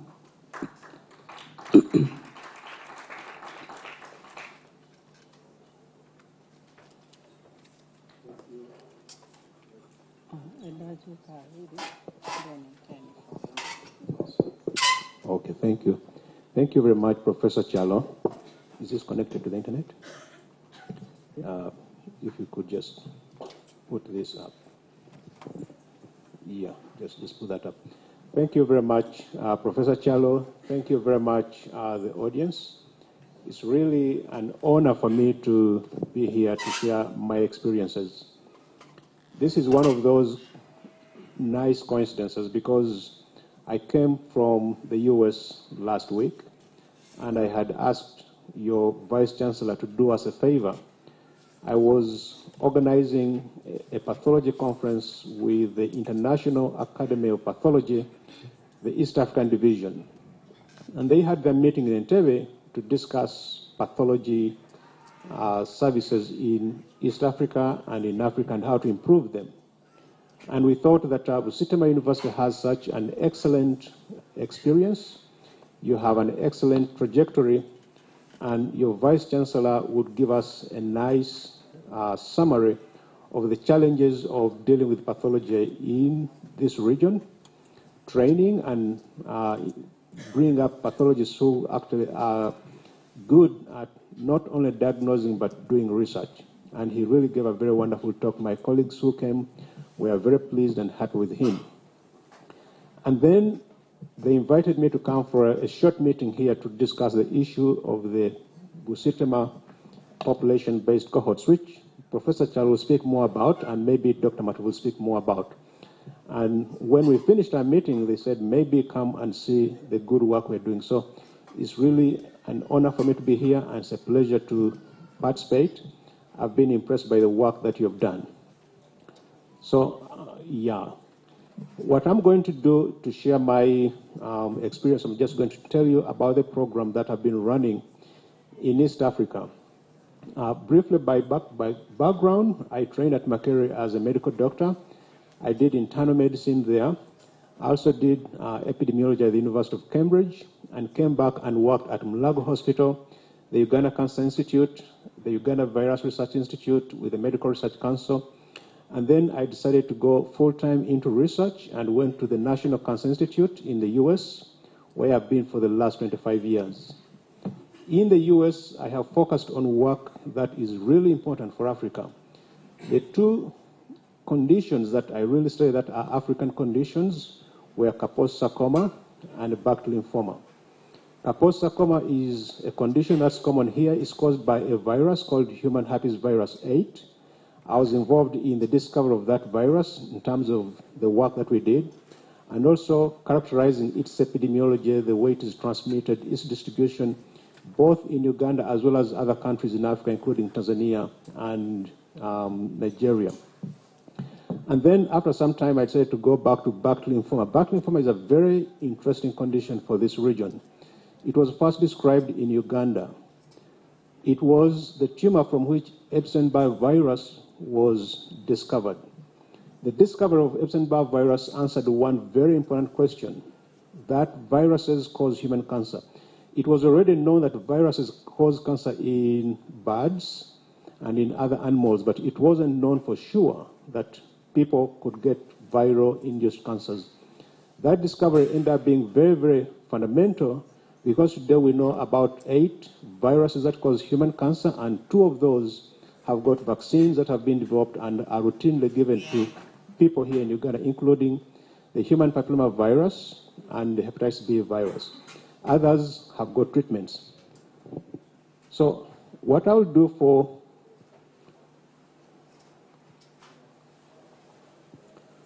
let me just so he went to my web page. I think I can just kind of show you. This is my staff page at the NCI. So if you want to know about me, go to my staff page. You'll find a lot of information there about me. But let me just tell you about my study.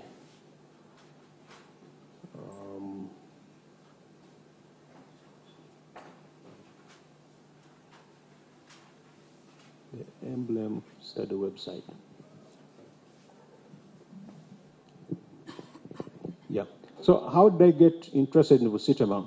I began doing a case control study of Burkitt lymphoma in East Africa.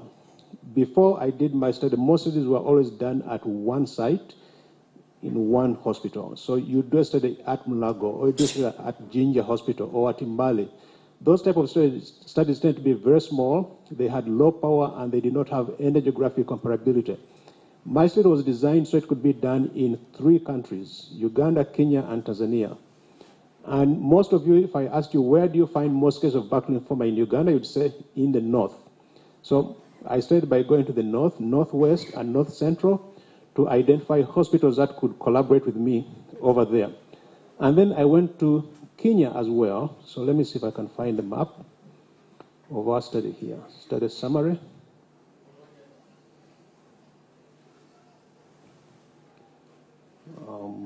Design. Yeah. So that map shows where we did our study. Let me see this. Yeah. So you can see in Uganda, we went to northern Uganda, northwest, north central. Kenya, we went to the Nyanza province and the western province. And then in Tanzania, we went to Mara, Mwanza, and Geita. And it was one time when I was in Kenya at Eldoret at Moi University that I was discussing with the people there, and they had a visiting team from Busitema University. I was really intrigued. You know, you come from Busitema and you're working with the people at Eldoret. They were discussing COBAS, I think, COBAS and One Health initiatives. And then I realized I was missing an opportunity of just crossing the border from the other side of Kenya to this side of Uganda and then establishing a collaboration. So I did contact the Vice Chancellor and I told him, I am working on this side of the border. Would it be possible to work on this side of the border, on Burkitt lymphoma? That discussion did not move very, very fast, and our study has been finished, but we came back to figure out how we can actually build on those discussions to establish a new cohort. So what is Emblem? Emblem is a study of children with Burkitt lymphoma compared to controls from the villages where these children came. We selected 300 villages which we were able to map and systematically survey and enroll controls. We enrolled about 4,000 controls and about 1,000 cases. From both of those groups, we got samples, blood, saliva, and tissue for the cases. And then we also got some survey controls. So these were controls that were enrolled from entire villages. So that we could compare the selected controls, which we call matched controls, to survey controls. Our goal was to confirm several things. First of all, that there are genetic factors that predispose to Burkitt lymphoma. The second one was the type of malaria infection that predisposes to Burkitt lymphoma. The third one was to confirm that EBV contributes to Burkitt lymphoma. I want to speak a little bit about the genetics. For genetics, we used methods. So let me just this slide, when you go back to my website, everything is there. It just gives you the enrollment schema. So I won't spend too much time on that.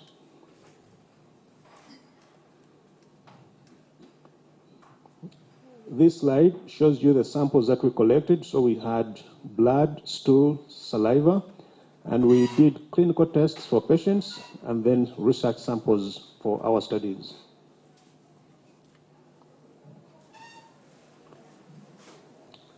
This slide summarizes the enrollment characteristics. This is for the website, so it's not very clear there, but you will get a chance to actually go to my website and see everything. It's right there.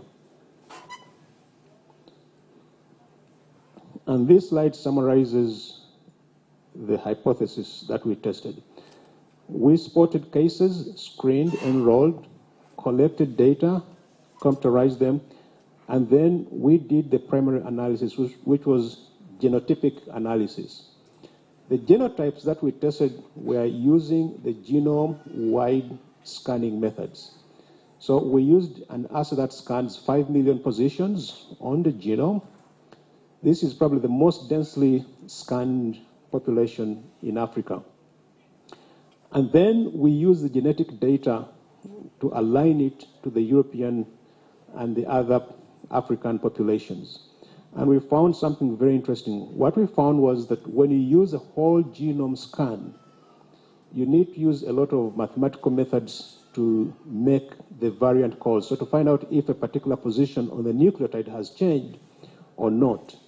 What we found out was that when you subjected our data to existing pipelines, those pipelines failed in our cases, in most cases. For example, the pipelines failed to call the sickle cell trait.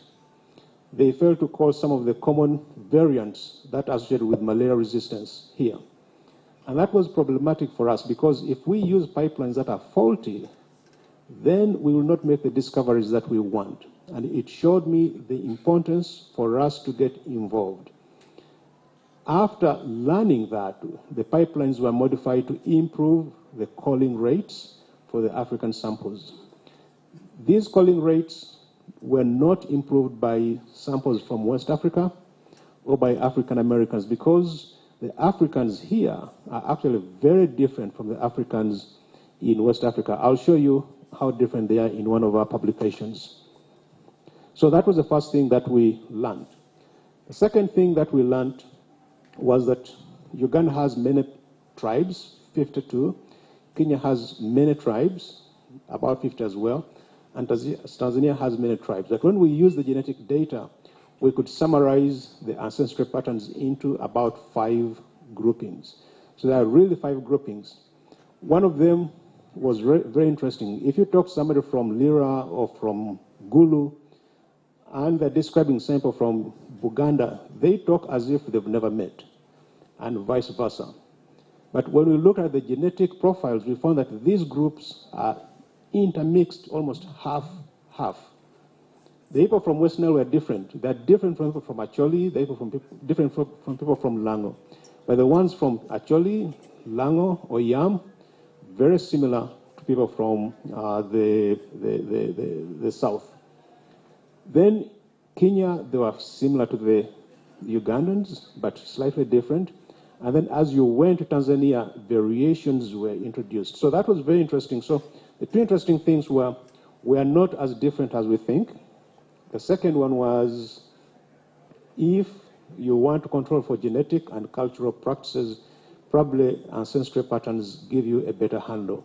So all our analyses since that time have controlled for ancestry. Let me just show you one example there.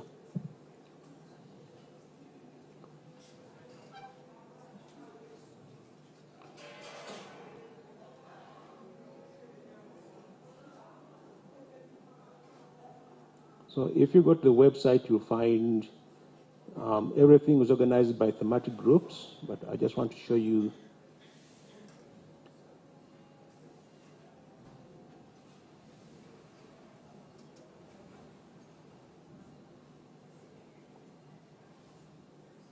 So this is the paper that we published. This work was led by somebody from Brazil. And the reason, that's the bioinformatician, the reason was because I didn't have an East African who could do it. So that's another point. If you're going to do the complex data, universities are very important in training for the next generation, things that you need to do 10 years from now. And you need to be prepared for them. So I will show you an admixture map. This is the map that's below here. So this is Ghana, which you see there. Ghana has 35 tribes, but when you look at this profile, it's mostly one ancestral pattern. So that was very interesting. These are the Yoruba, Igbo. Those groups have fought terrible wars, but they're very similar. And then here is our group. So this is Northwest. So West Nile, Alurs would be here. This is North Central, and this is Acholi. They're very, very similar. And these are Banyarwanda, Baganda. So I was very surprised. No, we are not very different genetically, and I think this is an important point to make out.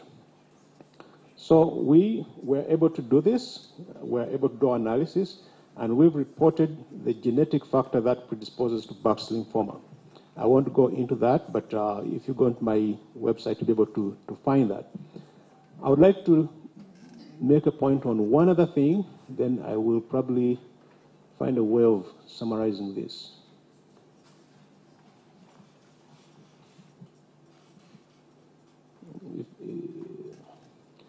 Okay. So those are germline studies. So most of you, I believe, you still teach your students that Baxter lymphoma has an endemic, sporadic, and HIV-associated type. And when I say doing my studies, I described the conditions like that. But one thing bothered me. If you looked at the epidemiology of Baxter lymphoma in the US, it's exactly the same as the one in Uganda, except we have more cases than them. But we say our cases separately from them, and they say their cases separate from us. What we did, because we had data, we demanded that we study cases jointly together. So the African cases are studied together with the American cases and the Latin American cases. And what we found was really, really fascinating. The first thing was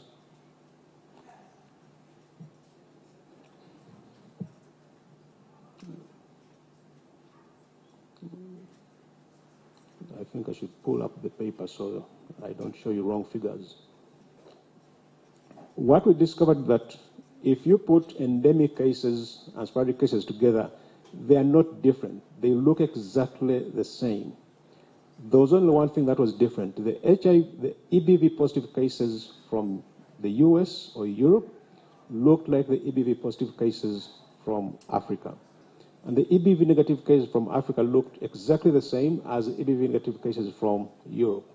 So based on that, we became aware for the first time that rather than classifying cases geographically as endemic or sporadic, they should be classified as EBV positive or EBV negative. This discovery is important because it means that discoveries in the US can be applied. So I think this is the figure that summarizes everything. If you look at everything, the cases from Africa, so you have the clinical features endemic or pediatric, or everything just settles down to either is EBV positive or EBV negative. So that's the first thing. And then we discovered there are 3 genetic subtypes that are there, which we have labeled either ICBL, DGGBL, or Q53BL based on the molecular characteristics. So what this means is that if you discover a drug that targets a molecular type of the tumor in the US, that drug most likely would work on an endemic tumor here. So that's the first thing. We know that most of the drugs that are available for Baxter lymphoma cure 90% of the cases in the US. Those drugs are mostly not available here. So if you introduce those drugs here, we would expect our cases to be cured to the same rate.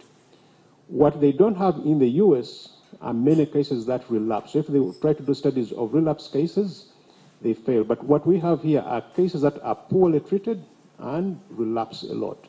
So if you have one unifying way of looking at Baxter lymphoma and do studies as Baxter lymphoma as opposed to doing them as endemic or sporadic or HIV associated, you get more power. So those are 2 findings that we've made from our study that I think advanced the field in a way of bringing us together as global scientists interested in Bucks lymphoma, as opposed to small groups that are studying cases in one area. And as a result of the work that we published, the WHO has changed the recommendation of how you should describe Bucks lymphoma. Now it is described as EBV positive or EBV negative. So I was asked to summarize a lot of work, and I think I will stop here for my work. Let me say one or two statements about the cohort, because when I was the other side, I wanted to do the cohort here, and then I wasn't able to. And then when we picked up the discussion, the university was interested in doing the cohort. There are 2 or 3 reasons why the cohort would be very important for Busitema. One, Busitema is a university that's going to last hundreds of years. It will never go away. So it is stable. It can build a cohort and grow with it. You have students. Those students can learn from the cohort. You know, what you do in terms of research, interacting with the community, collecting data, analyzing data, reporting it. You have many junior staff who need to grow and become professors. The cohort will provide you those opportunities. The government of Uganda has ambitious plans, which are either regional plans or national plans. The cohort can help you test those ideas in a population laboratory, so to say. And then you can monitor and show that there are trends of improvement over time. So there you'll be playing a role in national development and national advancement. And I would hope that everybody who is here will think of ways that they can participate in the cohort, make it strong, make it successful. And when I come back here as a very, very old man, because I'm already sort of an old man, I'll be seeing, you know, fruits from that cohort. Thank you very much.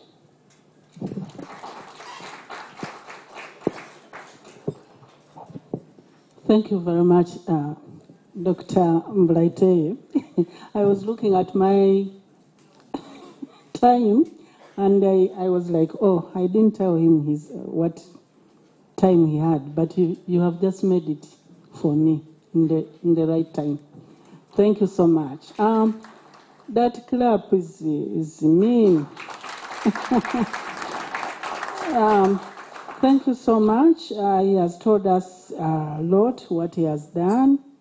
I may not be able to repeat because I will make mistakes, but he has told us about his work on Bucks lymphoma.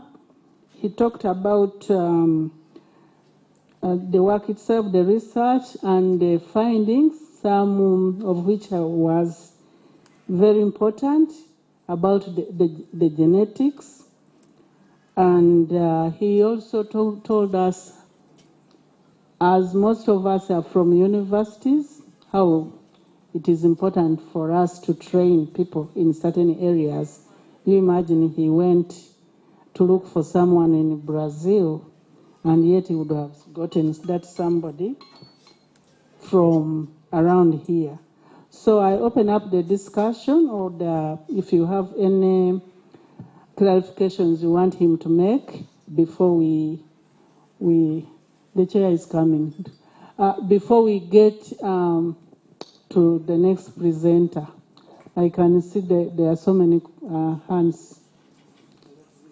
One question per person. Thank you very much, Chair. Thank you, Dr. Mbulateye.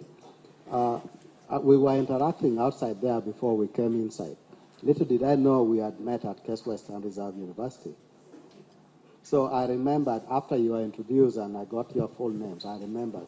You came and gave us a presentation at Case back then when I was a PhD student at Case Western.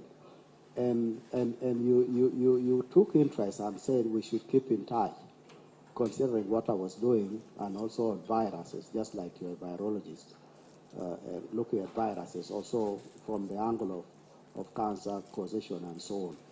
So, but I've just remembered that. So it's great to meet you again after so many years.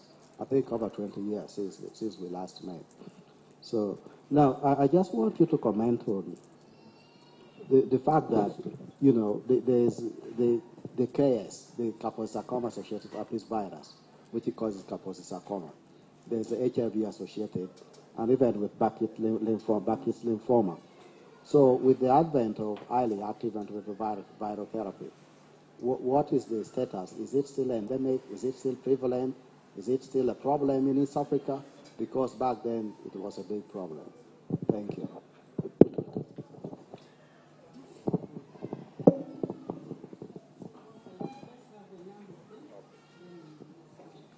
Thank you so much, Doctor, for the good work you're doing and for the contribution to science.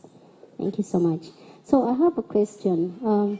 I may not have read the whole paper, but how you were screening, you said you got to some villages, and so I'm like, how did you identify the children who had Burkitt's lymphoma? Were you basing on hospitals? Were you identifying those who had swellings? And then you would screen them, and after, what would happen to those children? Then as well, if at all you identified them from the hospitals, and let's say they were under treatment, would there have been an effect of that treatment on the genetics that you're actually looking for? Any other one?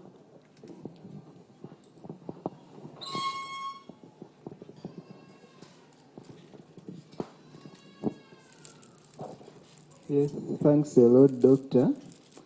I wish to read more about cancer and your research, so I would ask kindly you remind me the name of the website.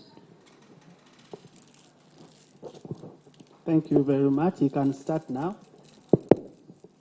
Okay, thank you very much, Dr. Okello. It's really a pleasure for you to remind me. I remember that trip, I was invited to come and speak to a very dynamic cohort of PhD students. And since you didn't decide to keep quiet, that means our interaction was positive, and I like to encourage people to be very ambitious. I think that is what I encouraged you to do that time, to find novel areas and pursue them aggressively, to be distinctive in your approaches, and to seek to share knowledge in a collaborative rather than a competitive way. That is what I shared that time, and I'm very pleased to meet you here, sharing your knowledge at this great institution. With respect to your question, Burkitt lymphoma and Kaposi sarcoma are extremely interesting. Both are associated with viruses, both are common here. In fact, we are called endemic. Their relationship with HIV is very different. For example, Kaposi sarcoma has been affected by the HIV epidemic in Africa and in the West. The risk increased in the US. At one time, it was estimated to be 10,000-fold higher. For us, we've always found it to be about 20, 30-fold higher. And that's because it was already common here. As treatments for HIV have improved, the risk for Kaposi sarcoma also decreased significantly. That today, most HIV-infected people who are under treatment and are controlled will get maybe what appears to be the endemic type, which is harder to treat and is like the endemic type. For Burkitt lymphoma, in the West, they saw a very large jump in caseload for Burkitt's. They did think that we'd see the same jump in caseload in Africa. We never saw that. Among the cases that we enrolled, less than 15 were HIV positive. So although HIV is associated with Burkitt lymphoma in the US, the association in Africa is very weak. That you could say its labeling as AIDS defining probably was contextual, not biological. So there are those differences. The question that she asked me was how we identified cases. The first thing we did was to go to areas where cases occur commonly. Those areas had hospitals that had more experience in identifying, diagnosing cases. We strengthened their ability to do that. We also strengthened their ability to take samples that were diagnostic in value, as well as useful for research. So the samples that we tested together with the Americans and the Europeans were collected frozen and maintained frozen under liquid nitrogen. So that is something like minus 140. And this was done at the two sites in Kuluva as well as St. Mary's Hospital. So we strengthened the diagnostic capacity. Our enrollment was restricted by geography because we wanted to do incidence-based studies in those areas. So cases that came from outside, like Sudan and so on, were not eligible to our study, but they received the basic care processes that the hospital provided.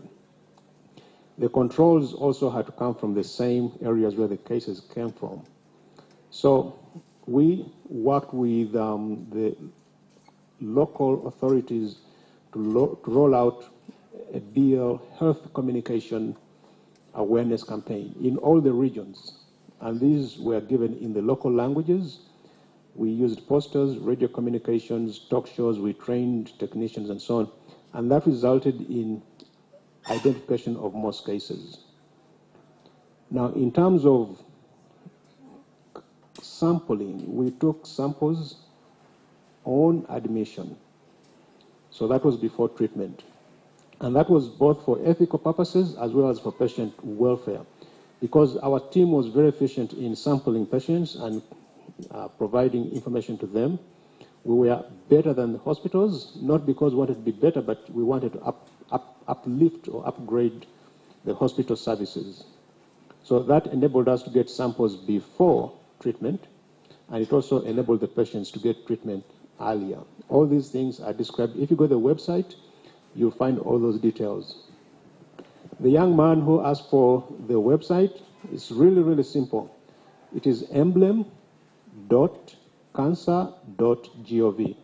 If you put that there, you'll go to the Emblem website.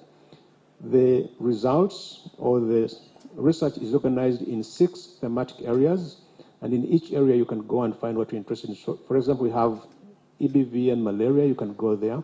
We have genetics, we've got epidemiology, and in each area you see the relevant literature there. I would like to point out one page which you should visit, and that is the resources page.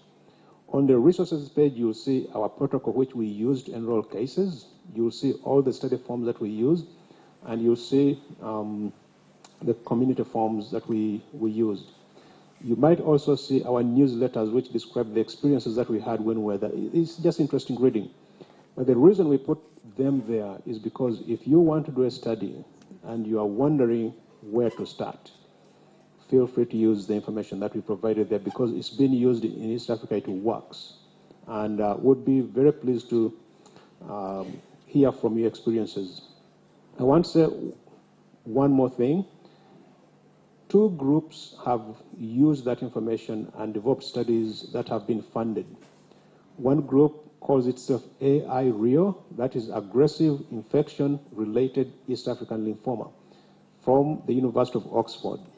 And they have a website. If you look for it, it will be AI Rio, Oxford University.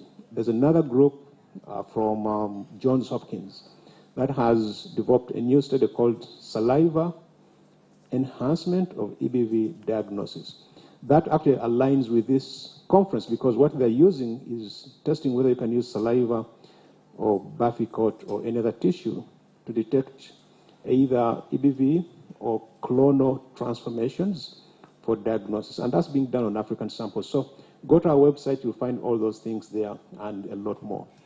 Thank you.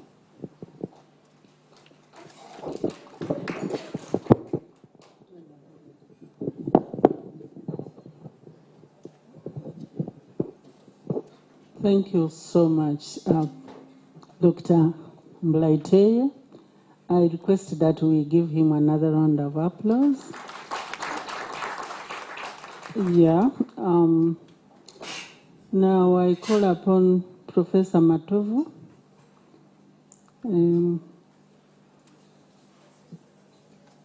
Professor Matovu, is he here? Yes? I've been told you are the next presenter. You have a presentation, but this one will not take as long as the time we gave our guest. So I remind you that it will be 10 minutes. Professor Matovu, we had him in the morning. Now, this time we are going to hear about HIV self-testing uptake. Not that, this one. Okay, we shall hear from him what he wants to present. As soon as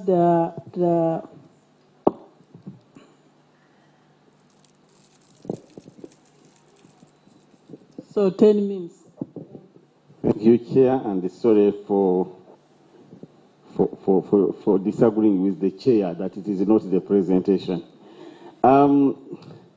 This is following up Samuel's presentation on the work about the cohort. So we thought we needed to give you a little more information about this cohort. Busitema University is trying to establish a population-based cohort. Population-based cohorts are cohorts where research is done in populations over a long period of time, and you can follow trends, disease trends, and follow health indicators, and so on and so forth. It's like the one you have with the Medical Research Council. The Medical Research Council has one in Masaka, and also in Tebe and Kampala. They have separate cohorts. But also we have the Rakai Health Sciences Program in Rakai District. And also we have the Iganga Mayuge Demographic and Health Surveillance Site. So we are trying to establish something similar to that for students, staff, and everyone. So this follows closely with Samuel's submission. This is a platform for tracking population-based health indicators, like I was saying, with project sites in Utaleja and the Butevo districts, and it will help us to answer pertinent health questions, research questions, and also provide data-driven solutions to various community health challenges. It's an opportunity to work with the districts, with the communities, to generate local health solutions to health challenges. Our key stakeholders are Busitema University, which is really running the show, and then we have Samsonite Institute for Global Health, where Sam comes from, Butareja District Local Government, and then Butevo District Local Government. The people who are working on this, we have a team, a big team of people who are working on establishing this population-based research cohort. And we have myself, Professor Joseph Matovu, as the team leader. And then we have Dr. Richard Katuramu. I don't know if Katuramu is around, but if he's not around, at least I've mentioned his name. He's a core team leader. Then we have Professor Joseph Mpaji. I don't know if he's here, but we know him as our Deputy Dean. We have Dr. Rebecca Nekaka. I saw Nekaka here. Kindly wave to the people. She's there at the back. She's a member of a founding member. We have Professor Rose Navier, the one who has been chairing the previous session and current session where I am. And then we have Dr. Dennis Sibuayo. Is Dennis Sibuayo here? Not here. We have Professor Paul Nibiachika, who is the current Vice Chancellor of Mbara University for Science and Technology. And then we have Dr. Samraite, who has been presenting here. So this is the group that is behind establishing this population-based cohort. So we have existing collaborations. We're not starting from scratch. We have collaborations that we're already working with, and including Bari Regional Referral Hospital, because we need a hospital in some cases to do certain bits of research, and we handle malaria and other infectious diseases. San Africa Research Institute, Chua Children's Hospital, the AIDS Support Organization. We have a TASO Center. As you know, those who study from here know that there's TASO Mbari. Then we have Makerere University College of Health Sciences, and then St. Mary's Hospital, Lacho in Gulu. So these are partners that we are working with and can collaborate and contribute to the research that will be ongoing in this cohort. Busitema University also works with 19 community health facilities, the COBAS sites that Sam talked about, and those ones provide a good opportunity for teaching and training students in community-based health research.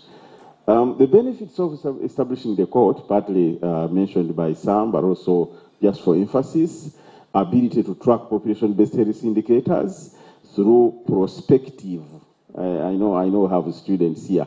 These are study designs, prospective study design is a study design where you start from now. We normally describe it as starting from now and then moving into the future, as opposed to a retrospective one. So we are going to establish a cohort so you can correct baseline data and then design interventions and follow-up preparations and track indicators.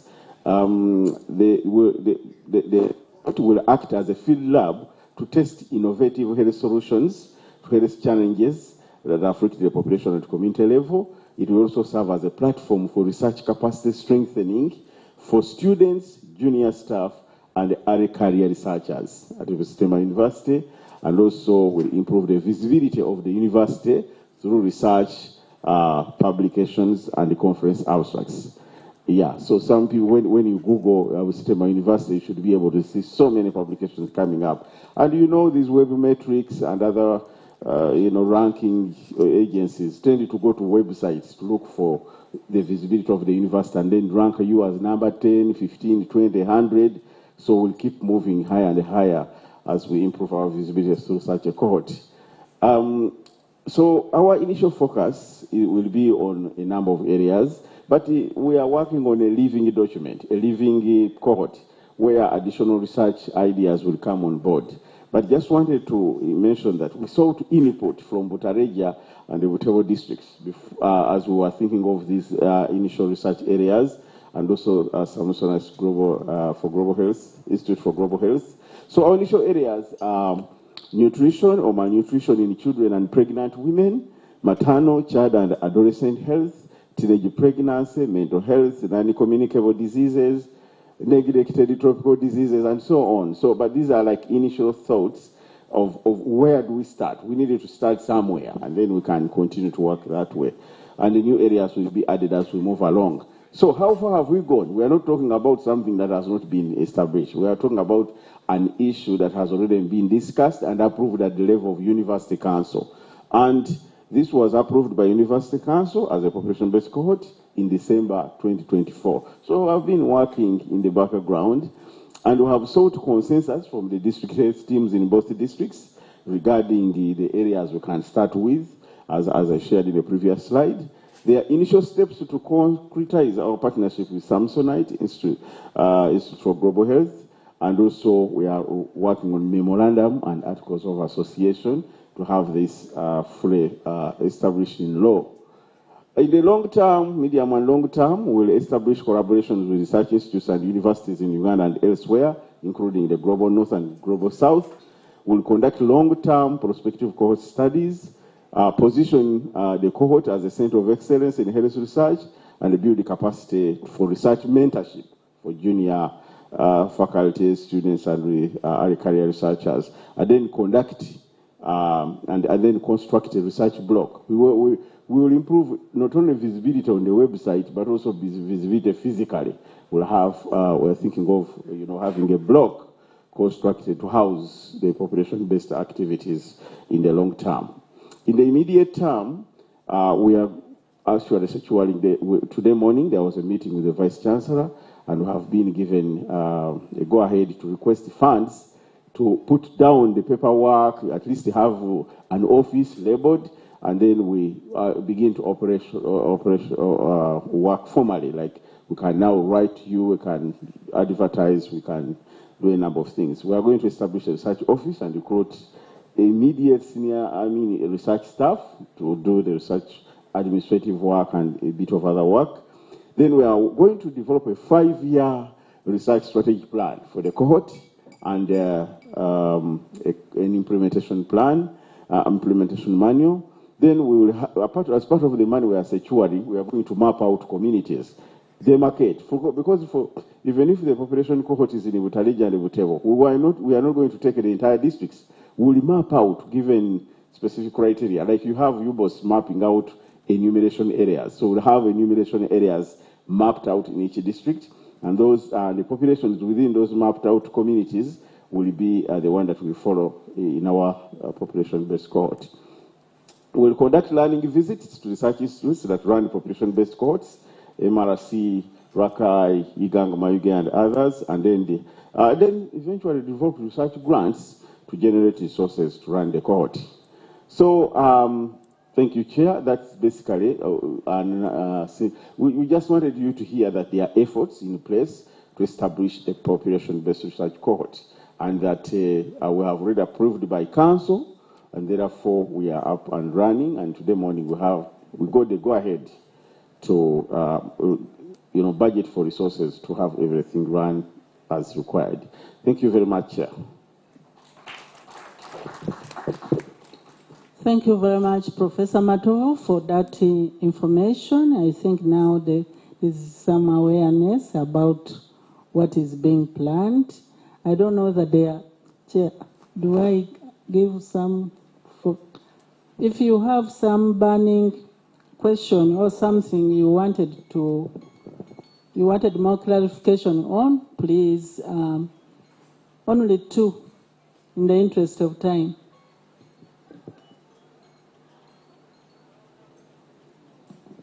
There is no one. Professor Matovu, you are very, very clear. So let's give ourselves more. And with that, I hand over to, I don't know what you are. Thank you very much, Associate Professor Rose Charonabide, for the great work you've done. Let's clap for Associate Professor. Yes, we are going to the last session of the day. But before we do that, I'm really very surprised that our Dean, why are you surprised also? He does not have a WhatsApp phone. Hope you know. If you don't know, but he has just given me very sad news. And I'm wondering how he's informed. Because it's not on WhatsApp, and me on WhatsApp I've not yet known that one of the great leaders of the African continent has passed away. And that is none other than Honorable Raila Odinga. How many have heard about it? Maybe I have just been so busy here. So it's longer news. He passed away yesterday. Now if today it's still news for me. So on that note, therefore, we can stand up and observe a moment of silence in the spirit of Pan-Africanism. Do we have a Kenyan in the house?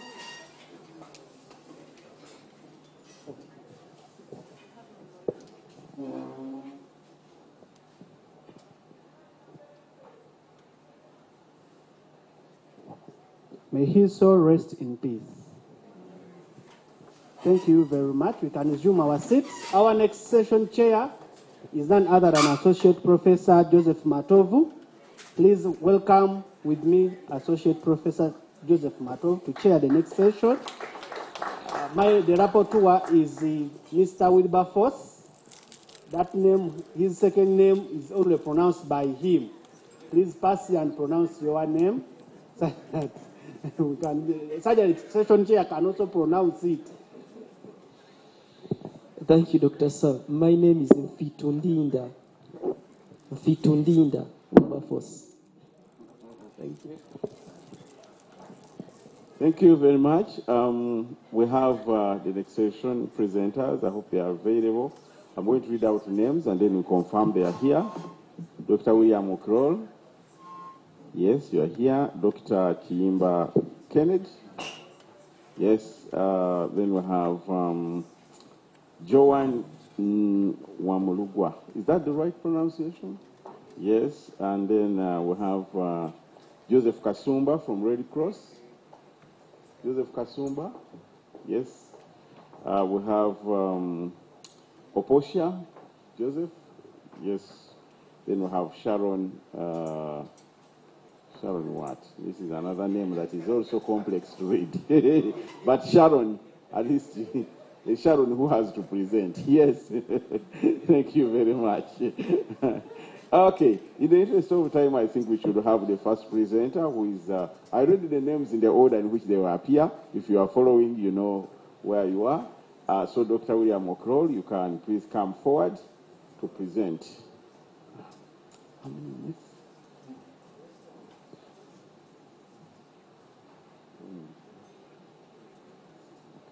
So you have 10 minutes to present. Thank you. Thank you so much, Chair, and good afternoon or good evening. I'm William Okiror. I'm William Okiror, finalist IDEA Fellow student at Busitema University. It's a privilege for me to present some of the works we have done as IDEA Fellows at on epidemiology of suspected human rabies in Uganda, which was a mixed method study, and a privilege to have been supervised by some of our lecturers at Busitema University, Professor David Mukunya, Professor Maxwell Onapa, and Dr.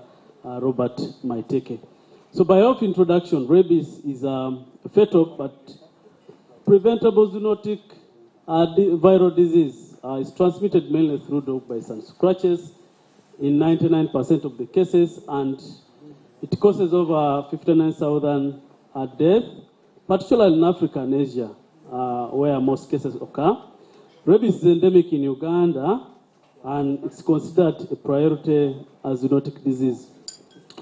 The problem here is that rabies remains a neglected but preventable disease in Uganda. We have challenges with surveillance and awareness among the population, and that often leads to underreporting. This is further coupled with limited vaccination of the dogs and cats, but also for the case of people who are bitten by these animals, there is limited access to post-exposure prophylaxis. And this is further affected by paucity of geospatial data, which could guide targeted interventions amidst all those challenges. And so the rationale and our study focus looked at two prongs. It looked at the geospatial analysis and the timeless analysis to inform, data which will be necessary for surveillance and response.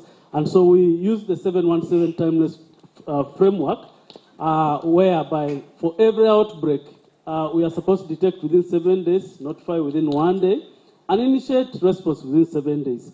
And so we applied that matrix during the outbreak of rabies in Buko. As you can see, the map on the right shows you Buko, which is a district located in Eastern Uganda. It borders Mount Elgon National Park. In October 2023, it had 4 suspected human deaths from rabies and 2 confirmed dog bites. And so our study aimed to generate practical evidence to inform national strategies towards elimination of rabies by 2030. And we're talking about a policy document. We now have a strategy, national rabies elimination strategy in Uganda, 2025-2030.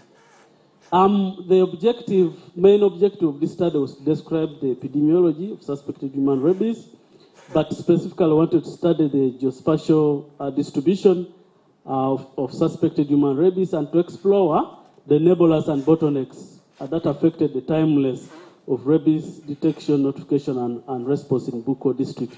And so our study employed 2 methods, the qualitative and quantitative methods. For quantitative, we did an ecological study across 146 districts, abstracted data from the DHIS2 of the suspected human rabies cases, and also the age and sex for those cases. And we used Excel to clean the data and analyze using geodata as spatial software for analysis, and also obtain shape files for analysis. Of course, at the end of the day, we had outputs such as descriptive statistics, trend analysis, and also thematic maps. On the other side, for the qualitative study, which we did in Buko, we conducted key informant interviews among the frontline responders, and this included the RRDC. The RRDC is the head of the district task force and was very instrumental when we were responding to an outbreak. But other responders included the DHO, district health officer, the district veterinary officer, the district surveillance focal person, assistant DHO, the medical superintendent, and the community representative. We conducted interview recordings which were transcribed verbatim and used Atlas TI to generate themes according to the WHO 717 themes. And this study was approved by the BALEREC. So this This slide shows to you the distribution of suspected cases by age and sex. Overall, you can see for the year 2023, adults aged 20 years and above were highly affected, and children 5 to 9 years were the second affected group. We had children below 4 years as the least affected category. Males overall were disproportionately affected, and this is the trend, the national trend as of year 2023. The rabies cases fluctuated throughout the year, but as you can see, there were 2 peaks, mainly in March and November, and lower peaks in February and August. We went ahead to separate the national trend, and we generated an overall trend. And as you can see, we have an overall rise of cases, and particularly from October, when we see the cases rising up, and that's the time actually we had an outbreak in Buko district. And we went ahead to analyze the remainder. That's the bottom curve. As you can see, it shows 2 peaks. We could have missed an outbreak around March. That's the first peak. But the next peak around November, we managed to record that outbreak in Buko district, which had actually a rabies outbreak. I'm sorry, these maps might not be very visible, but in these chloropreth maps, you can see overall that almost all the districts reported suspected rabies. But the darker the color, the more bad in terms of rabies incidents occurred. And as you can see, the Buganda district of Kampala, Wakiso, Luero, Nakaseke overall had a bigger burden of suspected rabies. We went ahead to do geospatial analysis to identify hotspots. And I want you to look at the red. Those are the clusters. The red represents the clusters, and the blue represents the cold spots, or where overall we got low incidence. So from January to March, you can see the Buganda central districts of Kampala, Wakiso, Nakaseke, Luero were hotspots. And this was statistically significant, typically p-values generated using the local Moran's eye statistics. This was similar for April to June. And I want to draw your attention in September, where we had emergence of hotspots in the Karamoja sub-region, particularly in the districts of Napak, Kabong, as hotspots. And similarly in October, still the central districts and Karamoja districts. This was not any different from November and December. We went ahead to make 2 minutes. We went ahead to do the 717. I want to draw attention to this first section. We took 67 days to detect rabies in Buko district. We took 1 day to notify, and we took 37 days to respond. These were the bottlenecks. Why did we take 67 days? There was limited knowledge about rabies by the committee. When we did the interviews, they thought actually that it was an obvious bite and it couldn't affect the person. The person was bitten in August and presented to the hospital in October with obvious symptoms of rabies. We did well in notification, but we had challenges in response, and there were bottlenecks, transport and staffing challenges, lack of preparedness plan. Buko district didn't have a preparedness plan for rabies, a shortage of vaccines, and lack of test kits, which were described. And in conclusion, suspected human rabies widespread across Uganda. We have peak incidents in March and November, and adults are disproportionately affected. Buganda and Karamoja sub-regions are hotspots. This is similar to what previous studies have found, Masira and others in 2018. Detection and response was delayed. This is not uncommon only to rabies. In the 2022 Sudan Ebola virus, it took 46 days for us to detect rabies in Mubende. And it was hinged to, challenges with community-based surveillance. And so we recommend that we need to strengthen One Health surveillance and response. We need to preposition vaccines and diagnostics during peak, before the peak month, so that we can be able to respond, scale up awareness, and also dog vaccinations. We have 2.1 million dogs in Uganda. So it's recommended that for us to achieve the zero by 2030, we need to vaccinate over 1,500 dogs annually. And that's a task ahead of us. And we need preparedness plants and test them. So I would like to acknowledge and thank Busitema University and all the IDEA Fellowship Consortium for giving us the opportunity to learn field epidemiology. Thank you so much. Thank you, Dr. William O'Croll. You can go back and take a seat and wait for the time for comments. Please take a note of any questions, and then we'll open up for questions at the end. The next presenter is Dr. Kimber Kennedy. Please come forward. Did we clap?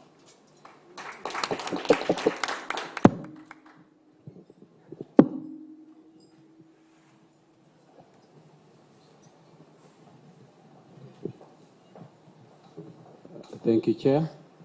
And members, good afternoon or good evening.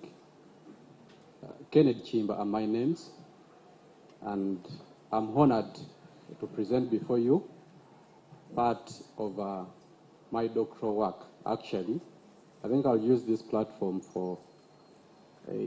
I'll use it as a training ground because I'm preparing for my PhD defense very soon.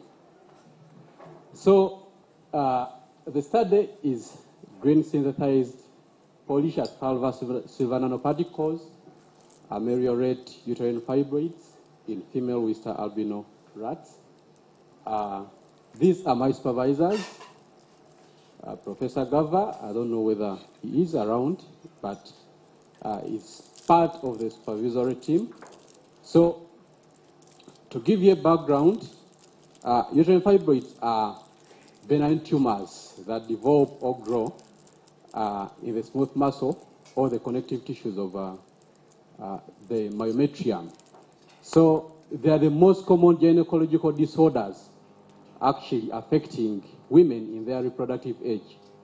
It has been predicted that over 70% of the women are affected by uterine fibroids. So the prevalence, unfortunately, the prevalence is quite high in the black population in Africa. So they pose a number of gynecological issues. To mention here a few: dysmenorrhea, menorrhagia, irregular severe pelvic pain, and ultimately affecting a woman's reproductive health and overall quality of life. So we have quite a number of interventions. We have pharmacological interventions. We have drugs like the centrally acting gonadotropin-releasing hormone analogs. I think of drugs like ruprolide. We have peripherally acting medications. Think of drugs like NSAIDs. Think of tranexamic acid. Think of the OCPs. However, these are associated with severe adverse effects, and actually they are non-curative. So we have the definitive surgical interventions. We have hysterectomy that involves the removal of the uterus. This is associated with permanent infertility. We have myomectomy, surgical removal of the fibroids. But however, statistics show that 20 to 30% of women who undergo myomectomy, they go back to hospitals after 2 to 3 years with new fibroid growths. So these are also associated with some challenges. We have the newer modalities: uterine artery embolization. We have magnetic resonance guided focused ultrasound surgery. However, these are very expensive, and most of our women cannot afford such new treatment modalities. When you look at the surgical procedures, they have so many other limitations or challenges as listed here. So in East Africa, we have this plant, polycious fulva. This is a plant used by our community, by traditional medicinal practitioners, to manage quite a number of diseases.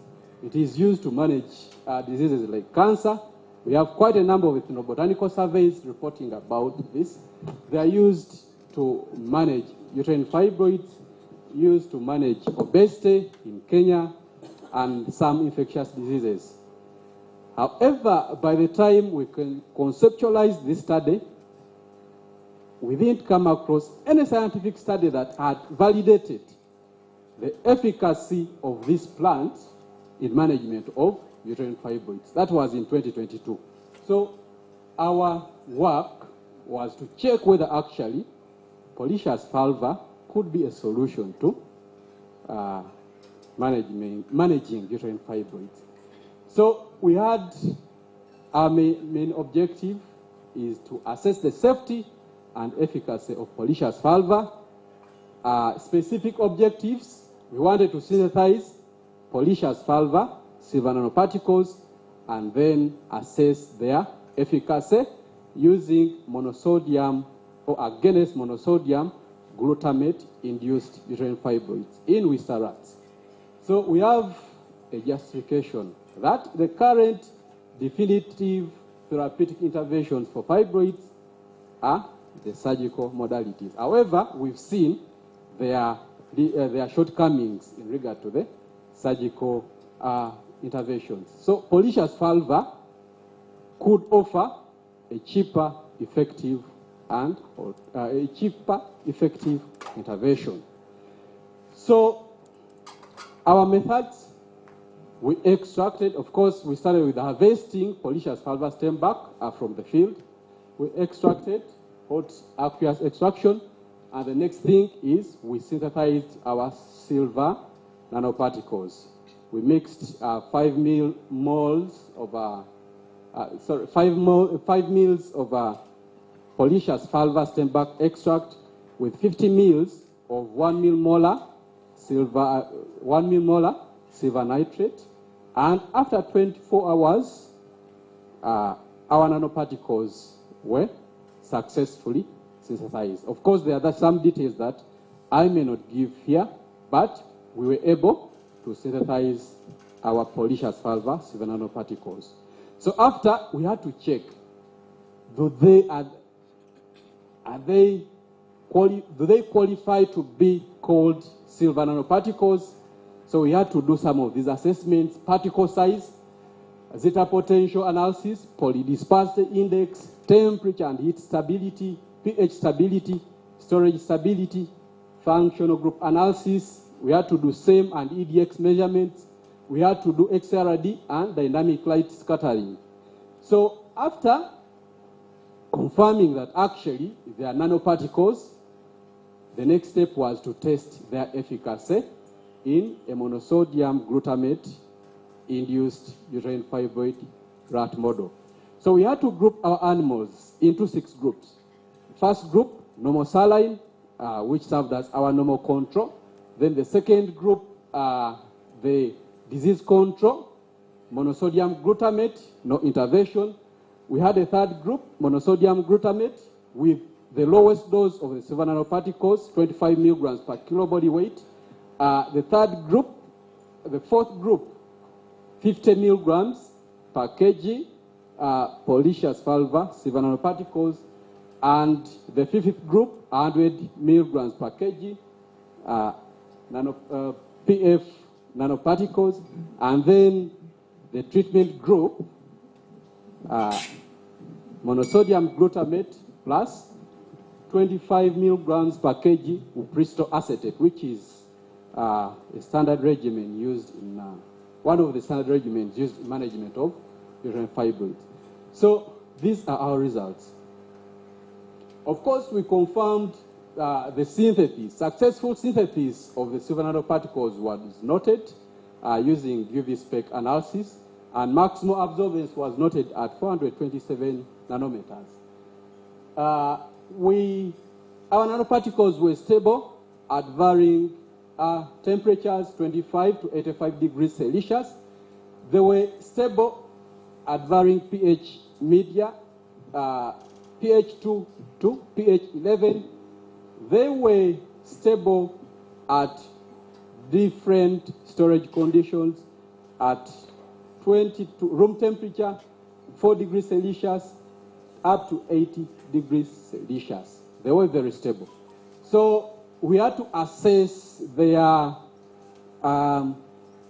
sizes, their varying sizes. We noted that actually they are in a range of 300 to 200 nanometers with an average hydrodynamic size of 107 nanometers. So we assessed the zeta potential, and it was minus 18.7 millivolts. So these results actually align with other studies that have also labored to synthesize silver nanoparticles using plants as capping agents. So the next thing we did is to compare, to assess whether actually, we had to assess whether actually our crude extract had played a part in the synthesis of these nanoparticles. So we did FTIR of the extract vis-a-vis FTIR of the nanoparticles. We noted that there were stretchings at that wavelength, and these are OH stretchings.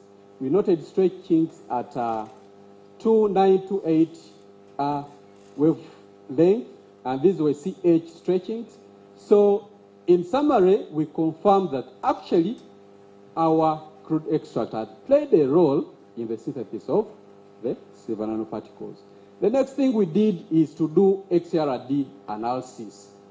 So we had a pattern that confirmed that actually this was silver nanoparticles. This is a pattern, an XRD pattern typical of silver nanoparticles, comparable to even other studies. So we did AFM analysis, and our nanoparticles were spherical in nature. We did EDX measurements, and we confirmed that actually 63% of the nanoparticle component or content was silver. We did CM analysis, and it confirmed the results of AFM. So we confirmed that actually these nanoparticles are spherical in nature. So in summary, we were able to characterize these nanoparticles, and these are the parameters. So this was confirmation that the synthetic process was successful. So we tested, of course, after treatment, we had to harvest biological tissues. We harvested the uteri, we collected blood and did some biochemical analysis, assessing serum estrogen. Serum is the driver of uterine fibroids. It is the master commander of uterine fibroids. So any agent that can suppress the serum levels of estrogen are very useful, or could be useful in management of uterine fibroids. And this was confirmed that actually our nanoparticles suppressed the serum levels of estrogen in the treated animals as compared to the disease control. The same with progesterone. Progesterone works hand in hand with estrogen to drive forward the fibroids. So we confirmed that actually our nanoparticles can also suppress the serum levels of estrogen. So we did other assessments: serum cholesterol, serum albumin, serum globulin. These are proteins that move out, that transfer, that bind some of these sex hormones and move them around the body, enabling them to bind to different tissues. So these were also suppressed. So in summary, okay, we did histopathology, and it confirms our findings in biochemistry.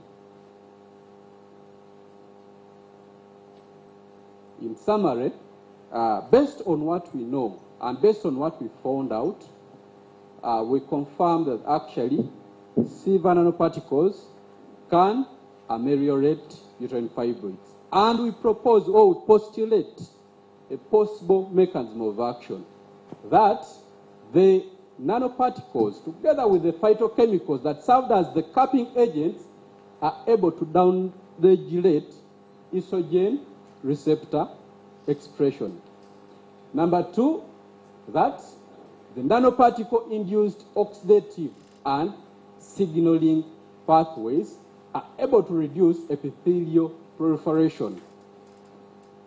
And lastly, with the reduced epithelial proliferation, the nanoparticles are able to modulate extracellular matrix and fibrosis, and this diminishes fibrous collagen deposition. And we summarize that this is a synergistic relationship between the polycious vulva phytocompounds with the formed nanoparticles to decrease estrogen receptor expression, decrease epithelial proliferation, and decrease collagen fibrosis. And in this case, these are novel agents that could be useful in management of uterine fibroids. So these results are published. We have a paper. You'll check it out. We have limitations which, in the interest of time, I'm not going to go into. We have recommendations that when some of this our work came out, we received calls from people that we've heard that you've discovered a drug for uterine fibroids. Can you give us samples? I want to communicate to this audience that we are not yet there. Yeah, this is primary evidence. So we need more advanced preclinical studies. We need other clinical trials. We need clinical trials, phase 1 clinical trials, but that can come at a later stage after our nanoparticles passing these advanced preclinical trial studies. We need to conserve some of these medicinal plants. And these are the conclusions. But in summary, polycious vulva silver nanoparticles can serve as potential anti-fibroid agents. So we acknowledge University of Nairobi. We acknowledge International Center for Chemical and Biological Sciences, who largely supported this project. We appreciate African Development Bank. We appreciate NAPRIC, where a part of this work was done, and Busitema University. Thank you for your audience. Thank you very much. I think we allowed you, since you're a PhD student, we opted to give you a little more time, but take a note that at the final defense, they may not give you extra time.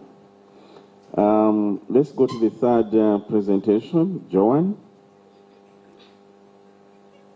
hopefully you can keep time, and for you are not a PhD student, so we are not going to add any extra minutes.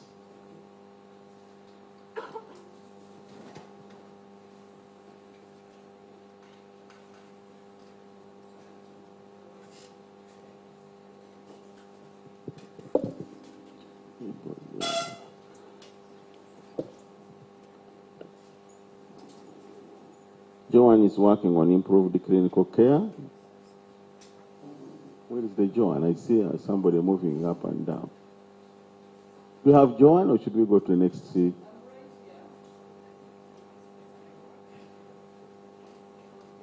I think we can go to the next.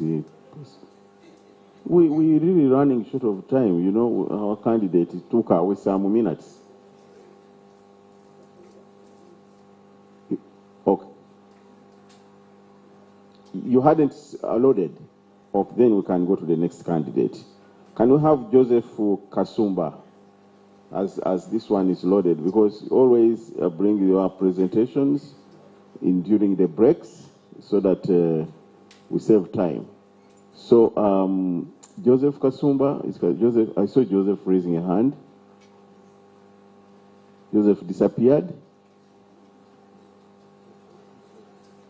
Now the question is, how do you disappear before you even ask any question at all? When we start asking, what will happen? Okay, so this is Joanne. Please, Joanne, in management of time during conferences, we load the presentations during the break time or any time in between the sessions. So Joanne is working on improve the clinical care. I think that's what you're going to talk about, and the patient outcomes following a TAT plus refresher training. Normally, we encourage that you don't put abbreviations in titles. You write the full words as expected. But go ahead, Joanne. Okay. You have 10 minutes? No, 9 minus 1 that you used while you are going up and down. Yeah, thank you. Okay, thank you very much. Sorry for that, moving up and down. My name is Joanne Wamulugwa. I hope you can all hear me. Joanne Wamulugwa. I am a pediatrician working at Mbale Regional Referral Hospital. As you can see the title, we did work last year, and our title was Improved Patient Clinical Care and Decreased Under 5 Mortality after emergency triage, assessment and treatment, refresher training and implementation at the Pediatric Emergency Unit. This is in Mbale Hospital. And this was done at the Acute Care Unit, Mbale Hospital. So in our background, the current under 5 mortality rate for Uganda is 52 deaths per 1,000 live births. This is according to the UDHS survey in 2022, the under 5 mortality UDHS survey. And if you notice, this death rate or mortality rate is double what the SDS rate is. The Sustainable Development Goal, the Global Sustainable Development Goal, is 25 deaths per 1,000 live births in 2030. But to realize we're in 2025 and we are still more than double. So we are still doing very badly as Uganda. So ITAT plus interventions were adopted in 2010. That is more than 10 years ago. But we still have suboptimal implementation of these guidelines in Uganda. We don't have a study which is assessing the impact of ITAT plus interventions in Uganda, to the best of my knowledge. So this study was, the main objective was to assess the impact of ITAT plus refresher training and its implementation on the clinical care, the mortality, and duration of hospital stay among children under 5 at Mbale Regional Referral Hospital. So the specific objectives were to assess the impact of ITAT plus refresher training and implementation on the emergency vitals for the children who have come in emergently, on emergency investigations, and also hospital stay and mortality. And we achieved our approval from the Mbale Research and Ethics Committee before we went ahead to do our data collection. In our methodology, this was a quasi-experimental survey, a before and after survey. We reviewed patient records 2 months before the implementation and 2 months after the ITAT refresher training. So we did a 3-day refresher training at the Mbale Regional Referral Hospital, and this involved 30 frontline health workers, including nurses, doctors, clinical officers, anyone in the emergency area was trained. And we had nationally certified trainers, pediatricians, and in our training, we did knowledge refreshers in emergency care for children and also skills practice in emergency care. And some of the skills we learned were being able to access the intraosseous line for children. And this is a very important skill because many times when the children come and they're in shock, severe dehydration and shock, their vessels have collapsed and it's very difficult to access their vessels and they end up dying. because of shock. So we had to train some of the things we trained, and as you can see, we're practicing how to access intraosseous lines, amongst the many other skills that we learned. So in our results, we observed that temperature recording improved greatly. So you can see the two bars. Phase 1 was before we did the refresher training. Phase 2 was after we did the refresher training. So we observed that temperature recording improved greatly from 24% to 89%. And as you can see, our p-value, that is supposed to be less than 0.001. That was very, very significant. Also, the oxygen saturation measurement and documentation improved from 25% to 83% with a p-value of less than 0.001, which is quite significant. So the training really impacted. And then we noted that emergency tests in malaria improved greatly from 69 to 89. Then emergency investigations here, HB estimation improved greatly from 50 to 91, which was very, very significant. As you can see, the p-value, less than 0.001. And also, we noted that there was a significant reduction or decrease in the mortality of these children from 5% in phase 1 to 2% in phase 2, which is quite significant.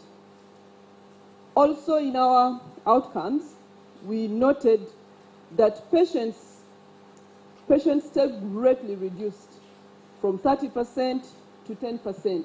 We described prolonged patient stay as patients who stay in the ward more than 5 days from the time of admission to the time of discharge. So that time reduced greatly. In the discussion, we noted an overall improved patient care and management and outcomes. More patients had emergency vitals and investigations done and documented, and this meant whenever there was an emergency vital observed and noted, there was an intervention done to avert that emergency sign. And also the patients had their investigations done, meaning if a patient had a reduced HB or had a positive RDT, action was done. Patients got treatment immediately and they got blood transfusions immediately, and this helped to improve in their outcomes. We also had a reduced prolonged hospital stay, meaning that more of the patients who came to the hospital returned back home alive and not so much stayed in the hospital. And also, very importantly, there was a reduced under 5 mortality. So we recommend regular refresher training, ETAT plus trainings in our institutions and in Mbale Hospital and also in other regional referral hospitals all over Uganda. We also recommend supervised implementation at the pediatric emergency units. Thank you for listening, and I acknowledge Ministry of Health. I acknowledge Busitema University for giving us the opportunity to present this work, and all those pediatric association and HAPI for funding this work. Thank you very much for listening. Thank you for keeping time. And we now move to Joseph Kasumba of Red Cross. Is Joseph Kasumba there?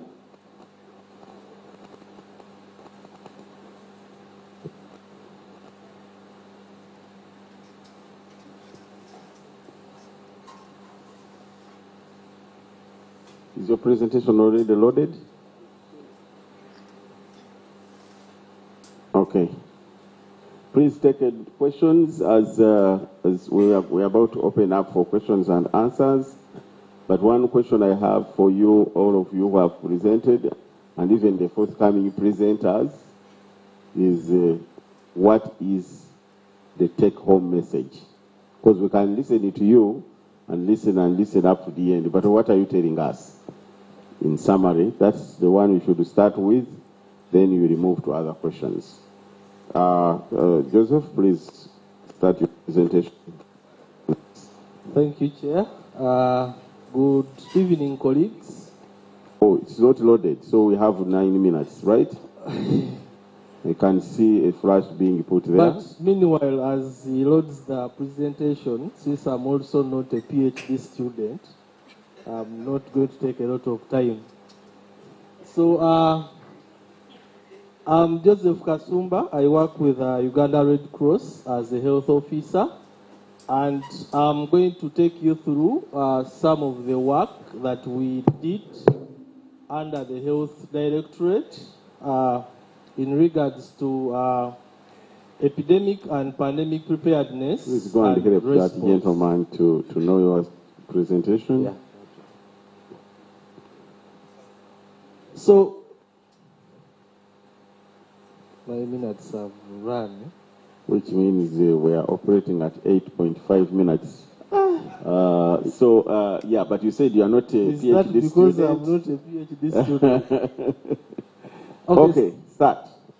So I'm going to share about the study that we did in 2023 that was looking at exploring the effects of rumors and misconceptions on selected anthrax prevention and control practices. This was a cross-sectional study at household level in Chotera district. I did not do this study alone. I did it with other colleagues that are not here, Sudi Bamtia, Josephine Okwera, Bronwyn Nicole, Arnold Yezama, and Harriet Kagoya. Yeah, so just to start with, a brief background. Anthrax is a zoonotic disease caused by a bacteria that is spore-forming, and it has a huge public health impact because of its nature and how it survives in the environment. Anthrax can survive in our environment for over 50 years. So, and these bacteria can be used for bioterrorism, with the most recent event of bioterrorism due to anthrax was reported in 2001 in the US. And globally, the global burden lies around between 20,000 to 100,000 cases per year, and most of these are actually reported in Africa. Though it might not look so serious, or it might not seem a lot serious, but the case fatality rate for anthrax, depending on the route of exposure, can range from 2 to 100%. And this disease is highly preventable, and the prevention is through the basic or the routine efforts that include vaccination and proper carcass disposal. So, from literature and studies that have been conducted before, it has shown that indeed misconceptions and rumors negatively somehow contribute to undermine control and prevention efforts for some of for outbreaks, including anthrax. So, in November 2023, the authorities declared that Chotera district had got its first outbreak of anthrax, and as Uganda Red Cross, as an organization that supports or that looks at alleviating human suffering and giving emergency relief and support, were called upon to come and support in responding to this outbreak. Now, in the course of the response, we realized that things were not going as planned. We realized that people were not responding to the calls by the authorities to adopt control measures, and we had to do a study. We did a cross-sectional study at household level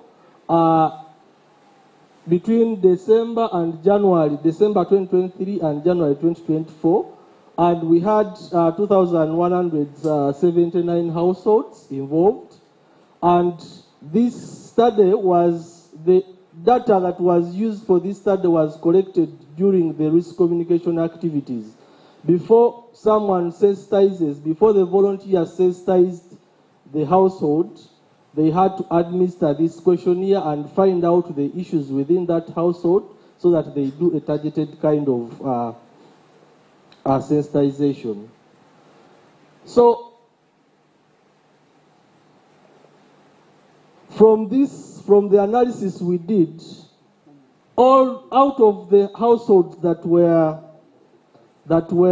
included in this study, over 41.6% reported at least one misconception, at least one rumor, at least one wrong information about anthrax at the moment. And the most common misinformation or wrong information was that this illness, anthrax, was due to witchcraft. It was not anthrax, but rather witchcraft. And that contributed to 52.4% of all the respondents. But there are others who had other rumors. Others, over 200, mentioned that this was a political stunt. So you guys are doing your things, the government is trying, all the authorities are trying to come up with their own stories. Others denied that this disease does not exist, and those of you who know Chotera and Rakai, they have a history of cannibalism. Others were saying those who were falling sick were actually involved in cannibalism.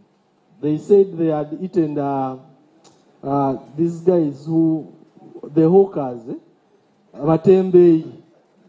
So there were reports of Matembei being eaten, and they said these are the people who were falling sick. There are other rumors that came up, and because we were interested in knowing, do these rumors actually have any impact on the prevention and control measures for anthrax? And in this case, we selected carcass disposal and vaccination of livestock. And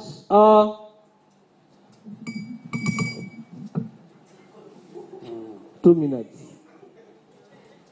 I'm not a PhD student. Okay. So, 34.14%, that is around 828 households, reported that they had actually done the vaccination. But we expected this to be at around 95 or 100%. So we went ahead and tried to find out why are they not vaccinating.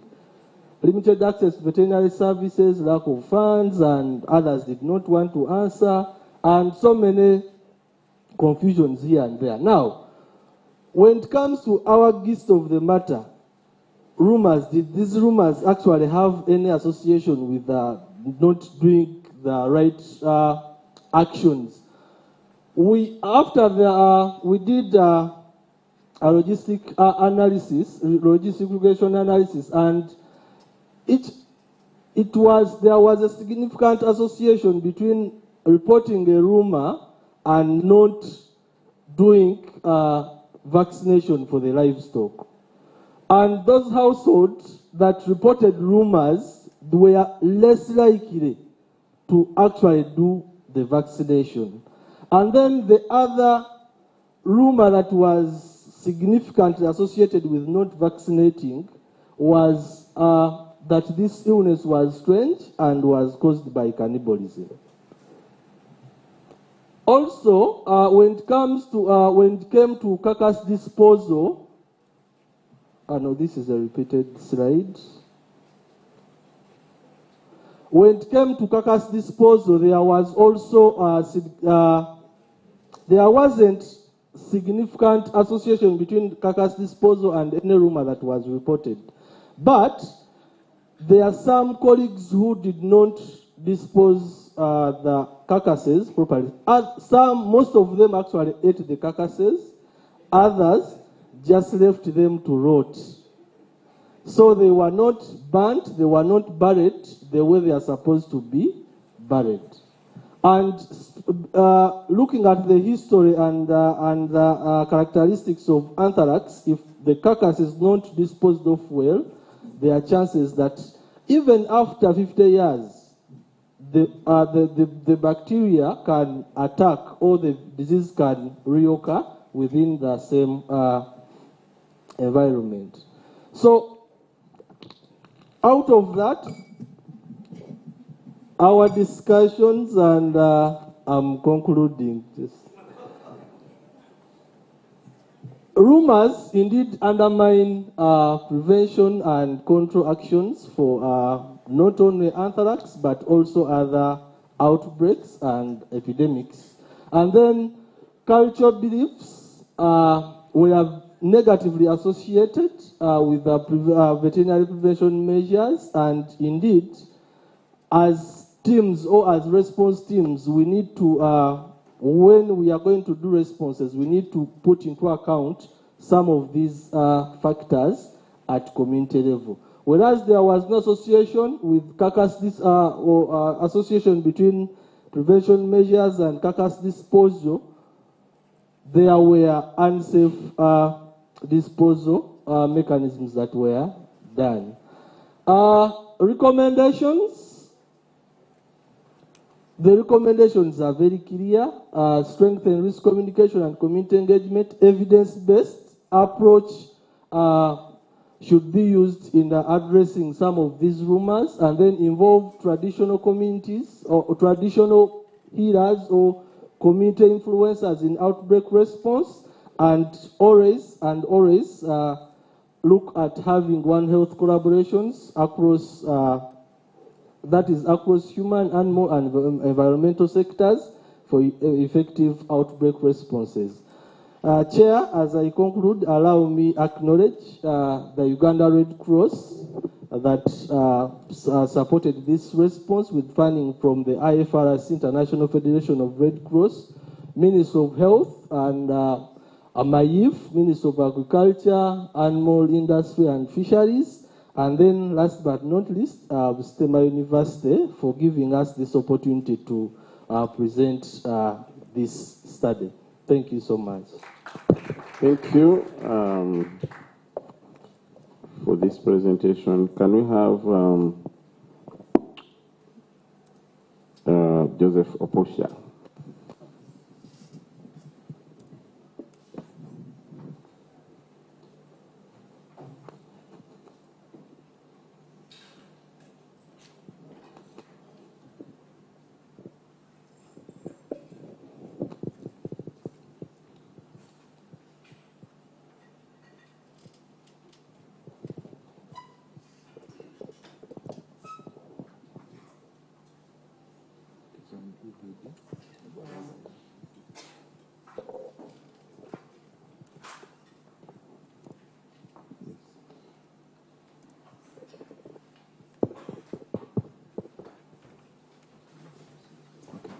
Thank you so much, members.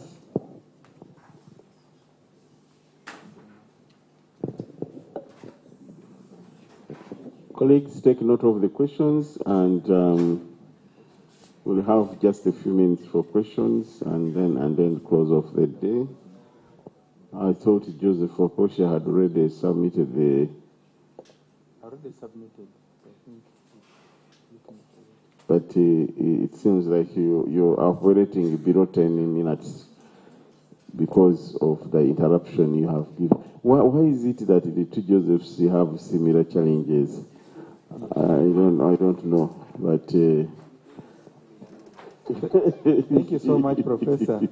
And Professor is also Joseph. I'm Joseph Oposha. I'm an IDEA fellow pursuing a master's in infectious disease. I want to share with you Ebola virus disease preparedness in subnational health system, a readiness assessment of Jinja district. You see, Ebola has been a key issue, and we have, in the system of public health emergencies, we have four key stages of management of public health emergencies. We have the area of mitigation or prevention, where we talk about immunization and the rest to ensure no outbreak occurs. But we have the area of preparedness, and then we have response. But for us in Uganda, and I think the whole of Africa, it has been common, we are reacting to an outbreak. And then at the end, a body passes, death occurs in the facility without us noticing. Then we notice when already transmission has taken place. So basically, this study reinforces step 2 of preparedness. In a way of introduction, Ebola virus disease remains a public health threat in sub-Saharan Africa due to its high fatality and rapid transmission. And health facilities play a critical role in early detection, case management, and outbreak containment. So that's why we need to be so keen to have facilities, healthcare systems be resilient in responding. Response challenges persist, from infrastructure to issues of shortages of commodities, essentials like PPEs, drugs to be used. However, Ginger has faced 2 EVD outbreak episodes. In November 2022, then again 2025 in Feb, making it a recurring hotspot. That's why we considered this study to be done in the healthcare systems, health facilities of Ginger. In the way of objectives, the study assessed the capacity and readiness of the healthcare system in Ginger District to respond to the EVD outbreaks. We want to understand the overall preparedness and response readiness, to evaluate the facility level preparedness and response readiness, and to identify gaps and challenges. This is the methodology that was carried. We used a cross-sectional study design. Study area was facilities. All facilities, such as 6 high-volume facilities, were considered in Ginger. And then we considered in the data collection domains which are embedded in the incident management of public health emergencies. That include coordination, surveillance, IPC, community engagement, lab, logistics, and supply. The data collection involved key informant interviews. We also verified records. Data analysis took into consideration quantitative and the qualitative approaches of analysis. That's the map showing areas, the location of facilities, the statistics facilities in Ginger District. For results, the district average preparedness and response is fully represented in this radar chart, where the total average, the average preparedness was 32 in the district, 82%. So we considered that for checking which domain was performing well and which one was performing poorly. So at the district average, coordination had 93%, surveillance 83%. The rest, community engagement had 77%, case management had 78%, laboratory had 81%, supplies and logistics had 81%. So indicating that it's only 2 domains out of the 6 that were performing well. So you realize where there is poor IPC with Ebola, the healthcare system is at risk. There is no resilience. You will hear doctors will run away. There are no PPEs. How can I handle this patient? This one is basically looking at categorization of healthcare facilities. Here, we categorize high readiness in a health facility when it's above 80%, then medium readiness 60 to 79%, low at less than 59%.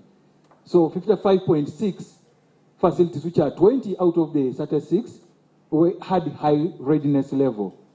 And then the 44.4% of facilities had moderate to critical gaps, which means the lowest.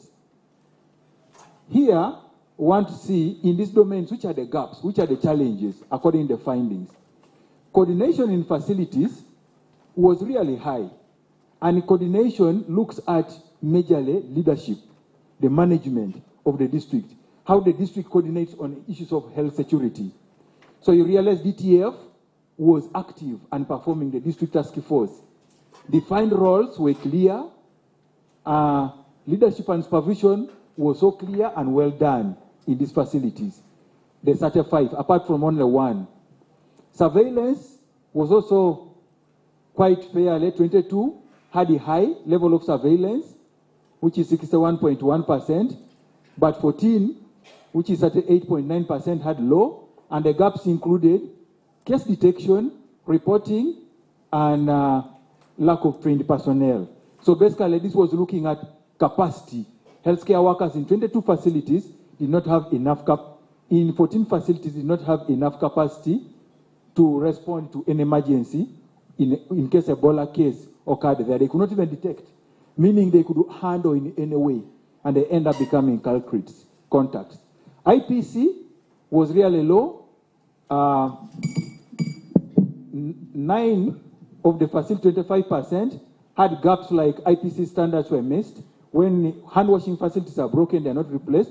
Infrastructure, no isolation facilities in place, or even for waiting for the case to be removed, a suspect.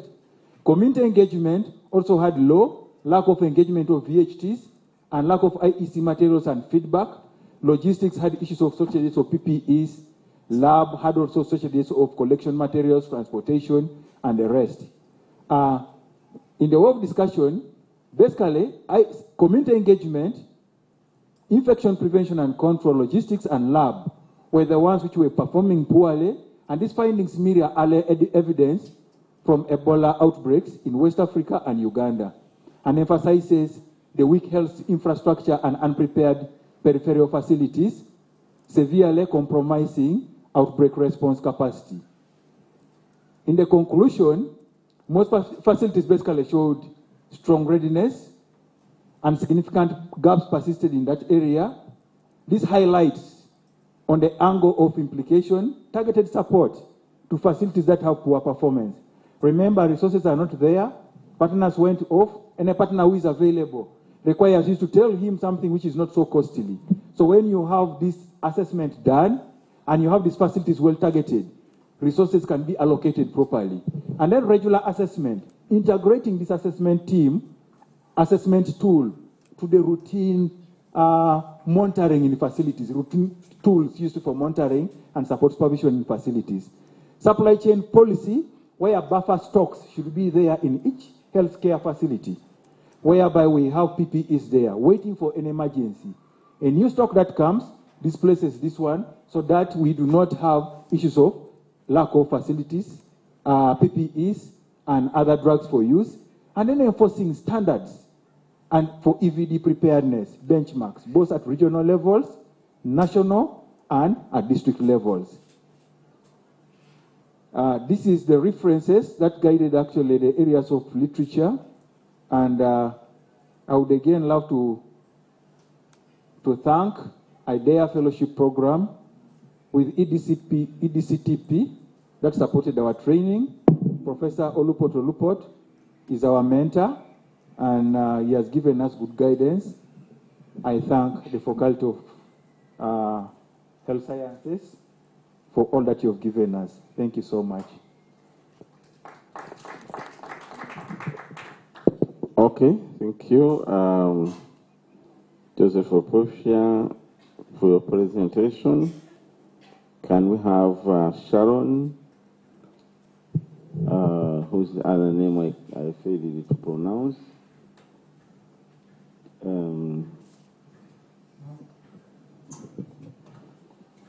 After Sharon, we'll squeeze a minute or two for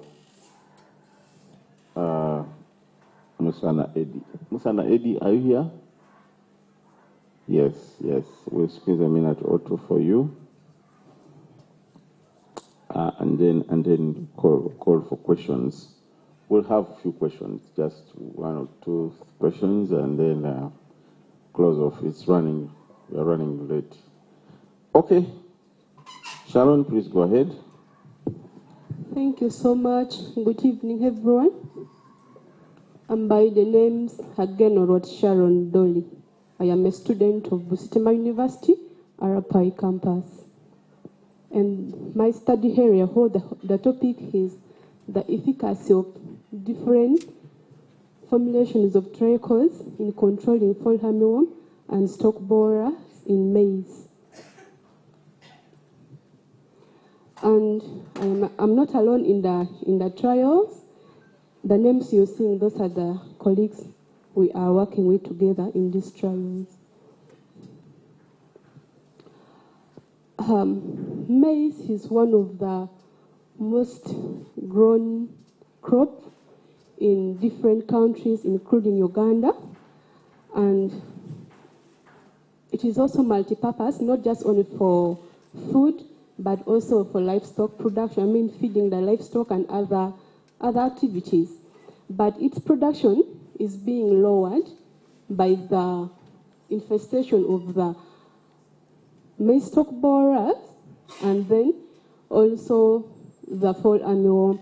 As you can look at the percentage, the fall armyworm is reducing the yield by the 52% and 23.5% globally, which is reducing to, affecting farmers so much. In attempt to reduce this infestation or to improve the yield, farmers have tried so many ways, including using of the synthetic pesticides to reduce the infestation of the fall armyworm. However, these synthetic pesticides have negative impact on the environment, even to human health, because when we consume the remains of these chemicals, it affects our health, and it is not sustainable in the production and also affect the biodiversity.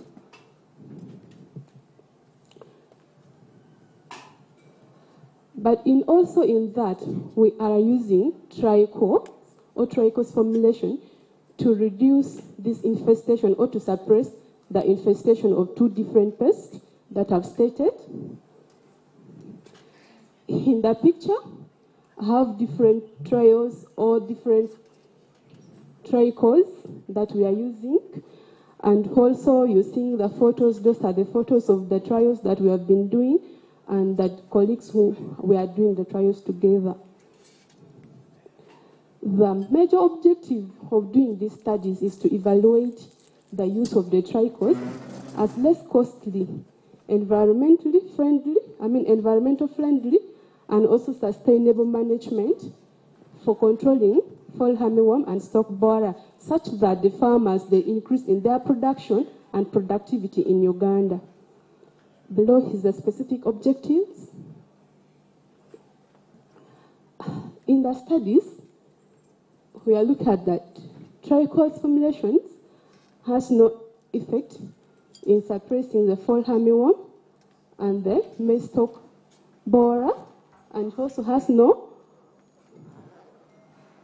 effects also in reducing the yield of the maize.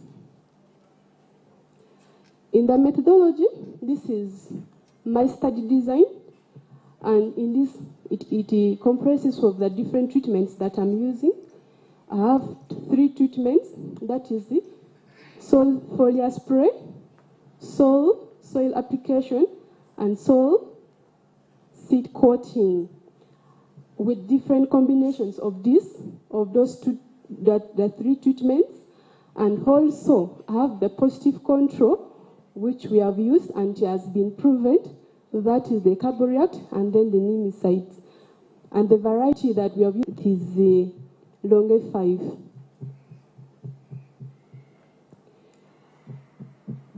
That is the different areas where we have been collecting, or have been collecting the data. The data has been collected on the egg mass, the number of the dead larvae, the presence of the larvae heat cells, the damage on the ears of the maize, the damage on the stems, and overall yield, which is looking at the crop weight, the grain weight in different growing seasons.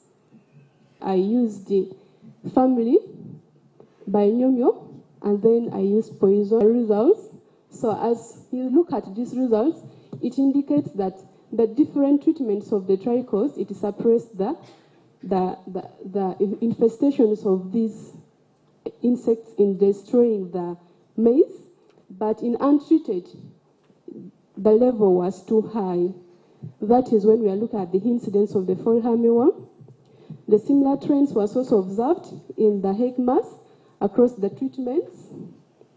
Also the number of the larvae across the treatments.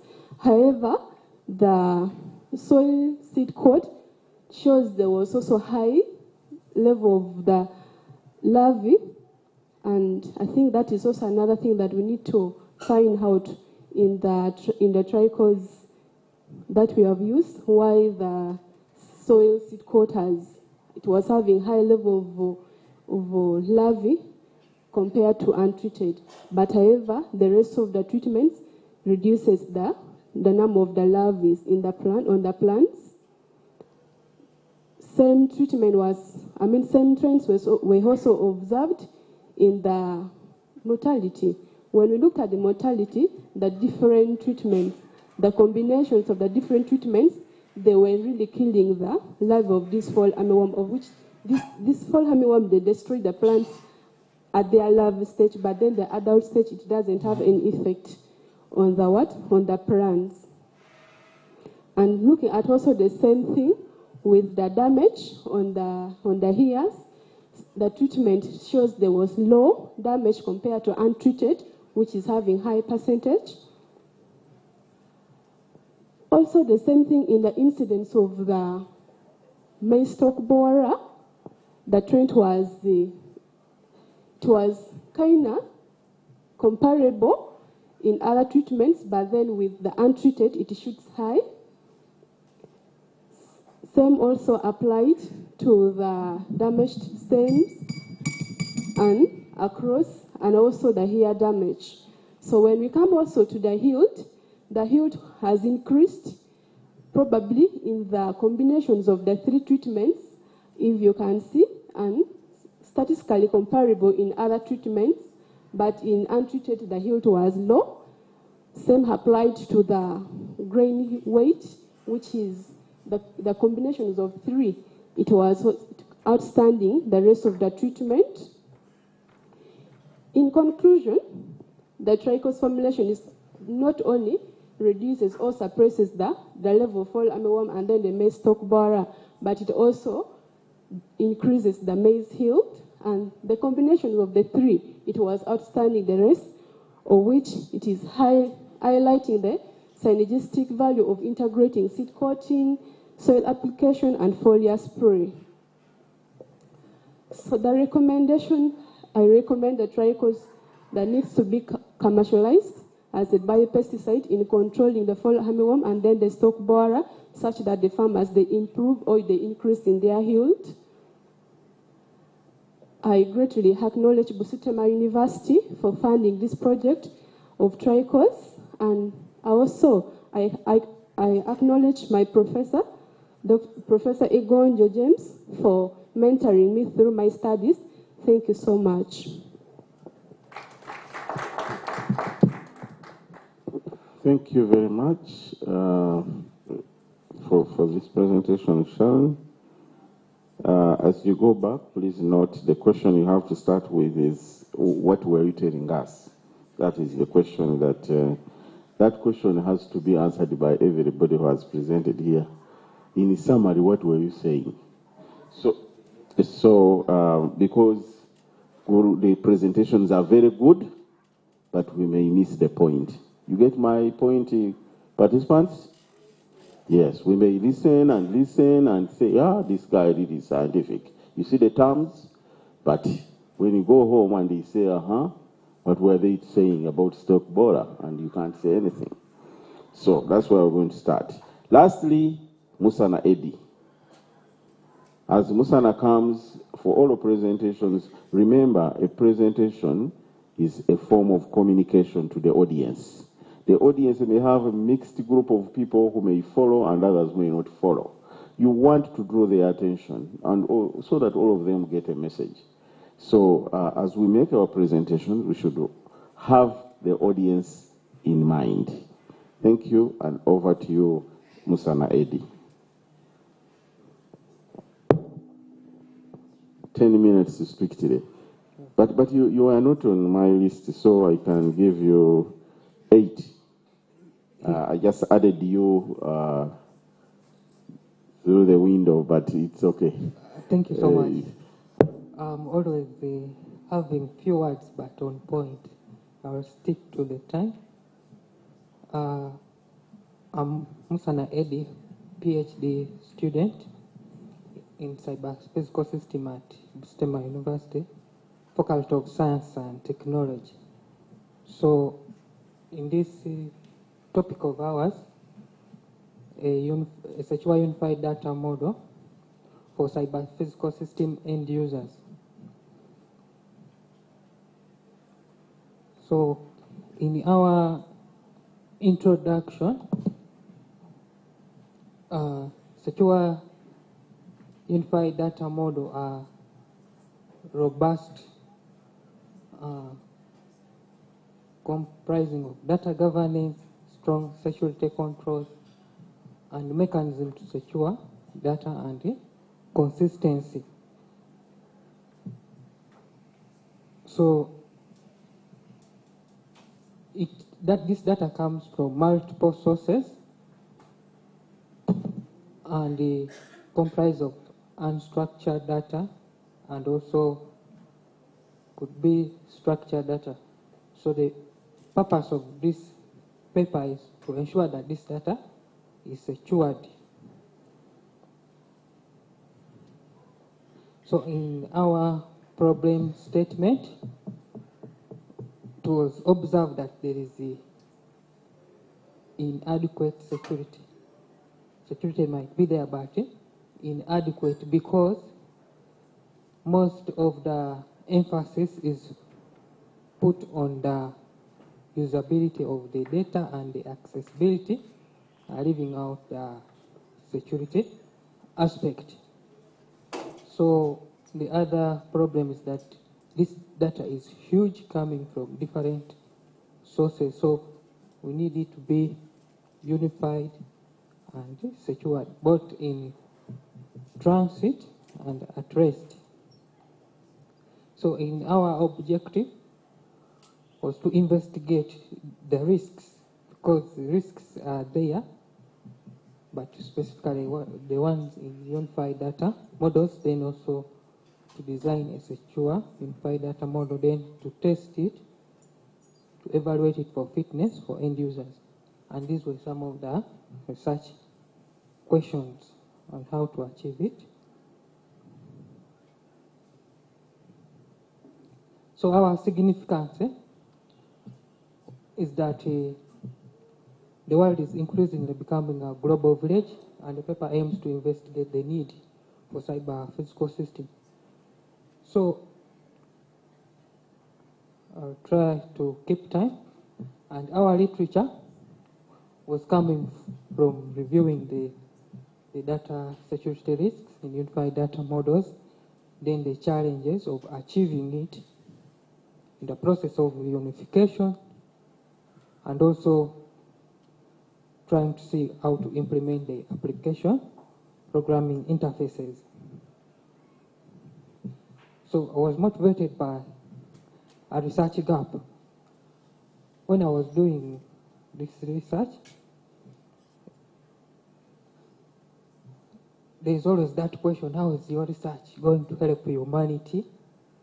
And most of the students will say, I just want to graduate, but I was lucky to identify a research gap. Interpol, this is international police all over the world in different regions.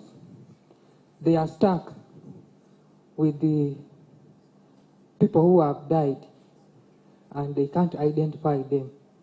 Right now they are 43, and they have taken 20 years to identify 2 people by running fingerprints, exhibit which they are wearing, to the website through Identify Me campaign.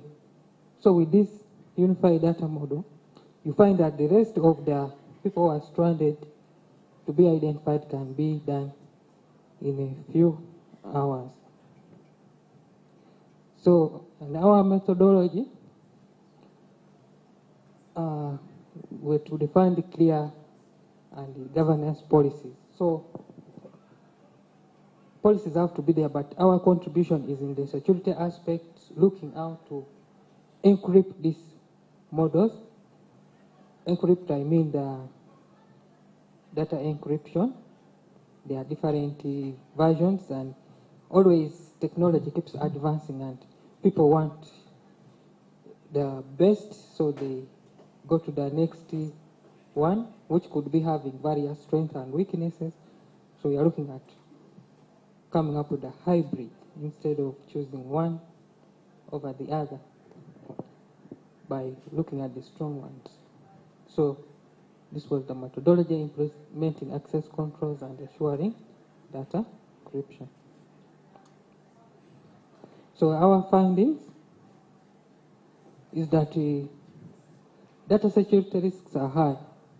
So this, I was trying to get the specific percentage, but it varies from organization, companies, institution, but what you need to know is that they are high.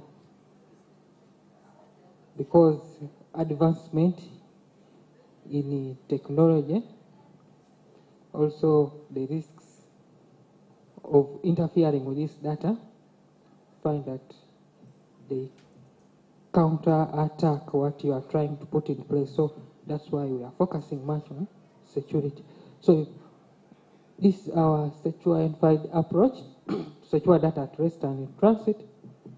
Find that customer relation, ERP, human resource is coming from different sources through the network.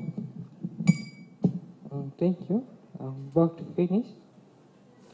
My clock is telling me 6 minutes. I'll be trying myself. We control the mic, thank you. Thank you. And you're wasting time. Okay. Go ahead. Thank you. Yeah.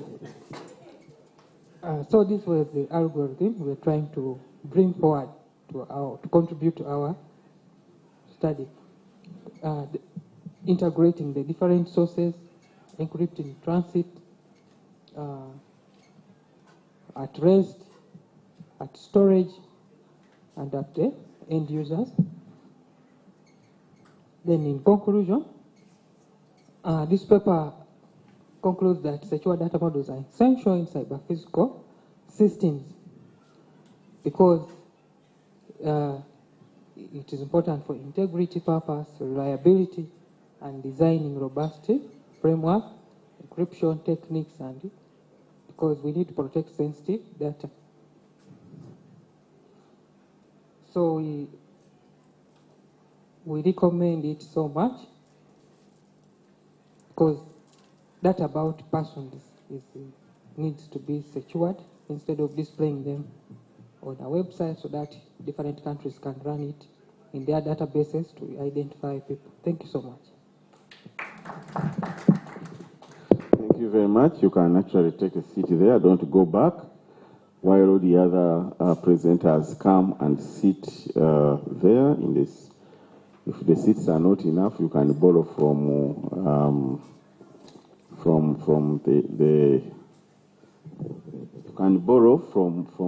nearby desks. Thank you very much, participants, for sitting around up to this time.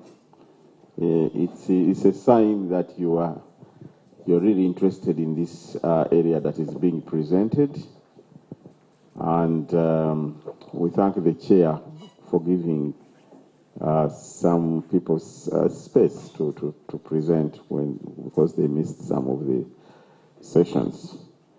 Okay, so as there's a mic that you guys were using, which should be close. Yeah, he has it. We will be having questions. I can see hands coming up. But my first, before you talk, just a minute, before you talk, I want each of you to write my question. The question number one is, what were you telling us? Because I listened. Yeah, I listened, and I could see that you're good scientists. You really did. You did the science, very good science. But what did we take home after this conference?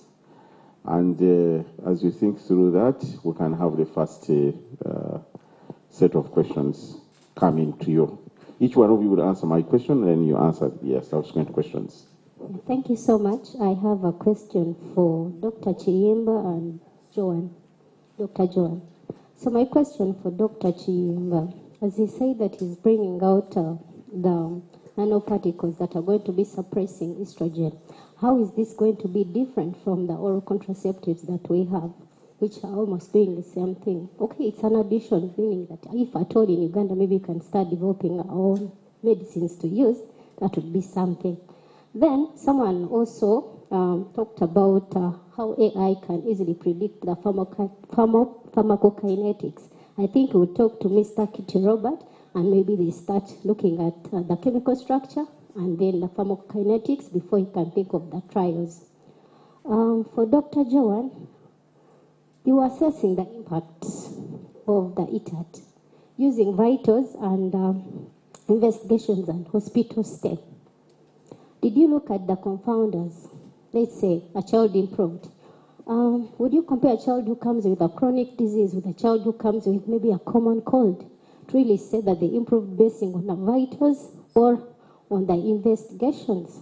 So I don't know how they actually looked at the confounders. Thank you. Thank you very much. I told you guys who remained behind are interested in the topics. The others have left. So pay attention to the questions. Yes. Thank you, Chair. All protocol observed. We have a very tough chair this afternoon. So I'll read my questions since I don't want a bullet from you. To Joseph's, but specifically to Joseph Oposia, I think.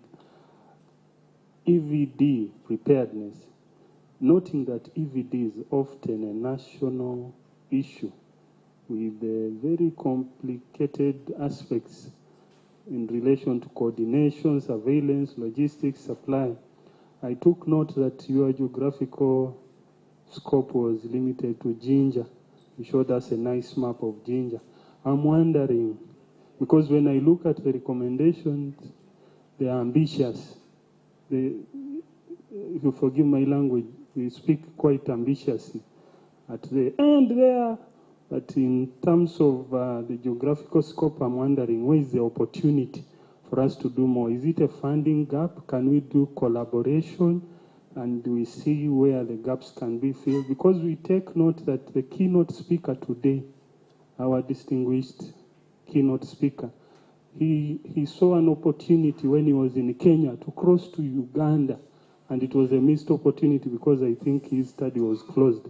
So where is the opportunity, noting that EVD, before it even reaches Jinja, it passes from Congo often, passes through many districts, and we have Red Cross doing things, other people doing things. Can we have like multifaceted, multi-stakeholder kind of approach when we are doing such research? Thank you.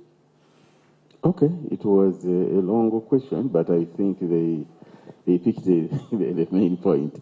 The main point is the collaborations, and actually the question would be why study Jinja, then you recommend for the national. But it's okay, we can go to another question. Yes, thank you very much, the tough chairperson. My questions go to Mr. Chiyimba. One, what is the difference between biological activity and efficacy? And in your study, what data are you presenting on the two? Is it for biological activity or for efficacy? Or both. Or both. And then the last one again is for him. You nanotized your plant extract with a reason which we don't know. Do your data speak to improving efficacy? Oh, I don't want to use efficacy. Improving biological activity or enhancing delivery? Okay, very good. So we have there, and here and there. So we'll first stop with the three hands. Yeah, thank you. Give them a chance to breathe and answer the questions. Yes. Thank you very much, Professor. My also question goes to Kiemba. I was more interested since you say that you formed spherical nanoparticles. And my question was, if you formed spherical, did you think about changing their structure for delivery, in changing them either to be rod-like or something that is in case they're going to carry some payload? Thank you. Good. Yeah. Kennedy, you have a good share, but don't worry. Professor there, yes. My question goes to Dr. Musana. The Bible says, whom more is given, more will be required. You said you got a problem. What was the such problem? It didn't come out. Yes. Eddie Musana, physical system end users. Thank I you. think it falls in the category of what were you saying? Yes. Mine also goes to Kennedy. You quoted the silver nanoparticles with that plant, but in the end, you concluded that there is a synergistic effect. I thought a synergy, you first go singly, then in the end, you will be able to determine that, okay, this is really a synergistic effect. When you have assessed individually the effect, then compare with what? With a combination. But in the end, it was concluded that there was a synergistic effect, which I didn't see in your experimental design. Thank you. Okay, good. Let me end with my colleague here. I had actually said the three hands, but a fourth hand appeared behind me. So, so thank you, Chair. My question goes to Dr. Joan. Dr. Joan. Yes, Dr. Joan. It's also in relation to my colleague, Dr. Alfonsina's question about confounders, though she was from a clinical angle. I'm looking at it from your study site angle. By experience, we know the indicators you gave us, all of them. By experience, we know that the study site where you were, logistically, all these indicators can be confounded. So please help us understand whether you can attribute the improvement in all these indicators to only your training during the study time. Because if you look at maybe if the hospital got better supplies from the NMS, if there was those positive indicators, they can confound all these indicators. How could you attribute all these to only your training? Thank you. okay, thank you very much. Kindly, where do we start? Anybody who wants to start? Okay. Okay, thank you very much for your questions. I'll start with our chair. Your major question was, what was your key message? For our study, emergency triage, assessment and treatment, refresher training, the message is, if we do refresher trainings for frontline health workers regularly, we are going to have improved clinical care and clinical outcomes for children, and also, under 5s. We shall also have reduced mortality, and then the length of stay of these children in hospital will also be reduced. Yes, and recommending that we need to do regular refresher trainings for frontline health workers.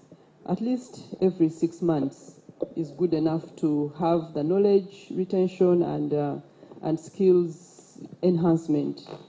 And also having supervised implementation of the guidelines at the emergency units. Yes, sorry, I forgot your name, but I'll respond to your question. You asked about looking for confounders in terms of children with chronic diseases vis-a-vis those who had acute illnesses.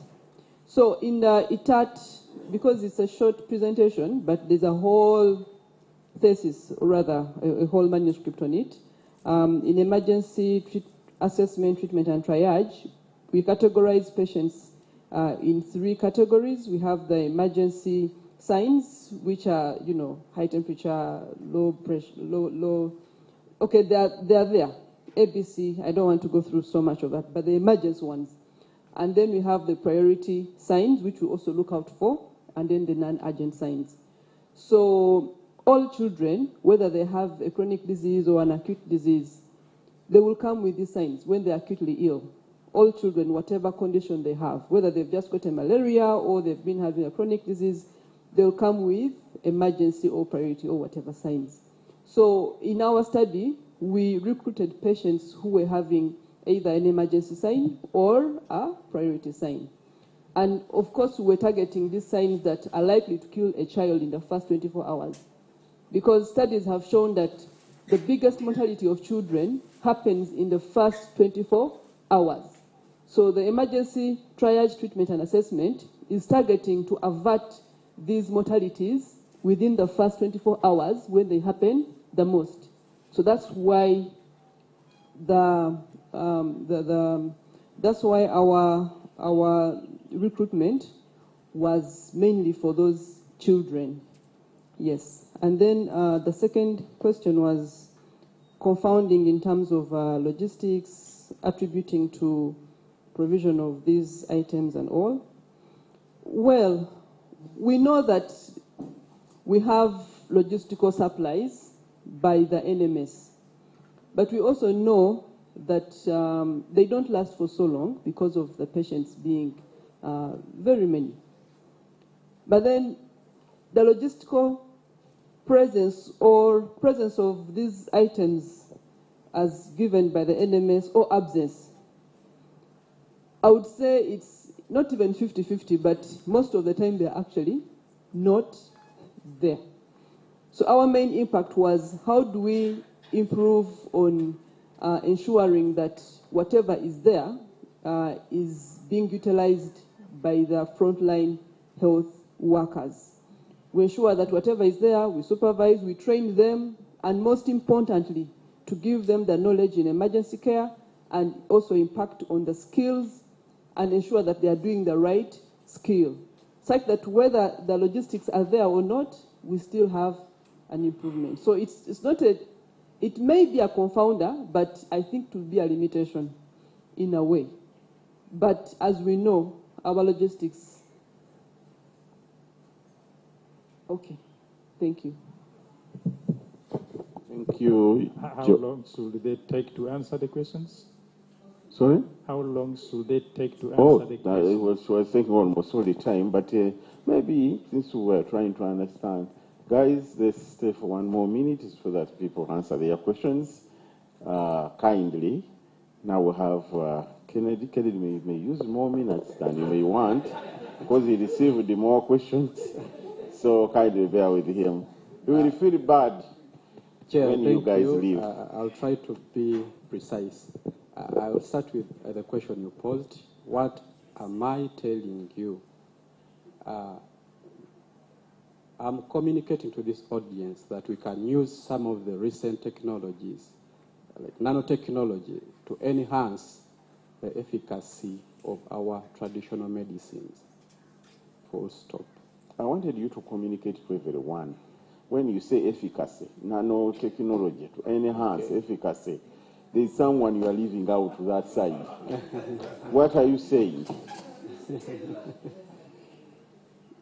In a layman's understanding, we can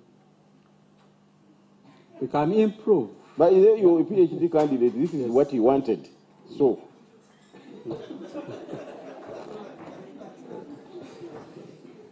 Yeah, we can. I don't know whether there's a better word to replace efficacy, but our drugs, our traditional medicines can work better. Yeah. And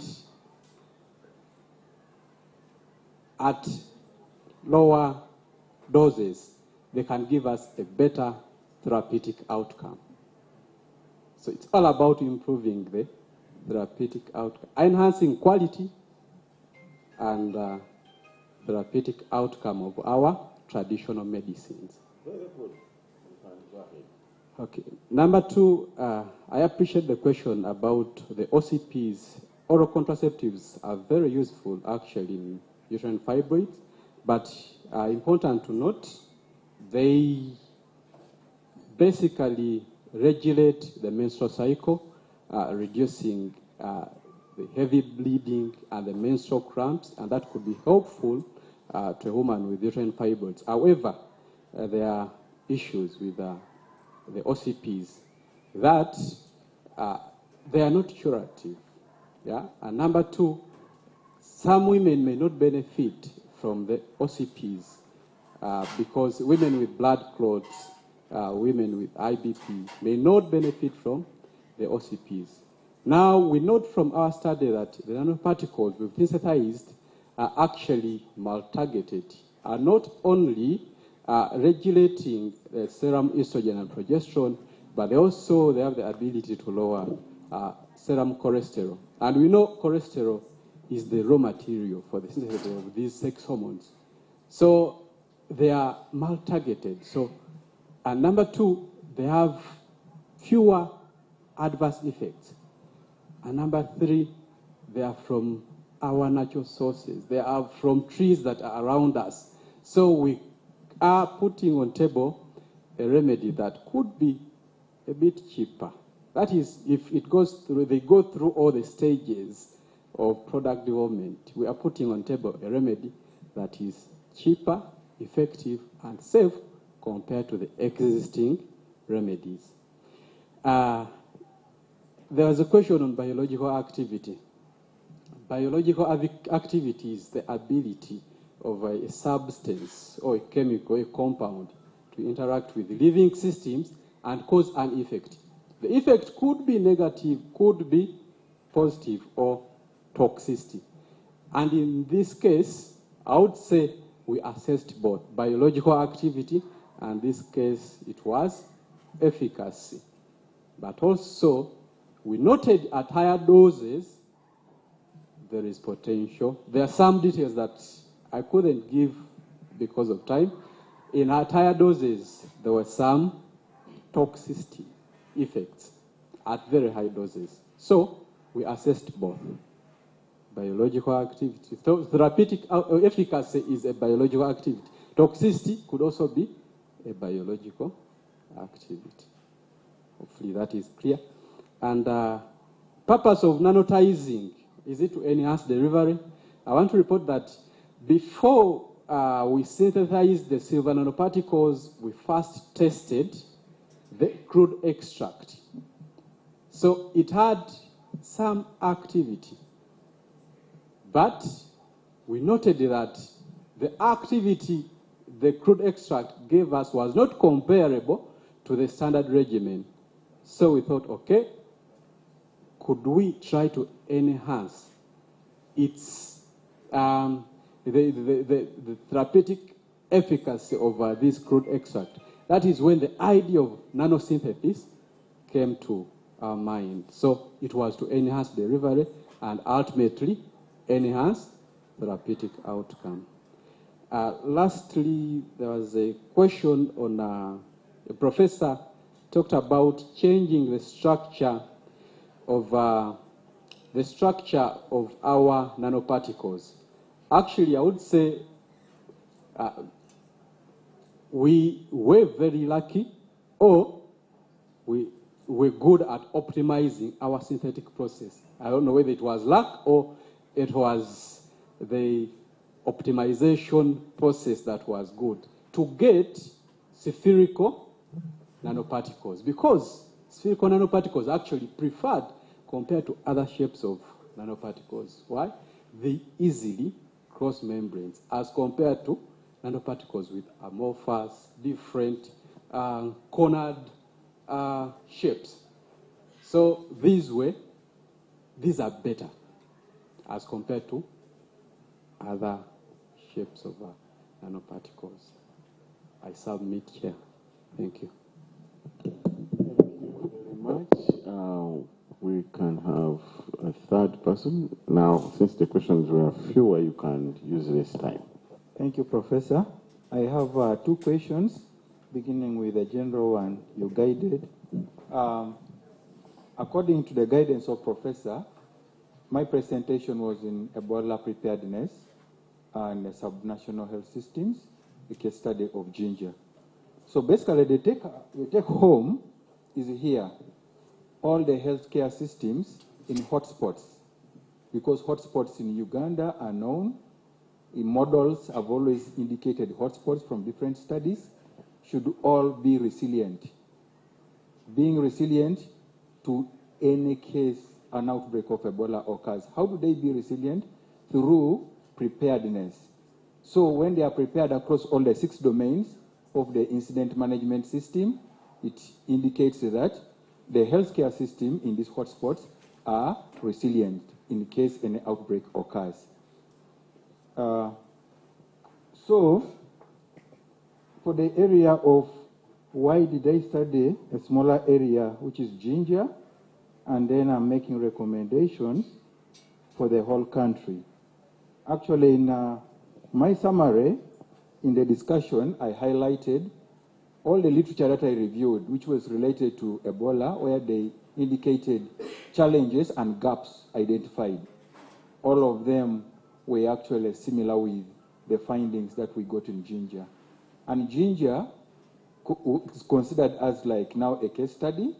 And since all the gaps are similar, I believed the recommendation for preparedness is also what? Similar across. And these hotspots, not all districts, all the Ebolas which have occurred will never move through all the districts from Congo up to Mbale.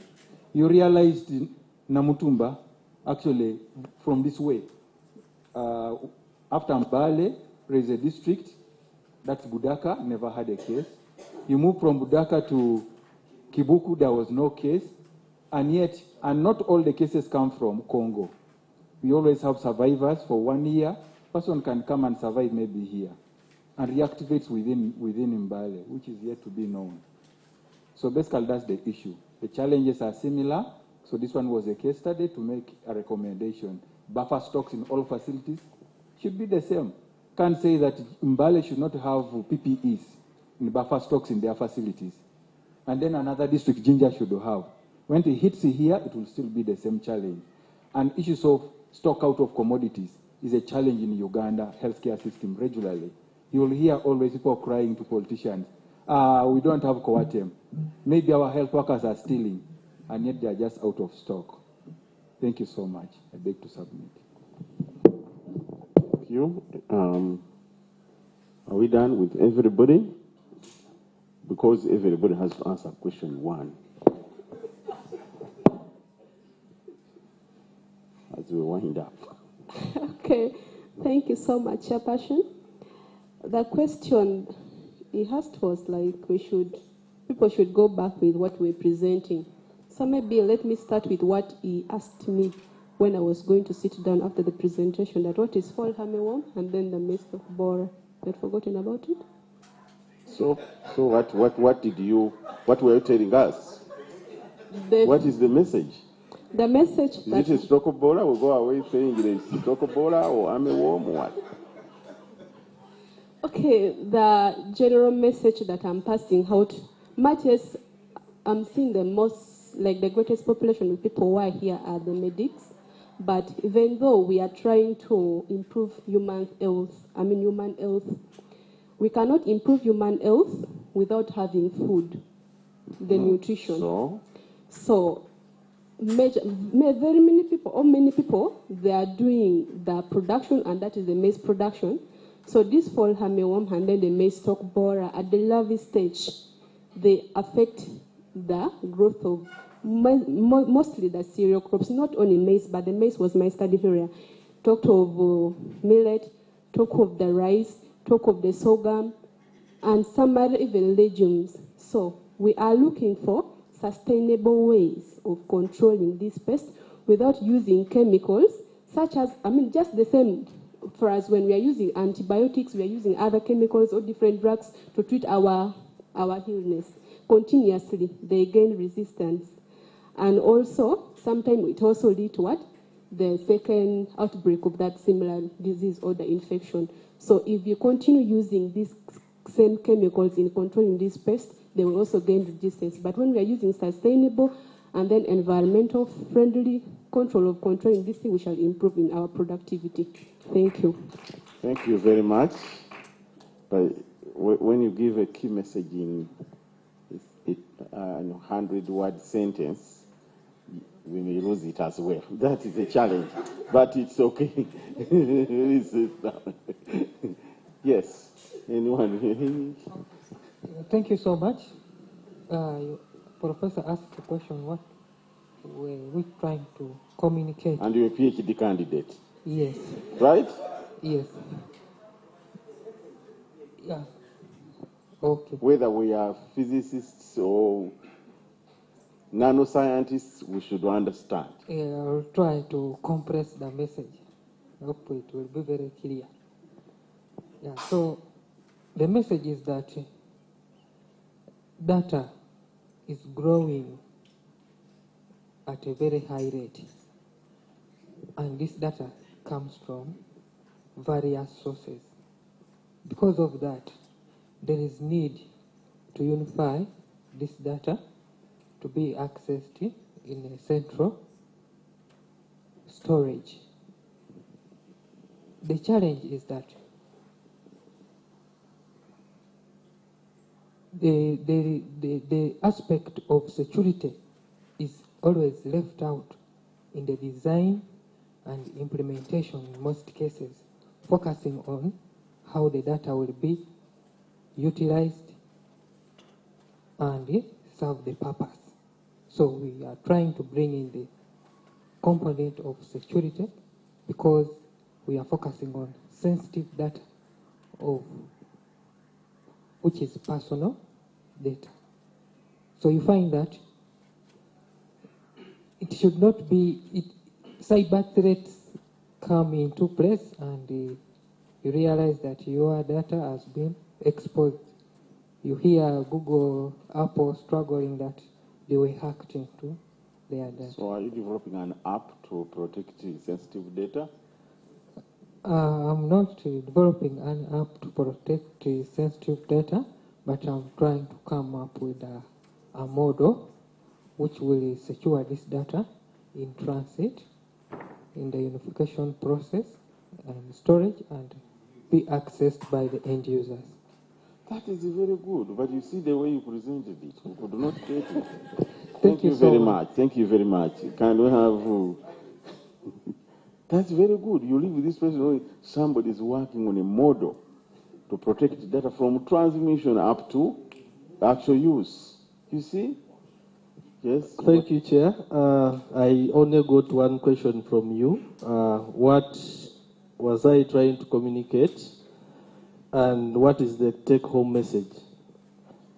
I hope you're not going to lose the message along the way. If you give it in as so brief as possible, not 100 words. The message is outbreaks start in communities and end in communities. Therefore, it is important for stakeholders to engage these community members, understand the barriers for the response actions or the control measures, and mitigate them or address them as soon as possible to have a timely and effective response to these outbreaks.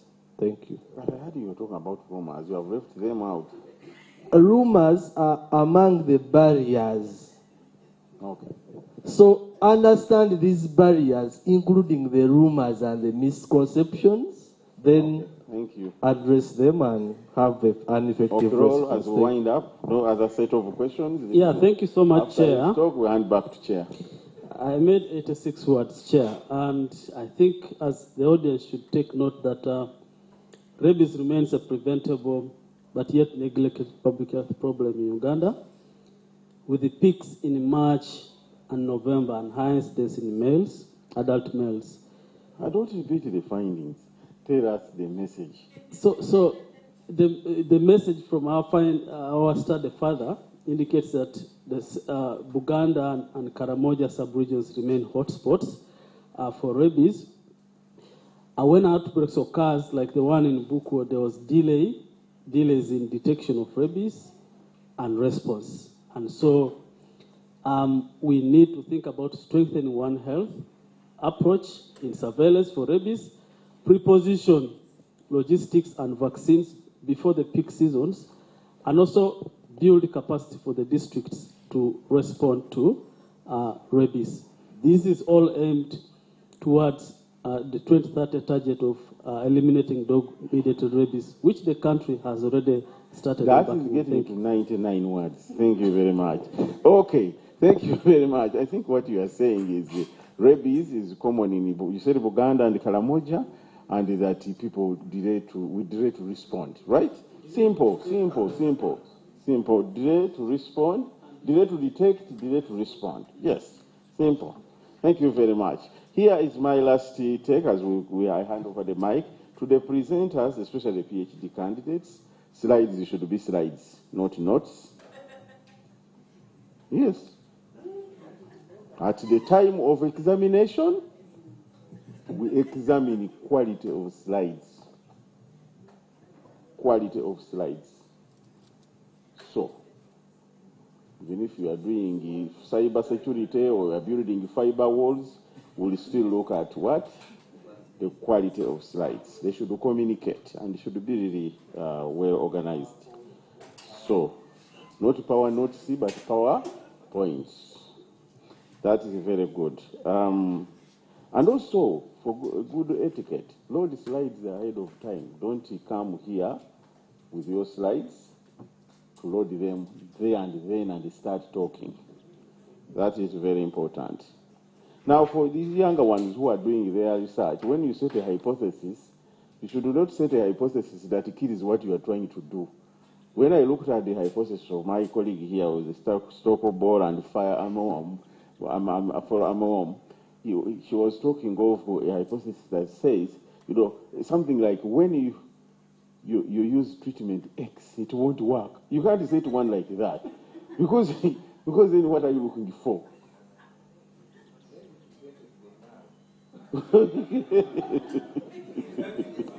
Thank you very much. Let's clap for the most. I think you have ranked him now. We are going to add the chairpersons. I hope no one is competing with him for the award. Let's appreciate Associate Professor Matovu and then the man with the hardest name, Wilberforce. And we clap for ourselves.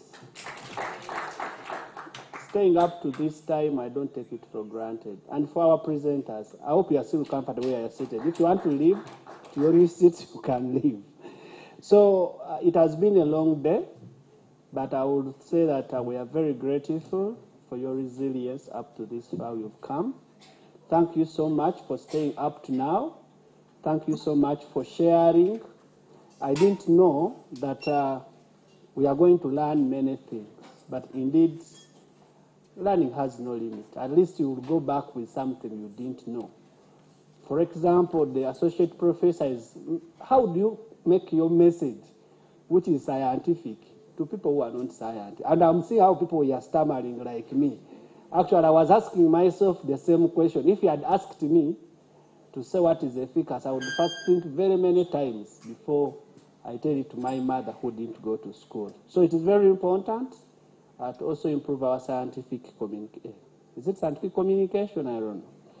Yeah, so that is good. So the day is coming to an end, and tomorrow is the last day for this conference. Just definitely know, I grew up from Uganda, and they told us that when you're dancing, you start at a high note, then in the middle, you reduce a beat, then at the end, there's that dance called Muogola. Those who are Baganda know what it means. In other words, you end at a climax. So tomorrow is our climax. Kenny, do I laughing? I'm saying climax of dance, all right? So tomorrow we are going to end this function with the Honorable Minister of Science and Technology, who was supposed to be on Monday, but because of unavoidable circumstances, he was unable to make. But tomorrow he has confirmed he's going to be here. We're having also a professor from Bergen University, whom I believe if you are an enthusiast of research, these are people you would pay money to listen to, for God's sake. Like today, personally, when I heard this professor actually has the name Sam, speaking, I was asking, well, when will that time come? And I speak calmly, and I'm speaking a lot of sense. That's what I'm saying. So when he was speaking, I was like, oh, when you become a professor, this is how you speak. Very calmly, no energy, and you are speaking a lot of, every word is like sense to everybody. That is how it is. So tomorrow, we are having one of the greatest in the current in this world coming to speak to us, and I can't wait to hear from him. When I joined the Busitema University, I'm talking about the person. There was Safri project. I think it's one of the biggest projects Busitema University has had. And I'm happy to say that the person who was behind this is then going to come and speak to us. So I don't want anyone to miss it. On that note, therefore, we still have 40 unpresented papers. And if you look at this program, it was, I think by coincidence, that as the chairperson, I put 2 streams. So as you come tomorrow, if you are not a presenter, we shall have 2 venues. One is going to be here, another one is going to be around that point. We are giving you tomorrow a chance to choose what you want to listen to. So if you want to listen to papers in section, we have A and B. Scan through and say, no, tomorrow I will go to A. After break, I go to B, such that by 2, we are done with the paper presentations. We hope that the keynote by the minister will be between 1 and 2. And then we shall have the official closing ceremony between 2 and 4. I can't predict around that time, but it is my strong desire that by 4, the symposium will be officially closed. So in case you have someone who is presenting tomorrow, definitely, I was a little bit flexible today, allowing in people and so on, but I'm targeting that once because the minister is on appointment. And who are you going to present after the minister's speech? I will not give another session. So if you are to present tomorrow, or you have someone you know, let's keep time tomorrow, very early in the morning. And if you are given 10 minutes, don't become a PhD student and present more than 10 minutes. My chairpersons are going to be very strict. I know Dr. Nekaka is one of those people who will help me to keep time tomorrow. So I want to request that we keep time tomorrow. We have prepared some gifts for everybody who has its own business. So tomorrow we shall have our certificates, hard copy. Don't reach there and start calling my secretary, but I have not received my certificate, because we shall not have that time. So everybody who has attended will tomorrow go with his certificate. Tomorrow we are going to award 3 categories. I didn't communicate this, but those people are aware. We are going to award the best paper presentation in every theme. We are going to award the first runners-up in every theme you are seeing on that pull-up banner. Unfortunately, we are seeing some themes not coming through. The director is going to advise. But there are themes that are also presented. I think everybody is, in one health, the competition so far getting is so stiff, we may fail to get. But in transformative education, I think so far we have had 2 people competing in transformative education. Plant health is 1 team competing in plant health. So make sure that you're there. Then we have the category of young scientists. The major spirit of this symposium is not these professors, is to create a spirit among the future generation. So we shall award the young scientists. And now we're going to identify the young scientists. Bachelors and below. You have a PhD or you are doing PhD, you are not a young scientist. Although, in the ideal world, you are not even an early career, what? Researcher. But for this symposium, we are awarding bachelor's people and people who still have not yet gotten. So we have already been taking notes, and I know tomorrow they will be presenting. Then we shall award overall chairpersons, and so on and so forth. Recognition is part of motivation to make sure that everything is set. So I don't want you to miss this function tomorrow. I will request that I stop here, and I will request the boss from Red Cross to come and give us a closing prayer.